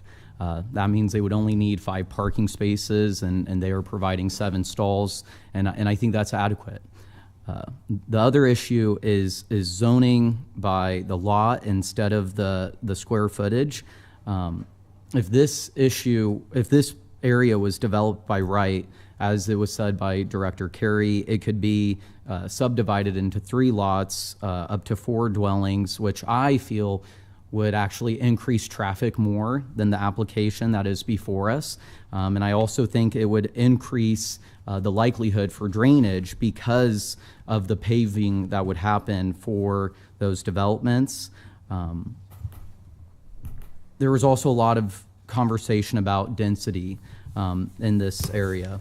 And I appreciate that the applicant came back to the council and instead of requesting 16, requested 12, meeting with the planning department, looking at the site plan, driving by the house.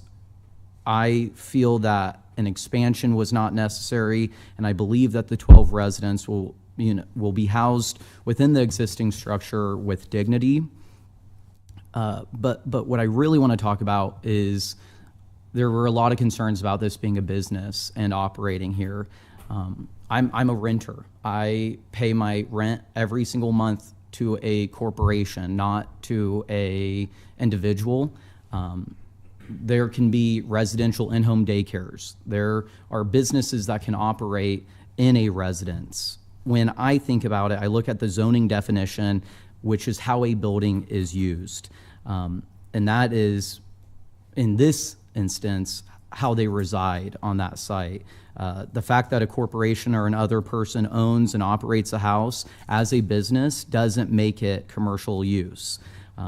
I don't think it's fair for us to vote down this application and then allow renters to live in a place that is maybe zoned residentially, like I've lived in, but tell the individuals, the patients, that they need to go live in a business district when I wouldn't have to if I'm just living there for college, for law school. I also really appreciate the applicant's zoning restrictions. That was my biggest concern with this application. Since the applicant requested the special permit to be only for assisted living and memory care facility, I think that addresses the incentives that some of the neighbors have concerns about. this special designated license can only be for assisted living and memory care facilities. And what that means is if they want to do a different use, or if someone down the road comes along and wants to do a different use, that special permit doesn't allow for the other residential health care uses like hospice home, like a group home up to how many individuals would be allowed by right. And I think this restriction continuing to the future buyer or operator is very beneficial on this application. And if the permit were denied right now, tonight, they could place a group home or a transitional living facility in the house as a conditional use instead of what is before us today. The last issue I just want to touch on is drainage. I really appreciate my colleague, Councilwoman Washington, for asking a lot of the tough questions when it comes to this. We've been told that there isn't a need for a drainage study, and I do disagree with that. I will be pushing for a drainage study in this neighborhood. I think that is important, and I appreciate that the applicants are willing to bring in an engineer to make sure that they don't make a bad situation any worse when it comes to drainage. And in closing, I believe it was Kelly said that she would welcome this in her North Lincoln neighborhood, and I would as well. There was an applicant that said to vote for this as if it was in my neighborhood, as if it was next door. I would welcome a facility with operators like the applicants before us into my neighborhood any day. And I really do believe, as one of the caregivers mentioned, that this is the future. And I think that this allows us to serve a really vulnerable population with dignity when they need it most. So I will be voting in favor, and I just briefly want to respond to my colleague, Councilman Duden, who talked about supporting this concept of this business but didn't like where it is. I'm concerned of the precedent that could set for this council if after the Planning Commission votes unanimously that in support of this application, that this is an appropriate and adequate location for a facility of this nature. If we vote this down, then where in the city of Lincoln can we approve this? Can we approve it in Northwest Lincoln? Can we approve it in Northeast Lincoln, Southwest, Southeast?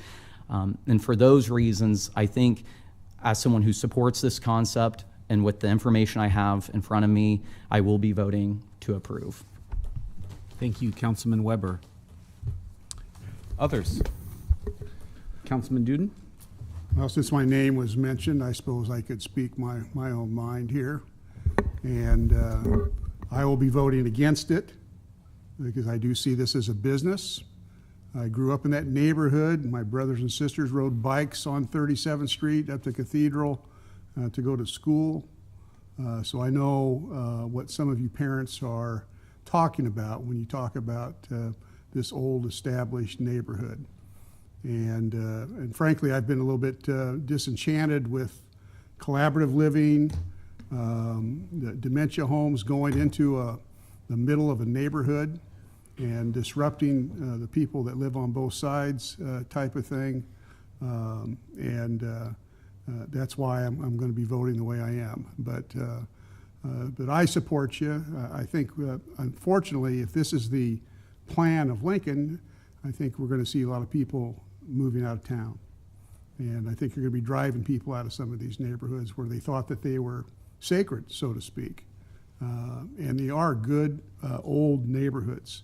And some of them have existed, you're right, for 60, 70, 80 years maybe. But the only business in that neighborhood that's been there for 100 years was the old Lincoln Carpet building there. But everything kind of grew around that, and that kind of sits down in a bowl. You don't even really see it. In fact, the roof, I don't think, is even taller than the roadway of Calvert Street. But that's a good old neighborhood, and I appreciate everybody's testimony. Some of you I've talked with on the phone. Some of you have emailed me, called me, and we had discussions. So appreciate you coming down here tonight, and we'll see how things kind of end up here towards the end. Thank you. Thank you, Councilman. Others? Councilman Carlson. Yeah, I do agree with Councilman Weber in that this was a very difficult decision. I, too, am going to join Councilman Duden in voting no on that. I really commend Harbor for the adjustments they've made. They've listened to the neighborhood. I think they've answered a lot of the questions involving parking, traffic, and water runoff. I can't get over, though, that this is a business in the middle of a neighborhood. It's a business in an established, developed neighborhood, and that concerns me. Too. So I also can't overlook the groundswell of letters and emails from the neighbors that are completely opposed to this. So I will be voting no. Thank you, Councilman. Others? Anyone can go. Councilman All right, I'll stop. Bowers? So I think I've responded to most, if not all, everyone who wrote in. I'm going to kind of reiterate what I put in my emails over this weekend. And that's, I understand the apprehension about establishing a precedent for introducing a business into a residential neighborhood. However, this concept of residential healthcare facilities, it's not new within our municipal code, and it's specifically designed for residential zones. There was a comment earlier about that this would change the agreed upon rules. It doesn't. This code and these requirements have been put in place since the 50s or 60s. I can't remember what exact decade it was, but it's been around for decades. And this is not making a new change that has not already existed. And in all reality, their first application met all the requirements that was in code. I voted against it. I voted against it because I wanted to provide an opportunity to have more concessions be made, and the applicants did that. They made significant concessions to directly address the concerns raised by neighbors.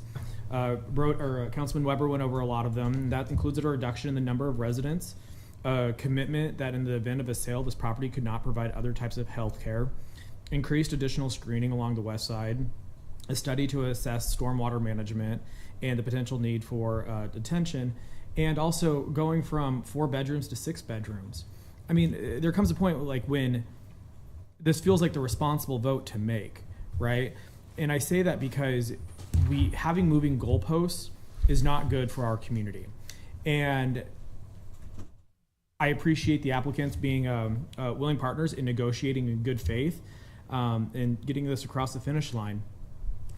You know, one of the things that we've heard a lot from folks is saying, you know, what if this was in your backyard? And I hear that from whenever we have a development come up, I hear that pretty consistently. I mean, I live less than a block away from a 7-story, 120-unit assisted living facility, and a couple blocks down the road is another one that has about 25 units into it. And our traffic is not overrun. It fits right in with our neighborhood, and that a 7-story building is significantly smaller than what we're talking about here.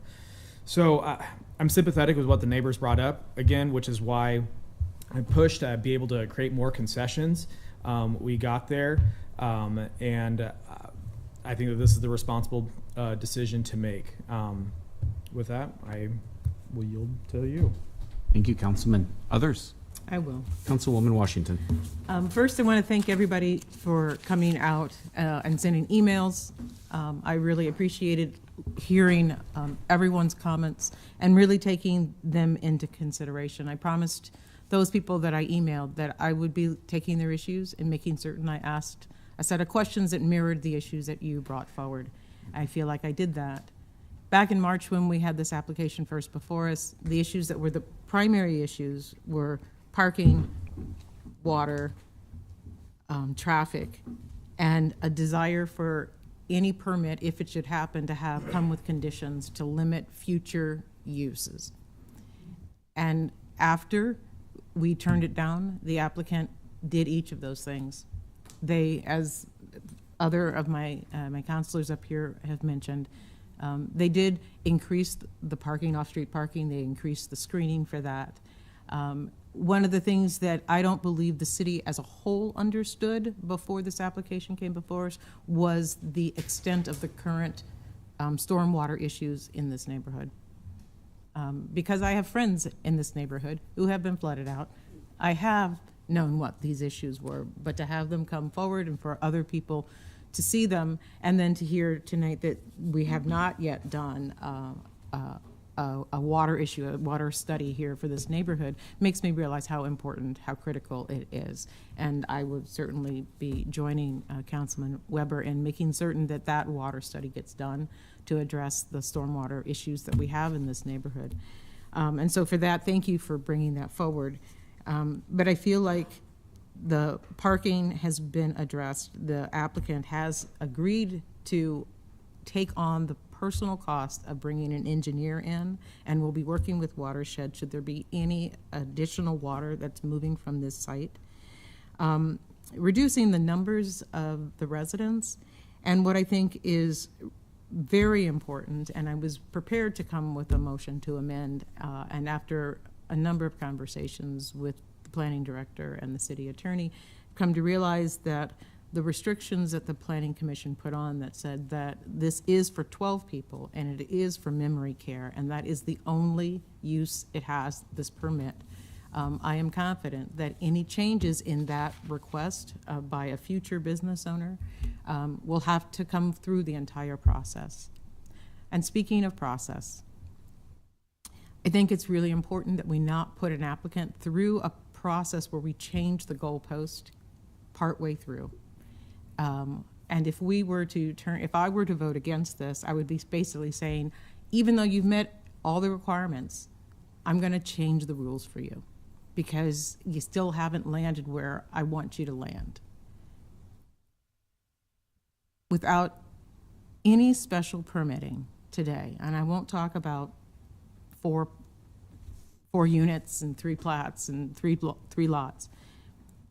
This landowner or any landowner in your neighborhood could open up a short-term rental.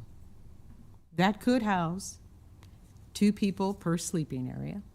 So the same number, but instead of it being a controlled situation where you'll know how many trips for groceries, how many trips for supplies, how many trips for staff, you could have basically a situation we have in some of the other short-term rentals where it's flooded with people every weekend and they park helter-skelter. There's no additional parking requirement. What we will have with this facility, should it pass, is a house that from the outside looks like a residential property.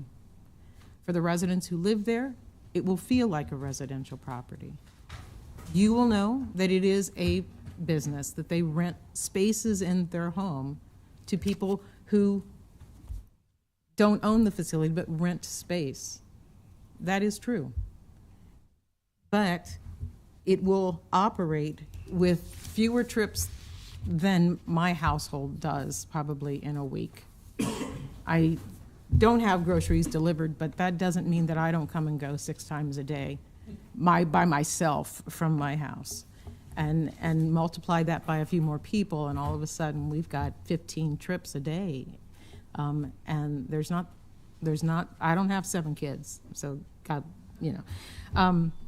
So I just wanted to say that, and I know it's hard because I'm voting in a way to support that will be upsetting to the people that I care about who live in this neighborhood. But I think it is the right vote to make so that I don't really put an applicant into a situation where they're jeopardized over and over again because we keep changing the rules. But I will be working on the water study, and I will be paying close attention to how this application moves forward through building and safety so that we know what's happening. We know it's a good situation that doesn't add any additional water to the neighborhood, and that the traffic counts stay where we think they're going to be. And if there are situations that come up, I trust that there is the ability for the operator of the home and the neighborhood and the neighbors to talk to each other to resolve an issue. With that, Mr. Chair. All right, thank you very much. I'll go ahead and close out. I won't repeat what my colleagues have said, but I will just state that we all know up here through our constituent work, through days and weeks and months and years of constituent work, that change is difficult, especially when we're talking about change in a place as special as your own neighborhood. However, I'm confident that the look and feel of the neighborhood will not dramatically change, and that's an important consideration for me when evaluating the applicant's request. I would not vote to approve this special permit if the conditions that it would put upon the neighborhood would be overly burdensome. And I do understand and hear neighbors when they say that they feel like this process is moving quickly. Although we've been contemplating this issue for several months now, and that there are aspects of this that they don't necessarily agree with, but we've gone through the list of parking, traffic, future use, watershed. In the 7 years or so I've been a planning commissioner or city councilman, I've never seen an applicant willingly agree to watershed management on their site. Never. I don't think I've ever seen that. That is not normal.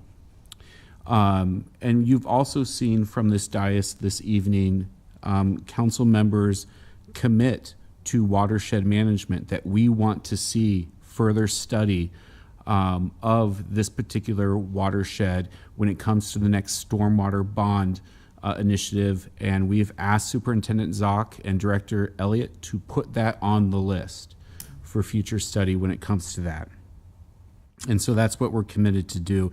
And I'm hoping that in years to come, should this pass, that neighbors, as they're out on their evening strolls, can come to see what this use in this neighborhood really turns out to be, which I think will highlight the sort of cooperation that this community has given into this consideration when it comes to providing a quality residential experience to everyone, regardless of your ability to live on your own anymore. So, Sony, with that, could you please call the roll? And actually, before we do that, Mr. Christie, would you simply like to explain to folks how we're voting today, that we're not voting on necessarily an appeal, but rather on, we're voting on is as if it's a brand new application, so folks at home can understand. Yes, and I know that I have some reinforcements in the back if I get it wrong. But you're treating this as if it is before you for the first time, meaning a yes would be an approval of the applicant's request, and a no would be a denial of the applicant's request. Perfect. Thank you. Yes. I appreciate that. Madam Clerk, when you are ready. Carlson. No. Duden. No. Schob. Yes. Washington. Yes. Weber. Yes. Bowers. Yes. Beckius. Yes. Motion carried 5-2. Item 5C. Authorizing an application to the Nebraska Games and Parks Commission for Land and Water Conservation Grant Funding Assistance for renovation of 7 neighborhood playgrounds, introduced by Duden. So moved. Second? Second, Carlson, discussion? Seeing none, please call the roll. Bowers. Yes. Carlson. Yes. Duden. Yes. Weber. Yes. Schob. Yes. Washington. Yes. Beckius. Yes. Motion carried 7-0. Item 5D is approving the updated fee schedule for ambulance services during fiscal year 23-24, introduced by Duden. So moved. Second? Second, Carlson, discussion? Seeing none, please call the roll. Duden. Yes. Washington. Yes. Carlson. Yes. Schob. Yes. Weber. Yes. Bowers. Yes. Beckius. Yes. Motion carried 7-0. Okay. That concludes section 5 of our agenda. We shall move on to section 6, our public hearing ordinances, second reading and related resolutions. Item 6A is approving the purchase agreement between the City of Lincoln and County of Lancaster, Nebraska for the purchase of county's interest in jointly owned property located at 10050 O Street. Good evening, council members. Tim C., Assistant City Attorney, 555 South 10th Street. What you have before you is a purchase agreement between the city and the county. If you may recall, this was a agreement that was done approximately 18 months ago. There was an agreement that is intended to consolidate title in that property in the city. It's held jointly right now by the city and county. The previous agreement expired before we had a chance to close on the property, and so we're just trying to set this back up, get all of the title to the property in the city so that we can then move forward with consolidating the sale of that property. Happy to take any questions you might have. Any questions for Director C? Yes, Councilman Duden. Purchase price. There's no purchase price in this one. This is just consolidating the interests of the city and the county into one. There will be a subsequent purchase agreement with a private individual who would be buying the property. Okay, thank you. Yep. Other questions for Director C? Okay, thank you much. Thank you. Appreciate it. Madam Clerk, let's move on to 6B. Oh, I'm sorry. Is there anyone else here who would like to speak on item 6A? Nope, I don't think so. Let's move on to 6C. I'll be calling items 6B and 6C together. Text Amendment 23009, request of City of Lincoln Planning Department to amend Lincoln Municipal Code by amending Section 26.13.010, lot consolidation, when permitted by taking out the statement concerning no easements releases, by amending Section 26.15.015, information on a preliminary plat by deleting paragraph O, as it no longer applies, by amending Section 27.02.020A to add a definition for alcohol crafting, by amending Section 27.02.040C to add a definition for commercial kitchen, by amending Section 27.06.110, education and instruction use group to change C conditional to P permitted in the O1, O2, O3, and RT zoning districts, and change S special permit to P permitted in the H4 zoning districts for early childhood care facilities, by amending Section 27.06.140 food and drink establishments use group to allow small-scale commercial kitchens to be allowed in other districts besides the I1 zoning district, to allow for off-site sales and to add alcohol crafting and commercial kitchen to the food and drink establishment use group table as P permitted use in B, H, and I zoning districts, by amending Section 27.62.080 education and instruction use group to delete the O1, O2, O3, and RT zoning districts from the list of permitted conditional use, by amending Section 27.63.070 early childhood care facilities to delete the O1, O2, O3, RT, and H4 zoning districts from the list of special permitted use, by amending Section 27.64.010 procedures and requirements to delete items that are no longer needed and add items that are needed, by amending Section 27.65.080 design standards, density to add maximum density requirements from the design standards for CUPs, by amending Section 27.69.020 definitions to remove language within 300 lineal feet from the premises, from the definition of on-premises sign to prevent potential use of nearby billboards for signage, and by amending Section 27.69.340 permitted signs for planned unit developments to clarify the signs for planned unit developments are allowed where the underlying zoning district would not normally allow signage. And the related Text Amendment 23009 requested the City of Lincoln Planning Department to repeal Chapter 3.35 Design Standards for Community Unit Plans. Director Carey. Director Carey. Good later evening. David Carey, Director of the Planning Department, 555 South 10th Street. That was a lot. Thank you, Sony. So the good news is that this proposal that's before you tonight for your consideration is a package of changes that we often look at on a regular basis through our codes to try to see where we can improve them, where we can streamline process, and where we can add some things that maybe we've heard about that we know that there's a growing demand for or need for that isn't currently adequately covered by the code. So that is what this package is before you.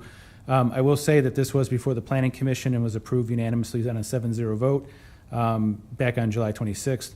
And I just want to provide a couple highlights just to note some things that really make a lot of sense to us, which is why we're proposing them, and we think they make a lot of sense to the community at large. So as part of the effort to try to identify things that we need to address, one of those is small commercial scale kitchens to operate in commercial districts. And so we've heard a lot of requests or ideas behind this. And the idea here is to lower overhead costs, but to provide an opportunity for this type of use to occur in commercial districts. We really don't have that option on the books right now, which is why we're proposing what we're proposing. And we really feel like this is going to allow for a lot of different types of smaller businesses to really operate efficiently. And I think we'll have some very unique and good products coming out of that. I'm actually excited about that. I want to see how that works. Another point to be made here is that we've heard an awful lot from our early childhood care, both operators and advocates, to try to allow for that service to be more doable in more districts and less of a process to get there to approval. And so what we're proposing here is that we would change the code to allow early childhood care facilities in the O1, the O2, the O3, the residential transition district, and the H4 district to go to permitted uses.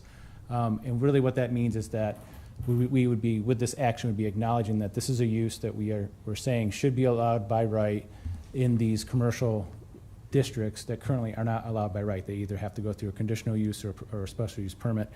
And we are in agreement with that idea, and that's what we're proposing here tonight. And then there's quite a few other items that are packaged into this, and really to summarize what they are doing or trying to do is really to kind of streamline the code so that we're getting rid of some things that are not necessary anymore. And as part of that is to improve process so that things can get done more quickly. And also very specifically to reduce some redundancy in both the code and the design standards. In particular, the community unit plan was a big section that we have identified a way to bring it all together in the code, and then we can get rid of that section from the design standards. So that is in a really quick nutshell kind of what the proposal has in front of you. I'm available to answer any questions. We have not received any comments on this in for or against, for that matter, although I think we have heard from a lot of people that some of these items are very much wanted and appreciated.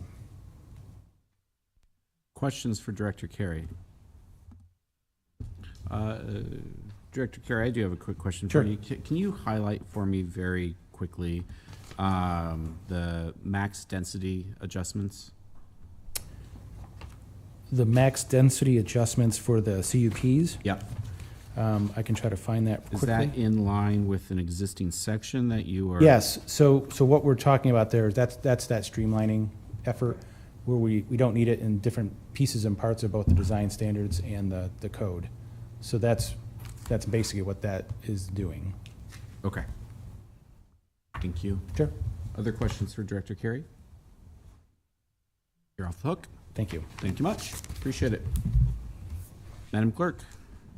Oh, I'm sorry. Is there anyone else here who would like to speak on items 6B or 6C? Oh, hi, Jane. Go ahead.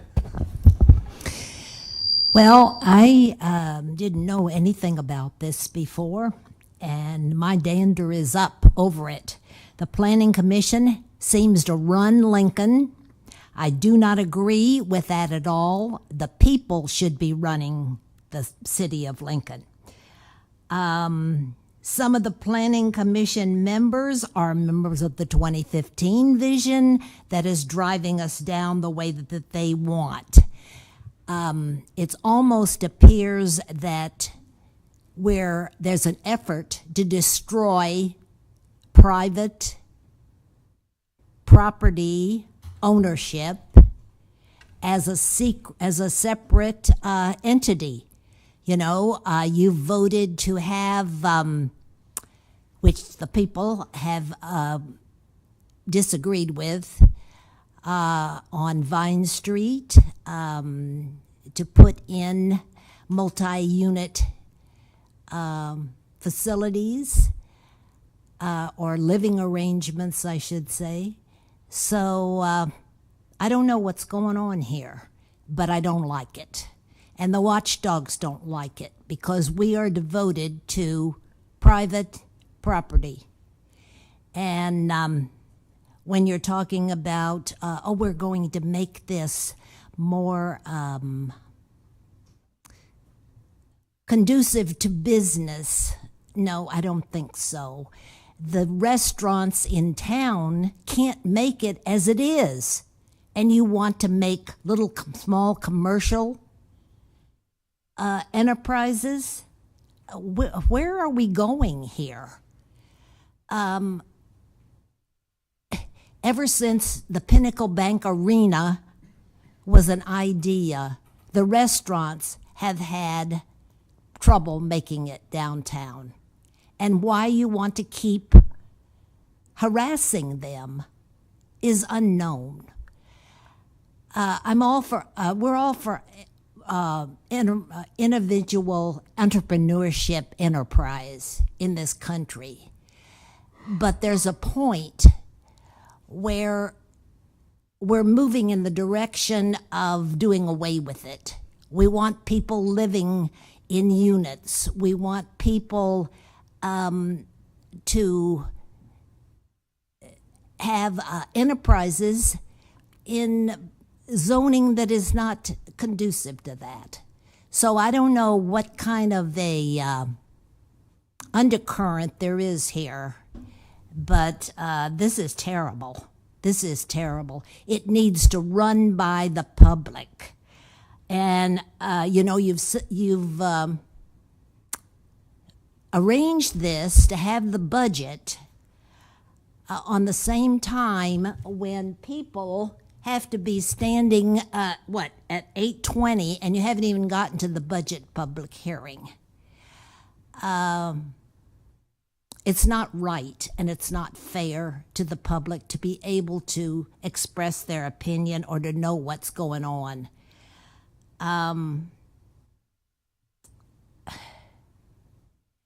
This is supposed to be a democracy where people can have the power, and it doesn't go into the pockets of certain people who want to make their position stronger.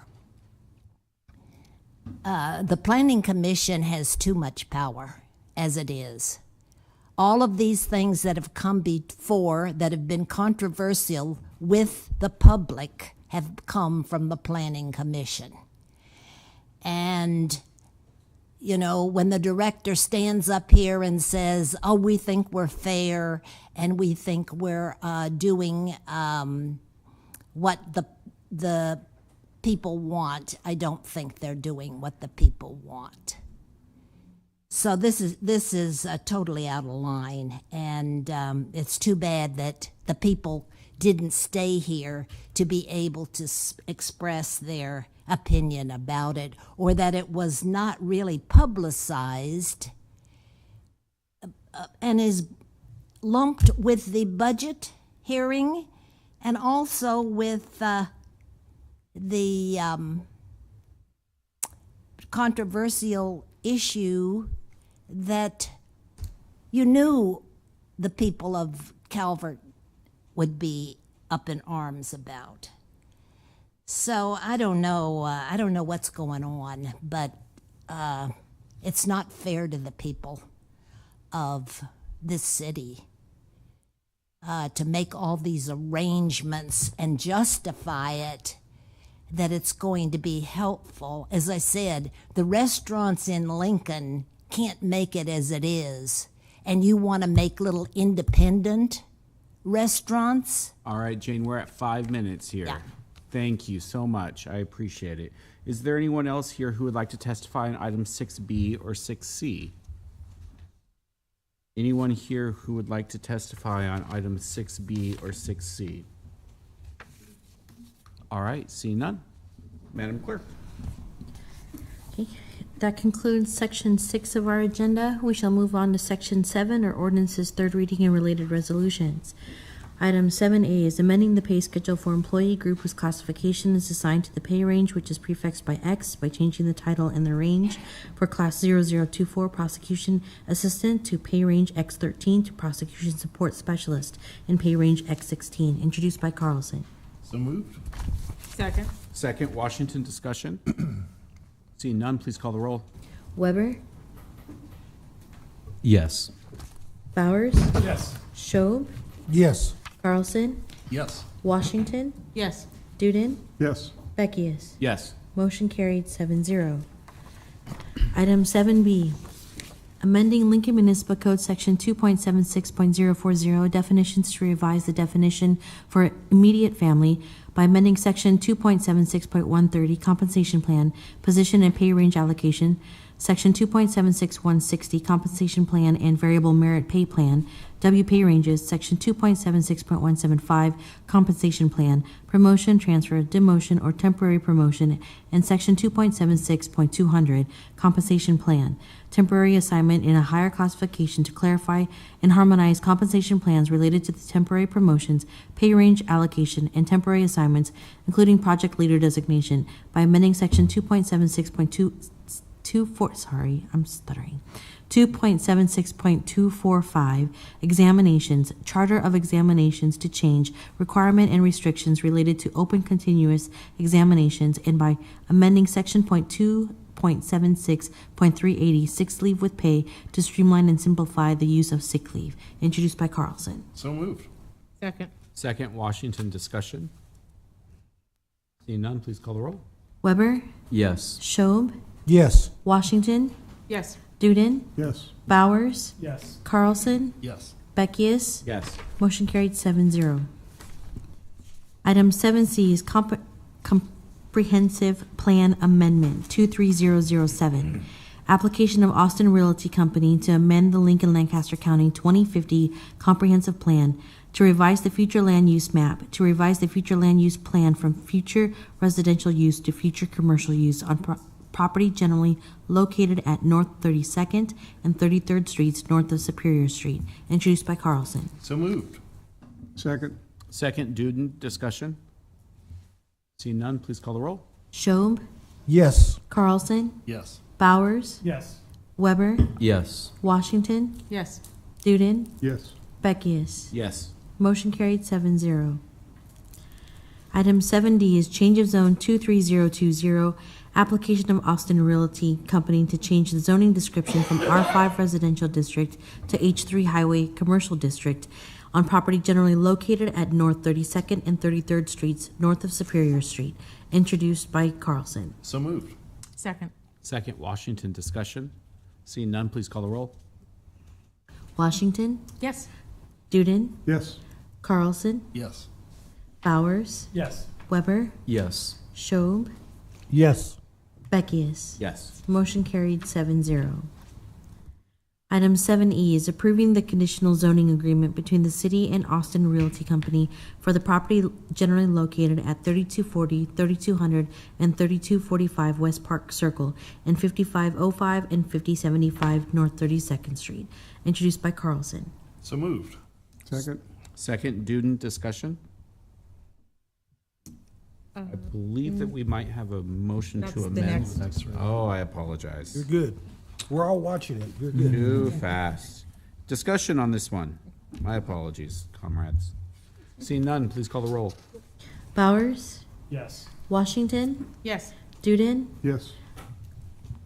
Carlson, Yes. Schob, Yes. Weber, Yes. Beckius. Yes. Motion carried 7-0. Item 7F, approving the expansion of Downtown Maintenance Business Improvement District to include a new area generally defined on the south by the north side of K Street from 13th Street on the west to 21st Street, on the north by the south side of Q Street from 17th to 19th, and the south side of P Street from 19th to 21st Street, on the west by 13th between K and M Streets and 17th between M and Q Streets, and on the east by 21st Streets between K and P Streets, and including the privately owned parcels abutting the east side of 21st Street. Introduced by Carlson. We want a motion first, right? We move Yep, this. motion, move it first. Yeah. So moved. Second. Second, Washington, discussion. I would like to offer a motion to amend by offering a substitute ordinance for the downtown maintenance BID. There was just a typo in describing the geographic boundaries, and in order to clear that up so that we're not mushing things together, please accept the substitute ordinance. Second. Second, any discussion, any further discussion on that? All right, let's call the motion, let's call the roll on the motion to amend. Carlson, Yes. Weber, Yes. Washington, Yes. Schob, Yes. Duden, Yes. Bowers, Yes. Beckius. Yes. Motion carried 7-0. Main motion? Carlson, Yes. I'm sorry, I apologize. I think we, Councilman Weber.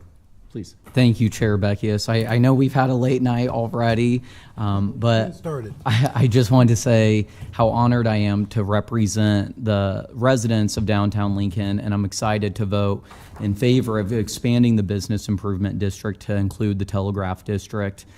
For over 40 years, the Downtown Lincoln Association has provided services to nearly 900 businesses and 500 property owners in the Business Improvement District. Expanding this district to include the Telegraph District will add 80 businesses and 156 properties. Over the years, there has been significant investment in keeping our sidewalks clean, maintaining over 1,000 trees, while also performing other landscaping services, as well as promoting economic development. This public-private partnership ensures that we are efficient with our resources and maximizes value for downtown. With these investments, downtown Lincoln has seen a 405% increase in residents, a 156% increase in hotel rooms. The DLA has distributed over 200,000 visitor guides, helping further small business discovery downtown. Expanding this district will build on those investments to keep downtown Lincoln thriving. Voting to support this expansion is not only great for the residents of Northwest Lincoln, but for the entire city of Lincoln. I strongly encourage all of my colleagues to support this expansion to help make Lincoln an even greater place to call home. Thank you. Very good. Anyone else? All right, now let's call the roll. Carlson? Yes. Weber? Yes. Washington? Yes. Schob? Yes. Duden? Yes. Bowers? Yes. Beckius? Yes. Motion carried 7-0. Item 7G is approving the expansion of the Downtown Management Business Improvement District to include a new area generally defined on the south by the north side of K Street from 13th Street on the west to 21st Street, on the north by the south side of Q Street from 17th to 19th, and the south side of P Street from 19th to the 21st Street. On the west by 13th between K and M Streets and 17th between M and Q Streets, and on the east by 21st Streets between K and P Streets and including the privately owned property abutting the east side of 21st Street. Introduced by Carlson. So moved. Second. Second, Weber, discussion. Seeing none, please call the roll. Washington? Yes. Bowers? Yes. Carlson? Yes. Duden? Yes. Weber? Yes. Schob? Yes. Beckius? Yes. Motion carried 7-0. Item 7H is approving the North Haymarket Arts and Humanities Center Phase 3 redevelopment agreement between Textbook 21 LLC and the city relating to the redevelopment of property generally located in the southeast quadrant of Block 21 of the original plat of Lincoln, bounded by 9th Street on the east, private property on the west, R Street on the south, and a vacated east-west alley on the north, together with the 8th, 9th, R, and S Streets rights-of-way in the vicinity of the redevelopment site in downtown Lincoln. Introduced by Carlson. Second. Second, Washington, discussion.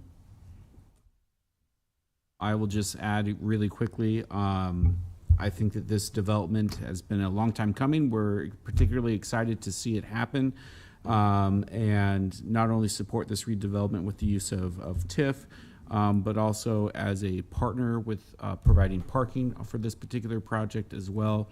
Those parking garages are being used exactly as intended to in order to provide additional private investment in downtown Lincoln, and use those parking garages as another tool for economic development in Lincoln.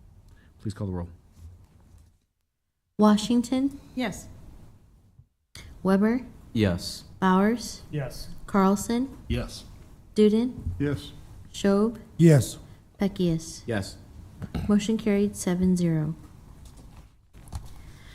Item 7I, amending the fiscal year 2022 and, 2022 and 2023 CIP to authorize and appropriate $3,043,004 in TIF funds for the North Haymarket Arts and Humanities Center Phase 3, 9th and R redevelopment project, introduced by Carlson. So moved. Second.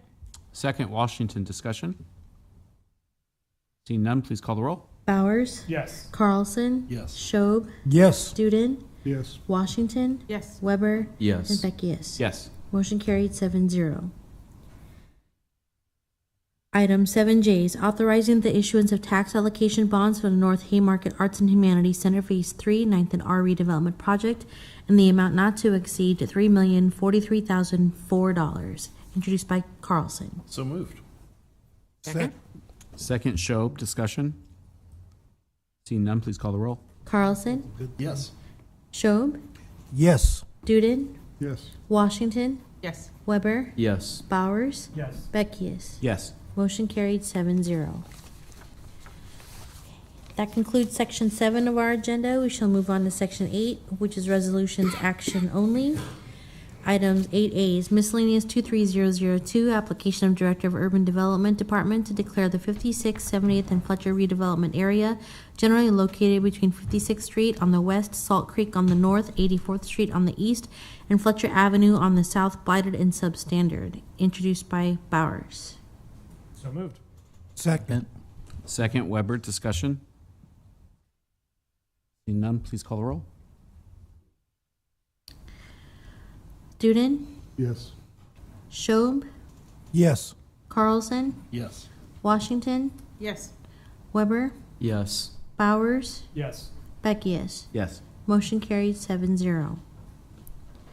Item 8B is reappointing Hugh Syke to the Examining Board of Plumbers for a term to expire February 1st, 2026. Introduced by Carlson. So moved. Second. Second, Weber. Discussion? Yep. Yes, Councilman. I just want to make sure that you guys know that this is Hugh H. Seek the third.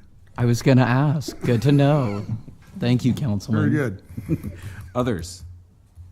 All right, very good. Call the roll. Carlson, Yes. Weber, Yes. Washington, Yes. Bowers, Yes. Schob, Yes. Duden, Yes. Beckius. Yes. Motion carried 7-0. That concludes section 8 of our agenda. Section 9 is resolutions. First reading is items 9A through 9E. Section 10, ordinances first reading and related resolutions, item 10A. Section 11 is our pending list, date certain, items 11A and 11B. Section 12 of our agenda is our pending list, item 12A. Ask for adjournment. I move adjournment. Second. I got a question. We have. Yeah, go ahead.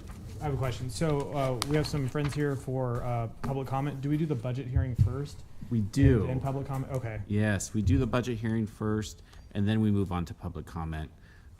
Our apologies. It's a bit of a long night. So we are adjourning And then, when we, to the session where we normally have the public comment. correct. Yep. That We're- was the we're question I expecting- asked we're the expecting- directors. We're expecting public comment tonight. Correct. Mm-hmm. Yep. All right, very good. I think we have a motion to adjourn this meeting, and move into our budget meeting. Please. Duden, Yes? Yes. Bowers, Schob, Yes. Washington, Yes. Carlson, Yes. Weber, Yes. Beckius. Yes. Motion carried 7-0. I'm just gonna stand up in my place. I agree. Let's, Let's do some jumping jacks. we'll give staff a second to get set up. Can I get you a piece of candy? Sorry, Tracy.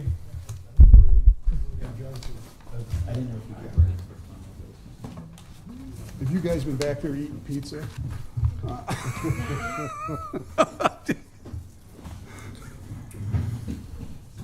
Oh, boy.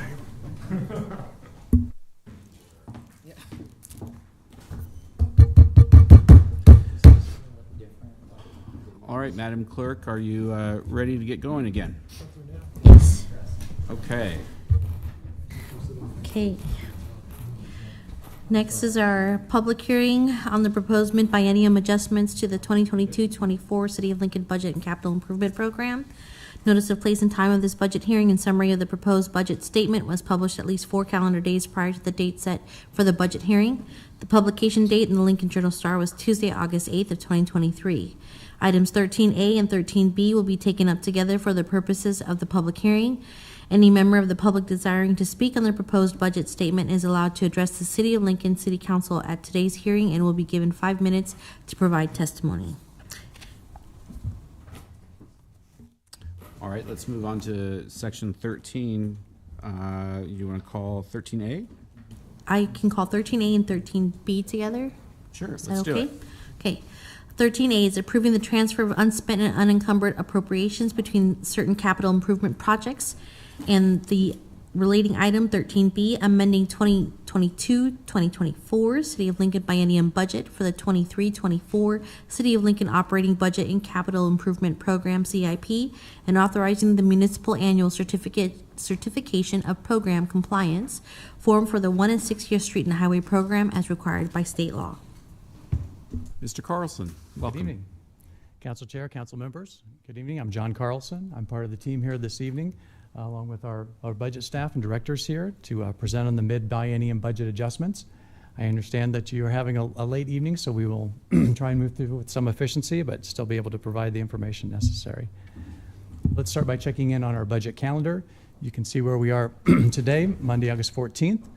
This is the public hearing of City Council on the budget adjustments in the CIP transfer ordinance. Next Monday, August 21st, would be the vote on those 2 items. Careful observers will see that's a week apart. On a budget hearing, they would be 10 days apart, but we're not doing a new budget. We're modifying an existing budget, so it's perfectly fine to follow the normal council procedures that you would follow in ordinance. Friday, September 1st, then, is the beginning of the city's fiscal year, so we're doing this ahead of the city's fiscal year. September 19th would be the state LB 644 joint public hearing. If necessary, the city will participate in those hearings. And then Monday, October 2nd, 2023, there'll be a second hearing or another hearing, a public hearing, and a vote to set the property tax rate that reflects the budget that you adopt. Again, just for folks watching at home, we adopt our budget in the service of leading Lincoln towards a more successful, secure, and shared future. How do we know if we're starting to move towards our vision? We have city budget outcome objectives. You'll notice as we move through the presentation, you'll see these objectives referenced again and again. That's the umbrella under which our departments do their work. Those are the objectives under which they have metrics so they can measure, are we moving forward on those outcome objectives to try and achieve the vision for the community with the budget investments that they ask us to make. And those investments are paying off. We are seeing success. Our partnership with the private partners, nonprofit sectors, neighborhoods, and all the other stakeholders across the community. We're seeing a growing economy. We're seeing record-setting pace of private sector building and development.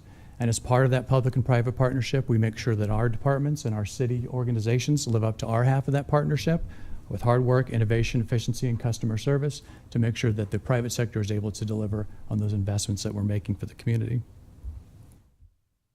A reminder to those folks watching at home that, again, these are adjustments to an existing budget. So the city adopts a biennial budget, a 2-year budget that happened in August of 2022. And what we're doing right now is that budget process automatically includes a mid-biennium check-in. So after a year has gone by, we have an opportunity to look back, to make corrections, to see what has happened over that year. But just as a reminder, the folks watching at home can go online, they can look at the budget book, they can see the substantial investments that are already existing in the city budget and in investments. So when we talk about the small package of adjustments here in just a few minutes, just want to remind the viewing public, these are in addition to these substantial investments that they see. For example, they may ask, why aren't I see police officers? They're in the existing budget for the second budget year. 911 dispatch, significant investments in streets, water, and sewer infrastructure, and in all the other parks, senior services, sidewalks, libraries, and neighborhood services too. Those are available again on the budget website. You can look at the budget book and see those, folks watching at home. What are we doing today is what's needed at the biennial budget midpoint. So we want to develop a balanced package of adjustments. What do we base that on? Well, we look at actual revenues versus projections that were made a year ago to see how things are coming in and what we need to adjust. We looked at our contract obligations from city personnel contracts. So the city has 5 different unions.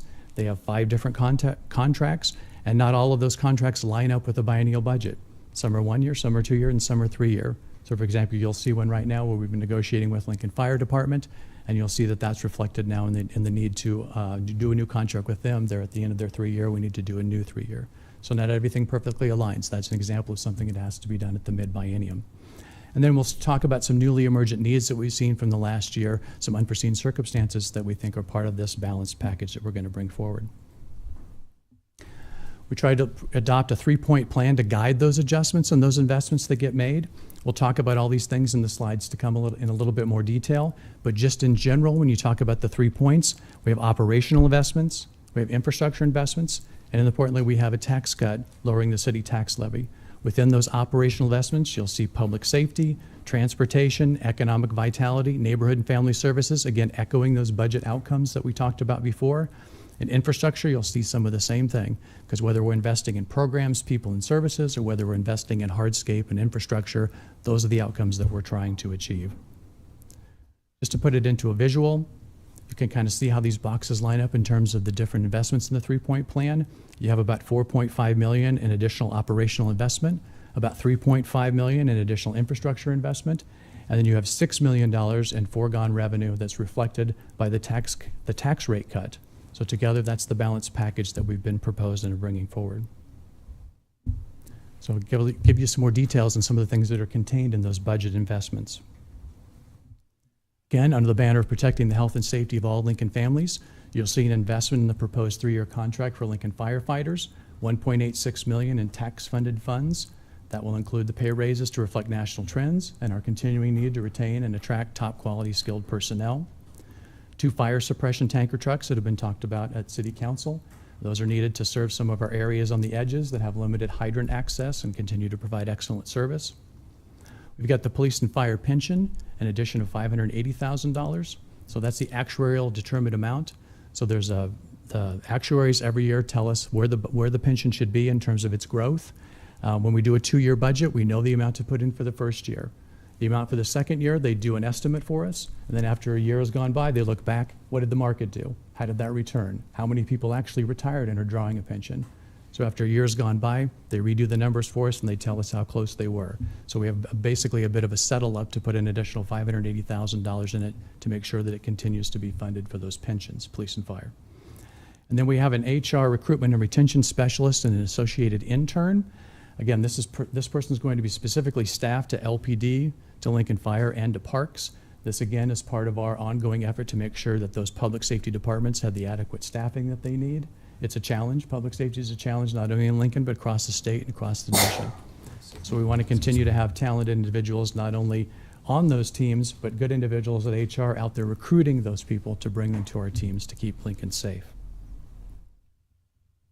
Staying in that same budget outcome theme, protecting the health and safety of Lincoln families, we've got a need in the health department, $170,000 in tax funds. We actually lost some federal funding during the debt ceiling debate at the federal government level. Part of that compromise that Congress came to involved a clawback of some funds that came through the state that went to the health department. We had been using those funds to help fund our contact tracing, our testing, and our treatment for individuals who contracted a sexually transmitted infection. We think that's important work that needs to continue in Lincoln. So without those federal funds, we're going to need to fund that locally in order to make sure that important program continues. We have early childhood programming through the Joint Budget Committee.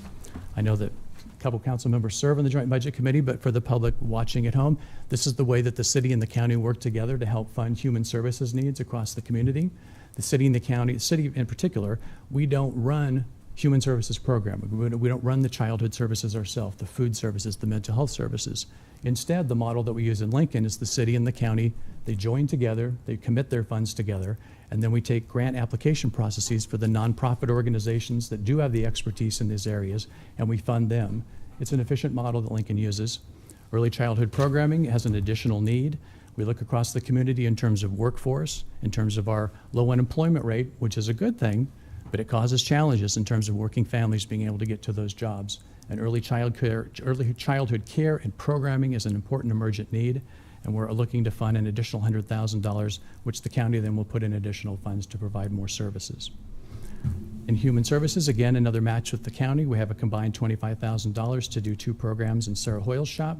One of them is outreach and identification planning for the new family resource center that's being developed. And the other one is a partnership with UNL to examine justice data across the community. Another important need is to provide safe and convenient transportation across our community. StarTran, again, had another issue with federal funding. The state is the applicant for most of the federal funding that eventually flows through to StarTran. The state has a formula on how they distribute those funds, And in this formula, the small towns and the villages get a priority over Lincoln and Omaha. They don't always take advantage of that priority, but they have taken advantage of it in this circumstance, and that results in a net loss to us, currently calculated at $412,000. We're still working with the state to understand the full implications of that, but at a minimum, it will be $412,000. We believe, as we think you do, that StarTran is an essential element for many members in our community that need to get to work, to school, to shopping, and to other services. Failure to fund would mean we'd have to cut those services and service reductions. Instead, we want to fund those to make sure that we keep the system robust and available for the community. And promoting economic vitality. Council just voted to expand the BID over into the Telegraph District, which is an exciting part of growing a downtown. The businesses that become in that new district then, they have a tax levy that's levied on them, but as part of our partnership with DLA for the last 3 decades, the city matches the maintenance portion of that BID in order to provide strong downtown services. So that's an add of $158,000 since we've expanded and improved the BID district. And finally, in our operational kind of box, we have neighborhood and family services. As we looked across the country, what we've seen last year and going into this year, we saw many municipal services that were not able to operate their aquatic facilities, or they had to operate them at greatly reduced hours. We felt that pressure also at the beginning, at the end of last year. So at the beginning of this year, we started a concerted effort to try and make sure that we had lifeguards, safety personnel, and the other aquatic staff so that we could fully operate our pools and our aquatic services here in town. Kind of interesting, our HR team, initially we held some job fairs. We put some information out in the newspaper, and we quickly realized that, no offense to either of those, but young adults that want to be lifeguards, they don't read the entire newspaper, and they don't come to job fairs. So our comms team got really creative. They put together social media outreach. They put together TikTok videos with young adults, and I'm proud to say that they have staffed up all their lifeguards. Our pools were able to be open to full hours across the entire season. It's a great boon for families in the community on our 100+ degree days that we saw. And even more importantly, we created the position of assistant lifeguard to start a pipeline. So where those young adults could come in, if they weren't a lifeguard this year, they could be the assistant lifeguard. Learn up so that next year if somebody graduates college and goes off somewhere else, we kind of have a steady stream of folks to help keep those pools open and those services available. We also have a package of about $3.5 million in infrastructure investments in these budget adjustments across the community. Again, these are in addition to the significant infrastructure investments we have in the existing budget in streets, water, and sewer. Again, these same banners that you'll see reflected, protecting the health and safety of Lincoln families. We have a relocation associated with Lincoln Fire and Rescue facility improvements. The print's a little bit smaller, but you can see the 1801Q station number 1, I believe was opened in mid-60s. And that station is one of the many stations that is on our station improvement plan that is going to be rehabbed or rebuilt in the near future. Right now, Lincoln Fire and Rescue headquarters administration is also in that same building. But a significant amount of Lincoln Fire and Rescue administration is already out at our municipal service center, which is out by the airport. What we'd like to do is make an investment right now out at the MSC in order to be able to move all of LFR administration headquarters out to the MSC permanently. So we make that investment in the MSC now. What that opens up then is the possibility for savings when we go in and redo the station. And we can redo the station then so that's just focused on operations. We don't have to rehab it so it's got administration and offices in it. It can be completely dedicated to operations. And we think, according to the estimates we've seen, that will actually save us money down the road with an investment now. Promoting economic vitality, an investment in our parking system. Lincoln's lucky in that we have a really robust municipal parking system. Again, if you look across the country, not many cities run their parking systems, and when they do, not many city parking systems are as solvent as our system is. I think we're proud of the work that Wayne and his team do down at the parking systems. However, they have some aging infrastructure and systems that need to be replaced. Their entry and exit and their revenue control system is over 17 years old. They can actually no longer manufacture the parts for the system. They have a warehouse where they can get some parts, but when those are gone, they won't have access to them anymore. The software is no longer supported. So we think parking system supports our new businesses, our residential, our events. It's vital not only for downtown, but all the visitors and a big, strong attractor for people that want to come to Lincoln in general. So we think this is a prudent investment to keep the parking system modernized. It'll also improve the customer experience because instead of the swinging gates and the cardboard cards that have to go in, it'll be modernized with license plates, readers, and other fast, so that your entry and your exit will be a much faster and better experience. As a side note, this is another way that we can also help support our parking system that is doing well. It's recovering from COVID. It did take a bit of a hit, obviously. Pre-pandemic, they were bringing in about $15.7 million, dropped to just under $10 million during the pandemic. It is recovering, $12 million with a month left in the fiscal year, so they are on their way back. But this is a great time to provide them this additional capital infrastructure investment to make sure that it continues to be a strong system. Similarly, with promoting economic vitality, we have another downtown attractor, which is the South Haymarket Park. This is a catalyst project that many of you know is going on down in the South Haymarket, just across N Street and just to the west of 7th Street. It's a catalyst project that will provide a community amenity, not just a downtown park, which it will do for downtown residents and businesses, but it's also a community. It'll have community-sized facilities for events, for activities that'll bring people into downtown. It's also meant to be a business support. There's a block, the Block 5 immediately to the west of it east of it on N Street is a redevelopment opportunity that's already being worked on. And then that whole line of light industrial that runs its way all along the eastern side of that park site. Those are all candidates for redevelopment into either residential or mixed use or office. So it's about a $16 million project. Fundraising is ongoing. We think we have an opportunity here to make a one-time investment of $609,000 to help with that. Those funds then leveraged by the foundation to go out and do additional philanthropic fundraising and additional grant fundraising that they can match these funds against to build this amenity. And lastly, in the infrastructure investments, again, Victory Park funding. We talked just a little bit about this tangentially this evening, but 1005 O Street was the previous aging services building. Again, Randy and his team have done a fantastic job moving out to the new VA campus. He's talked to you at a previous directors meeting about the success they're seeing out there. They're doubling their attendance. Program participation is really high. So the overall move has been a phenomenal success. As part of their budgeting in order to construct the new campus, they assumed a sale price for the existing downtown building. The building was advertised. They waited for offers, and the money that they look like they're going to eventually realize out of that sale is going to fall short of what they initially budgeted. So they have a gap in order to pay those construction funds. The good news is the county has agreed to partner on that. So what that gap ends up being, both the city and the county will pay half of that. We're putting in $500,000. We'll know that eventual price. It won't be more than $500,000. If it's slightly less, that number can come down. And then importantly also, we got a tax cut as part of our proposal here. The 23-24 budget adjustments include foregoing $6 million in available revenue through a tax cut rate, 1.76 cents. That would drop the levy to 0.29533 per $100 evaluation.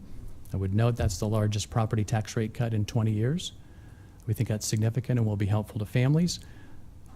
When that happens, just as a reminder and some context for where Lincoln falls, statewide, the top 15 cities by population in Nebraska, that would move us from the 12th lowest to the 13th lowest. We would drop another rung down.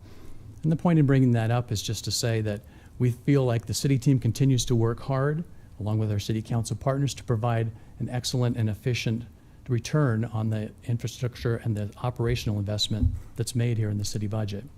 Again, a reminder, folks watching at home, the city portion of your tax bill is 16%. Again, just another indicator that I think we all make good and efficient use of that 16 cents on the dollar, 24/7 police and fire protection, streets, sidewalks, parks, pools, libraries. That's the investment that we're hearing people they want us to make and that we're making on behalf of them here at the city government. So we're in the enviable position with our robust economy and our quality of life to be able to provide the $6 million tax rate cut and those continued investments in our community. People ask, what about casino revenue? So I thought we'd just lean into that. Apologize if this is a little small, but we'll talk that through. What we're seeing, we've been monitoring the receipts coming in from the Warhorse Casino. If you see the graph that's on the upper right there, the dotted line were the projections that the operators made that they thought they might bring in revenue over the course of the year. The solid line is the actual receipts that we've seen come in. It's about half. They don't have all their table games. They're not completely up and running. So we'll see exactly how that continues to work. The bars, the orange bar would be the cumulative amounts then. As it comes in every year, or every month, the bar gets higher. Again, the blue is what they had projected. The orange is what's actually coming in. So if you look at what's actually coming in, it's the orange bar, about between 800,000 and $1 million, so about $900,000 with about 3 months left to go in the fiscal year. We're also watching to see what impacts might be to Keno. We use Keno revenue in order to fund libraries and human services, so we want to make sure if Keno dips as a result of people making their entertainment choices to go to the casino instead of Keno, that we have an opportunity then to make sure that Keno stays whole to fund those important programs.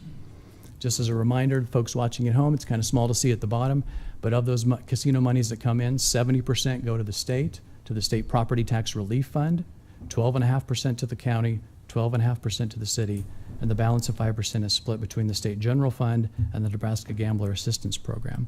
So we're watching those monies. When we run that projection through and say, well, we're about 900,000 with about 9 months, we've got 3 more months left to go in the year.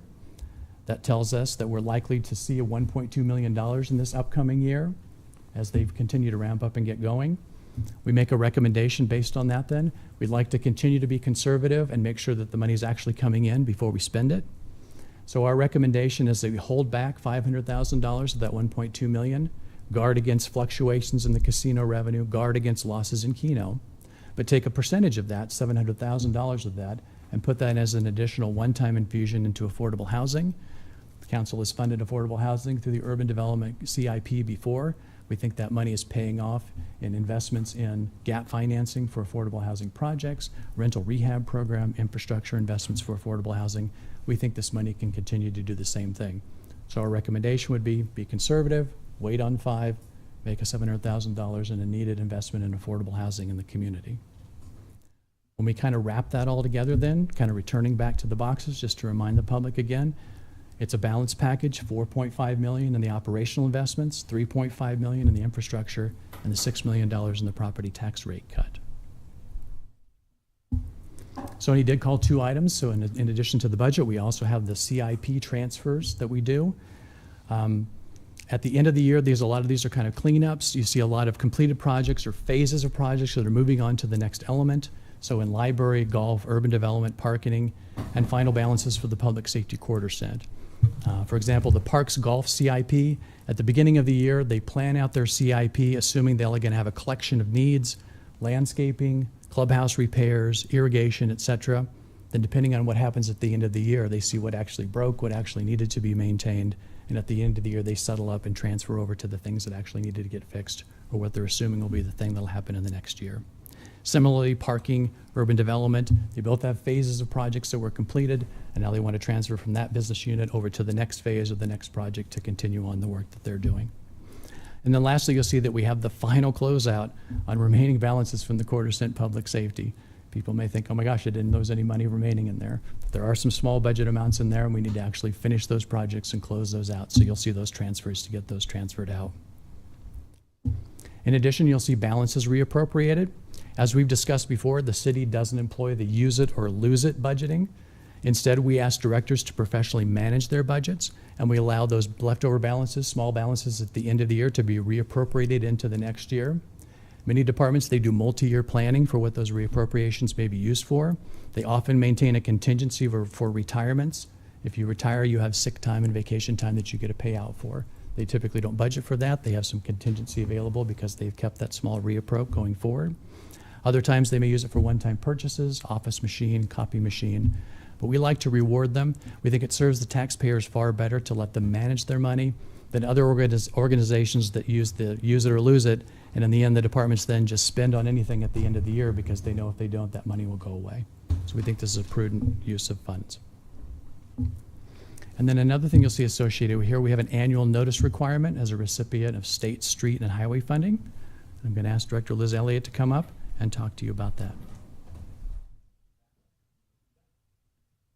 Thanks, John. And as John said, this is a requirement from the state DOT as part of our funding that we do get from them.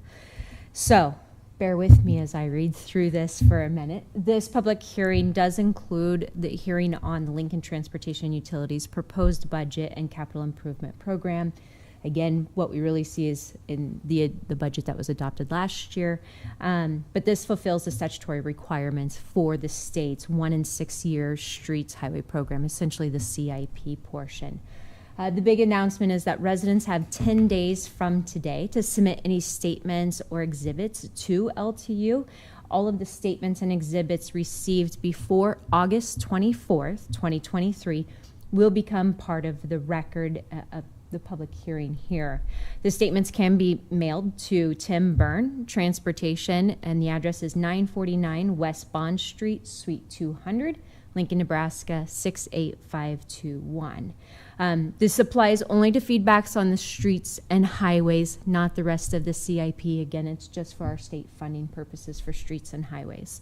The state statutory requirement ensures that an integrated system of public roads is provided for the general welfare of the state, counties, and municipalities. The program is administered by the State Board of Public Road Classifications and Standards. The capital improvement program for fiscal years 2023 through 2029 reflects an average annual expenditure of nearly $42.5 million. This average annual expenditure is comprised of city revenues, wheel tax, impact fees, and the city's share of gasoline tax and general revenues, federal aid, and other funds. So with that, I will turn it back over to John. Thanks, Liz.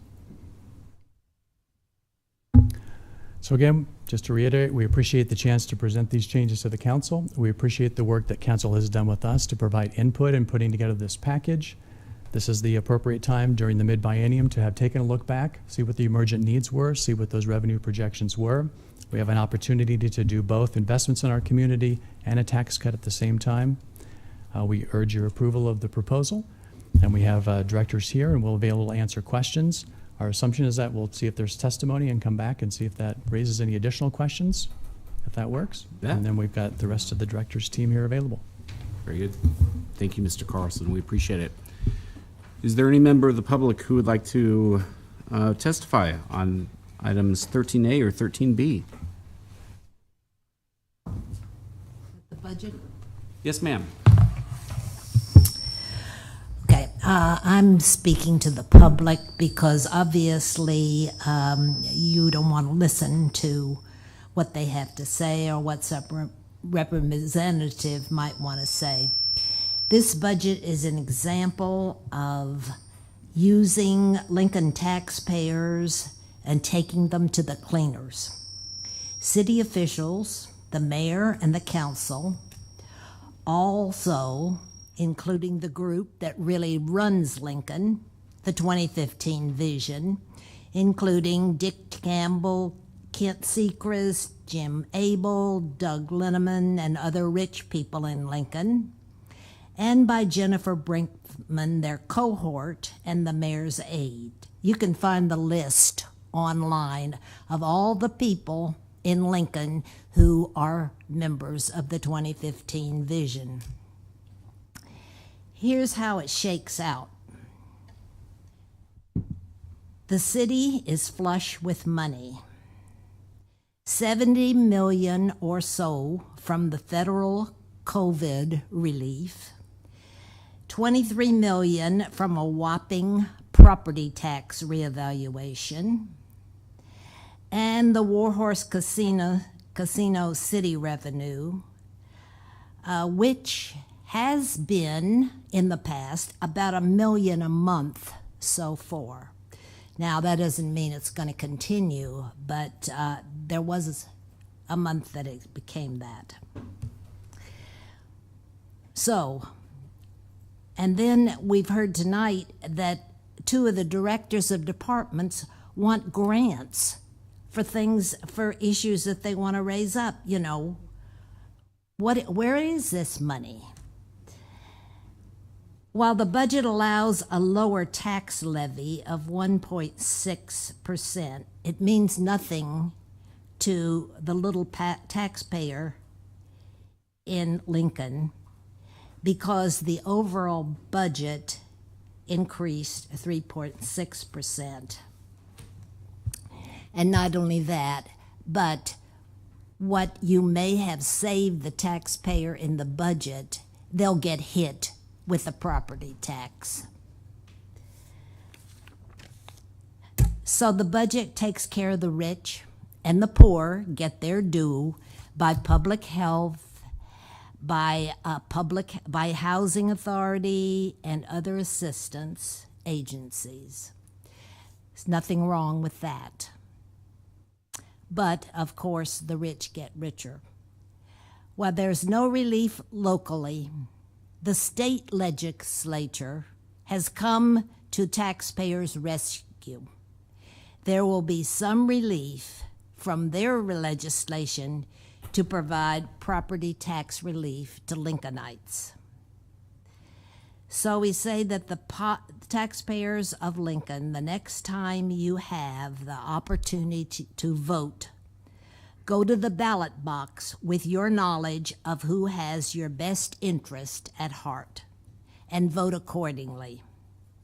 It doesn't appear to be local officials or the wealthy people in Lincoln, but rather your representatives in the Nebraska legislature who are with you and feel your pain financially. So listen up, middle-income Lincolnites, and vote accordingly in the next election. Actually, some of the people on this council had little or nothing to do with the budget. So take the shoe that fits and wear it. I don't know how long this can occur before the people rise up and let you know where they stand. We just don't believe that the city officials are thinking about what people want. And like too many politicians in democracy and in the country, they forget where their power comes from, and they don't listen to the people. We're just most dismayed at what occurred today, and quite obviously, this person is an entrepreneur. He has he wants to make an inroad here, and you have supported him to do that with your vote. Jane, we're at 5 minutes. Okay. So anyway, taxpayers listen to this because I get feedback about it, and so I hope that they will take to heart what we have said. Thank you so much. Are there others who would like to testify on items 13A or 13B? Anyone else who would like to testify on items 13A or 13B? Now is your opportunity. Okay, seeing none. Do we have questions for staff? Mr. Carlson, would you like to come back up?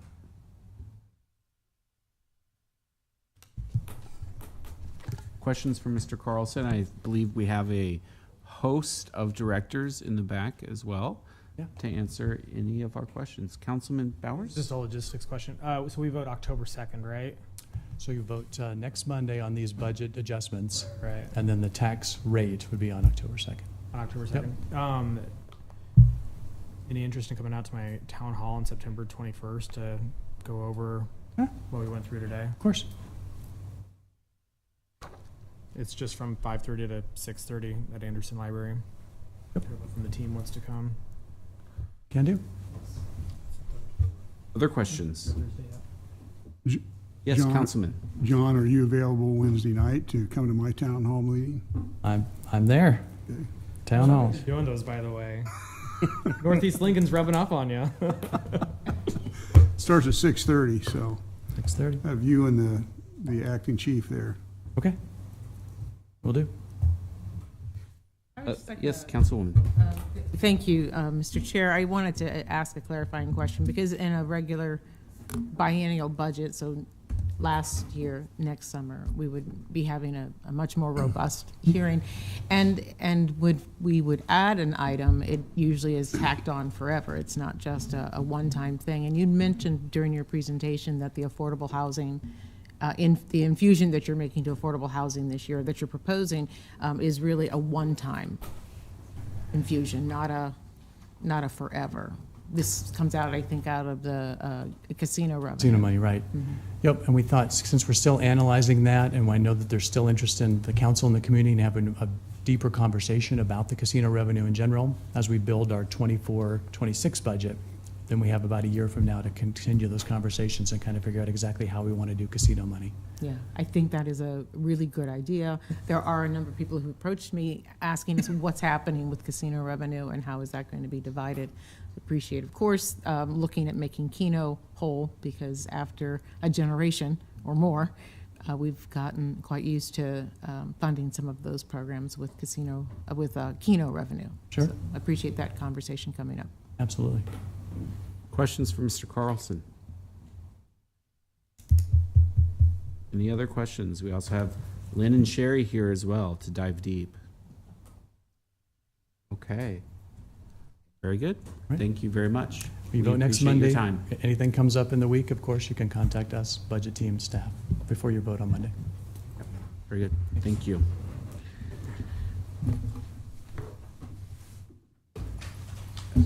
It appears that that would end our public hearing on the budget. Let's move on to public comment. Anyone wishing to address the council on a matter not on this agenda and not plan to appear on a future agenda may do so at this time.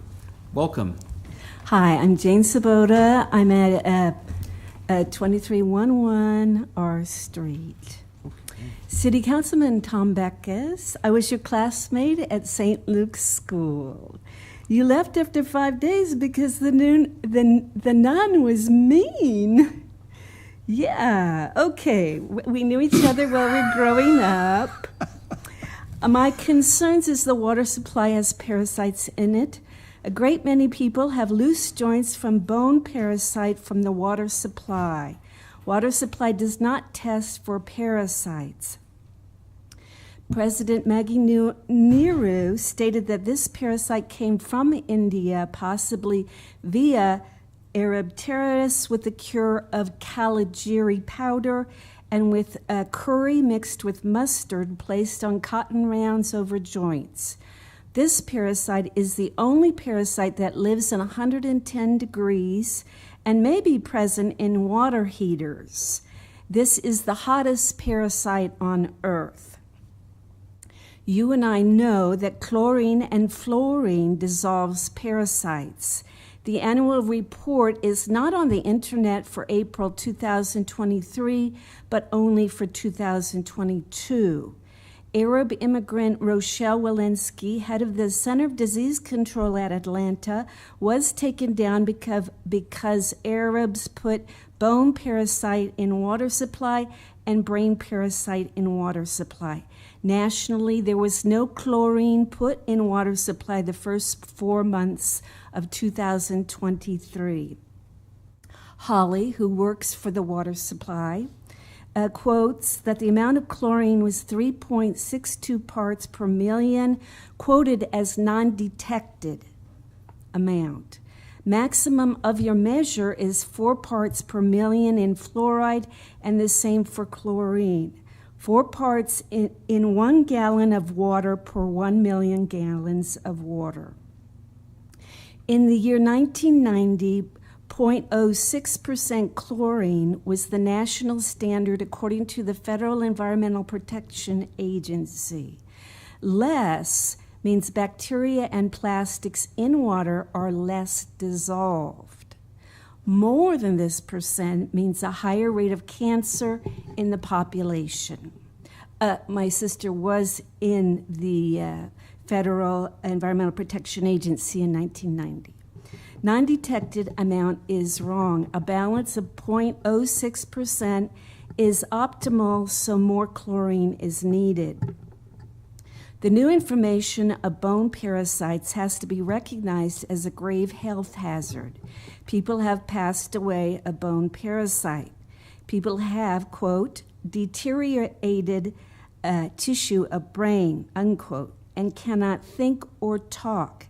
The excerpt from the Merck manual is deteriorated tissue of brain called supraneural brain disease with no cure. This can be defined as brain parasite. Nivea lotion on the head and body is a cure. Last week, 144 chemical plants in America have been insedentaried because they were filling orders for chlorine for all America's water systems. This has to be public because the water has to be flushed out by having each citizen flow the faucet for 10 minutes every day for a week. If water is discharged and chlorine is added, it still means citizens have parasites in gallons of water nearest the faucet. Some people are not affected, so the origin of bone parasite may be directly in the water heater or the U-shaped pipe below every sink. Americans did not have any parasites in water in all its history. This is new information, so you can respond differently. 6 times the amount of chlorine was the norm for 1990. Your chlorine amount is too far below this 1990 standard. 100 times this amount has to be used to flush the parasites out. The hospital should report who is sick to the public through the city council and what diseases are not known as a symptom and are not given any medicine. Psych facilities, too, have to be informed of new clients with brain parasite to be given Nivea lotion daily with Artemisia tea from Europe and Caligari powder from India. Jane, we've reached our 5-minute limit for public testimonies today. You will have to know that the cure for bone parasite is easy. It is Crest Fluorite toothpaste that strengthens bones and does away with cavities that are parasites also. This is vital. It was vital even for the Russians when the Chechens came to Jane, I think we're past our time limit today. Okay, I this apologize. relates to another comment about Giardia. No, I'll have we're to done. come again. I will give you my piece of paper. Okay. You can inform the public further. Thank you, Jane. We Thank appreciate it. Thank you for coming tonight. Is there anyone else here who would like to speak during public comment? Welcome. All right.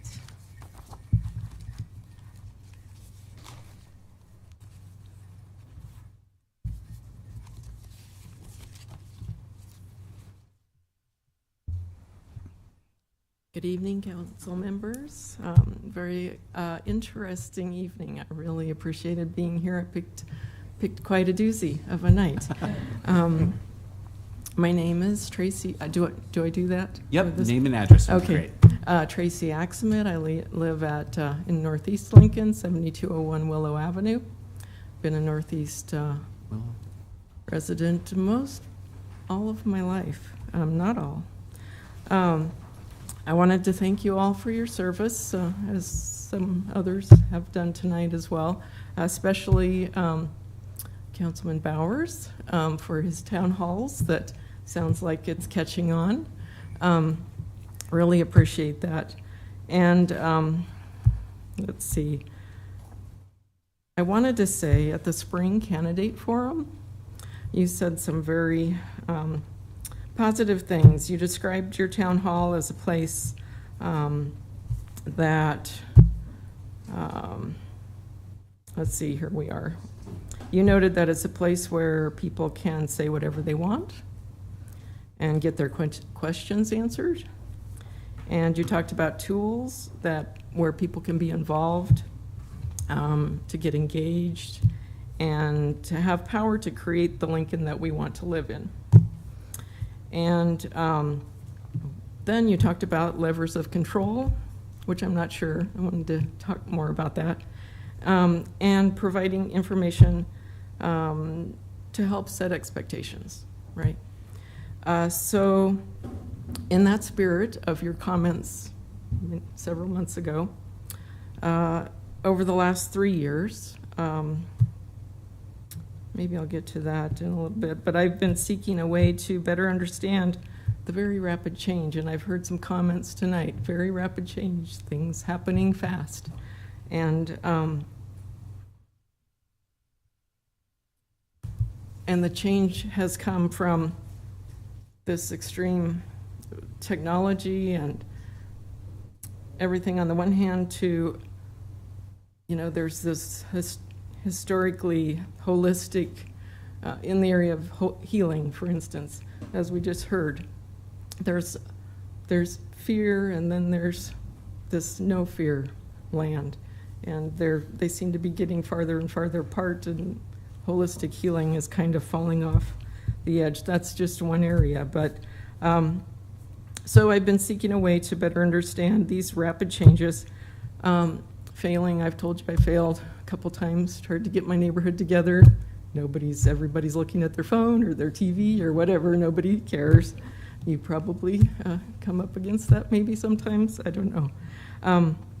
But what I came across is I settled on this way to share, and what I want to do is share this newsletter that I started because I'm a researcher, and I'll give it to you in just a second. I'm going to reference it just a little bit. I research, and I'm a lifelong learner, and I've listened to some newfound friends over these last 3 years. And so issues like, I don't want to get ahead of myself. Yeah, I will say this is my first, my beginning effort. So grant you there'll be errors in here, but there are things that me and my newfound friends would like you all to know. For instance, Councilwoman Washington in June of 2020, I emailed the board at that time about small cell installation, because I was just kind of, I wouldn't say in the area of technology I was oblivious, because I'm pretty techie nerd, but I was kind of, I love tech, and I didn't really want to question it, right? So I don't want to run out of time, but I do want to tell you that you had some of my questions answered in the forum, but since that time, I've learned more about how to monitor radiation and how to remediate in my own home. I've gone back to wired, various things, but I've monitored my neighborhood 2 years now, and so I'm reporting on that. I'm also reporting on some research I've done into the city's fluoride levels in the water, and I'm currently working to get answers to discrepancies between what the city's doing and what the state regulations are out of date compared to the CDC recommendations. So I'm looking to find out what that is. Am I out of time? We are out of time. Okay, anyway, I'm going to hand that out. Thank you for your time. Thank you for coming down Appreciate it. tonight. We appreciate it.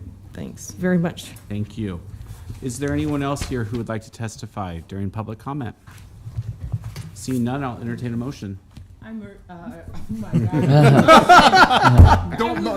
mess Second. it up. I will second that. Made by Washington, seconded by Weber. Sony, please call the roll. Washington? Yes. Schob? Yes. Duden? No, I think we should go on. Duden? Yes.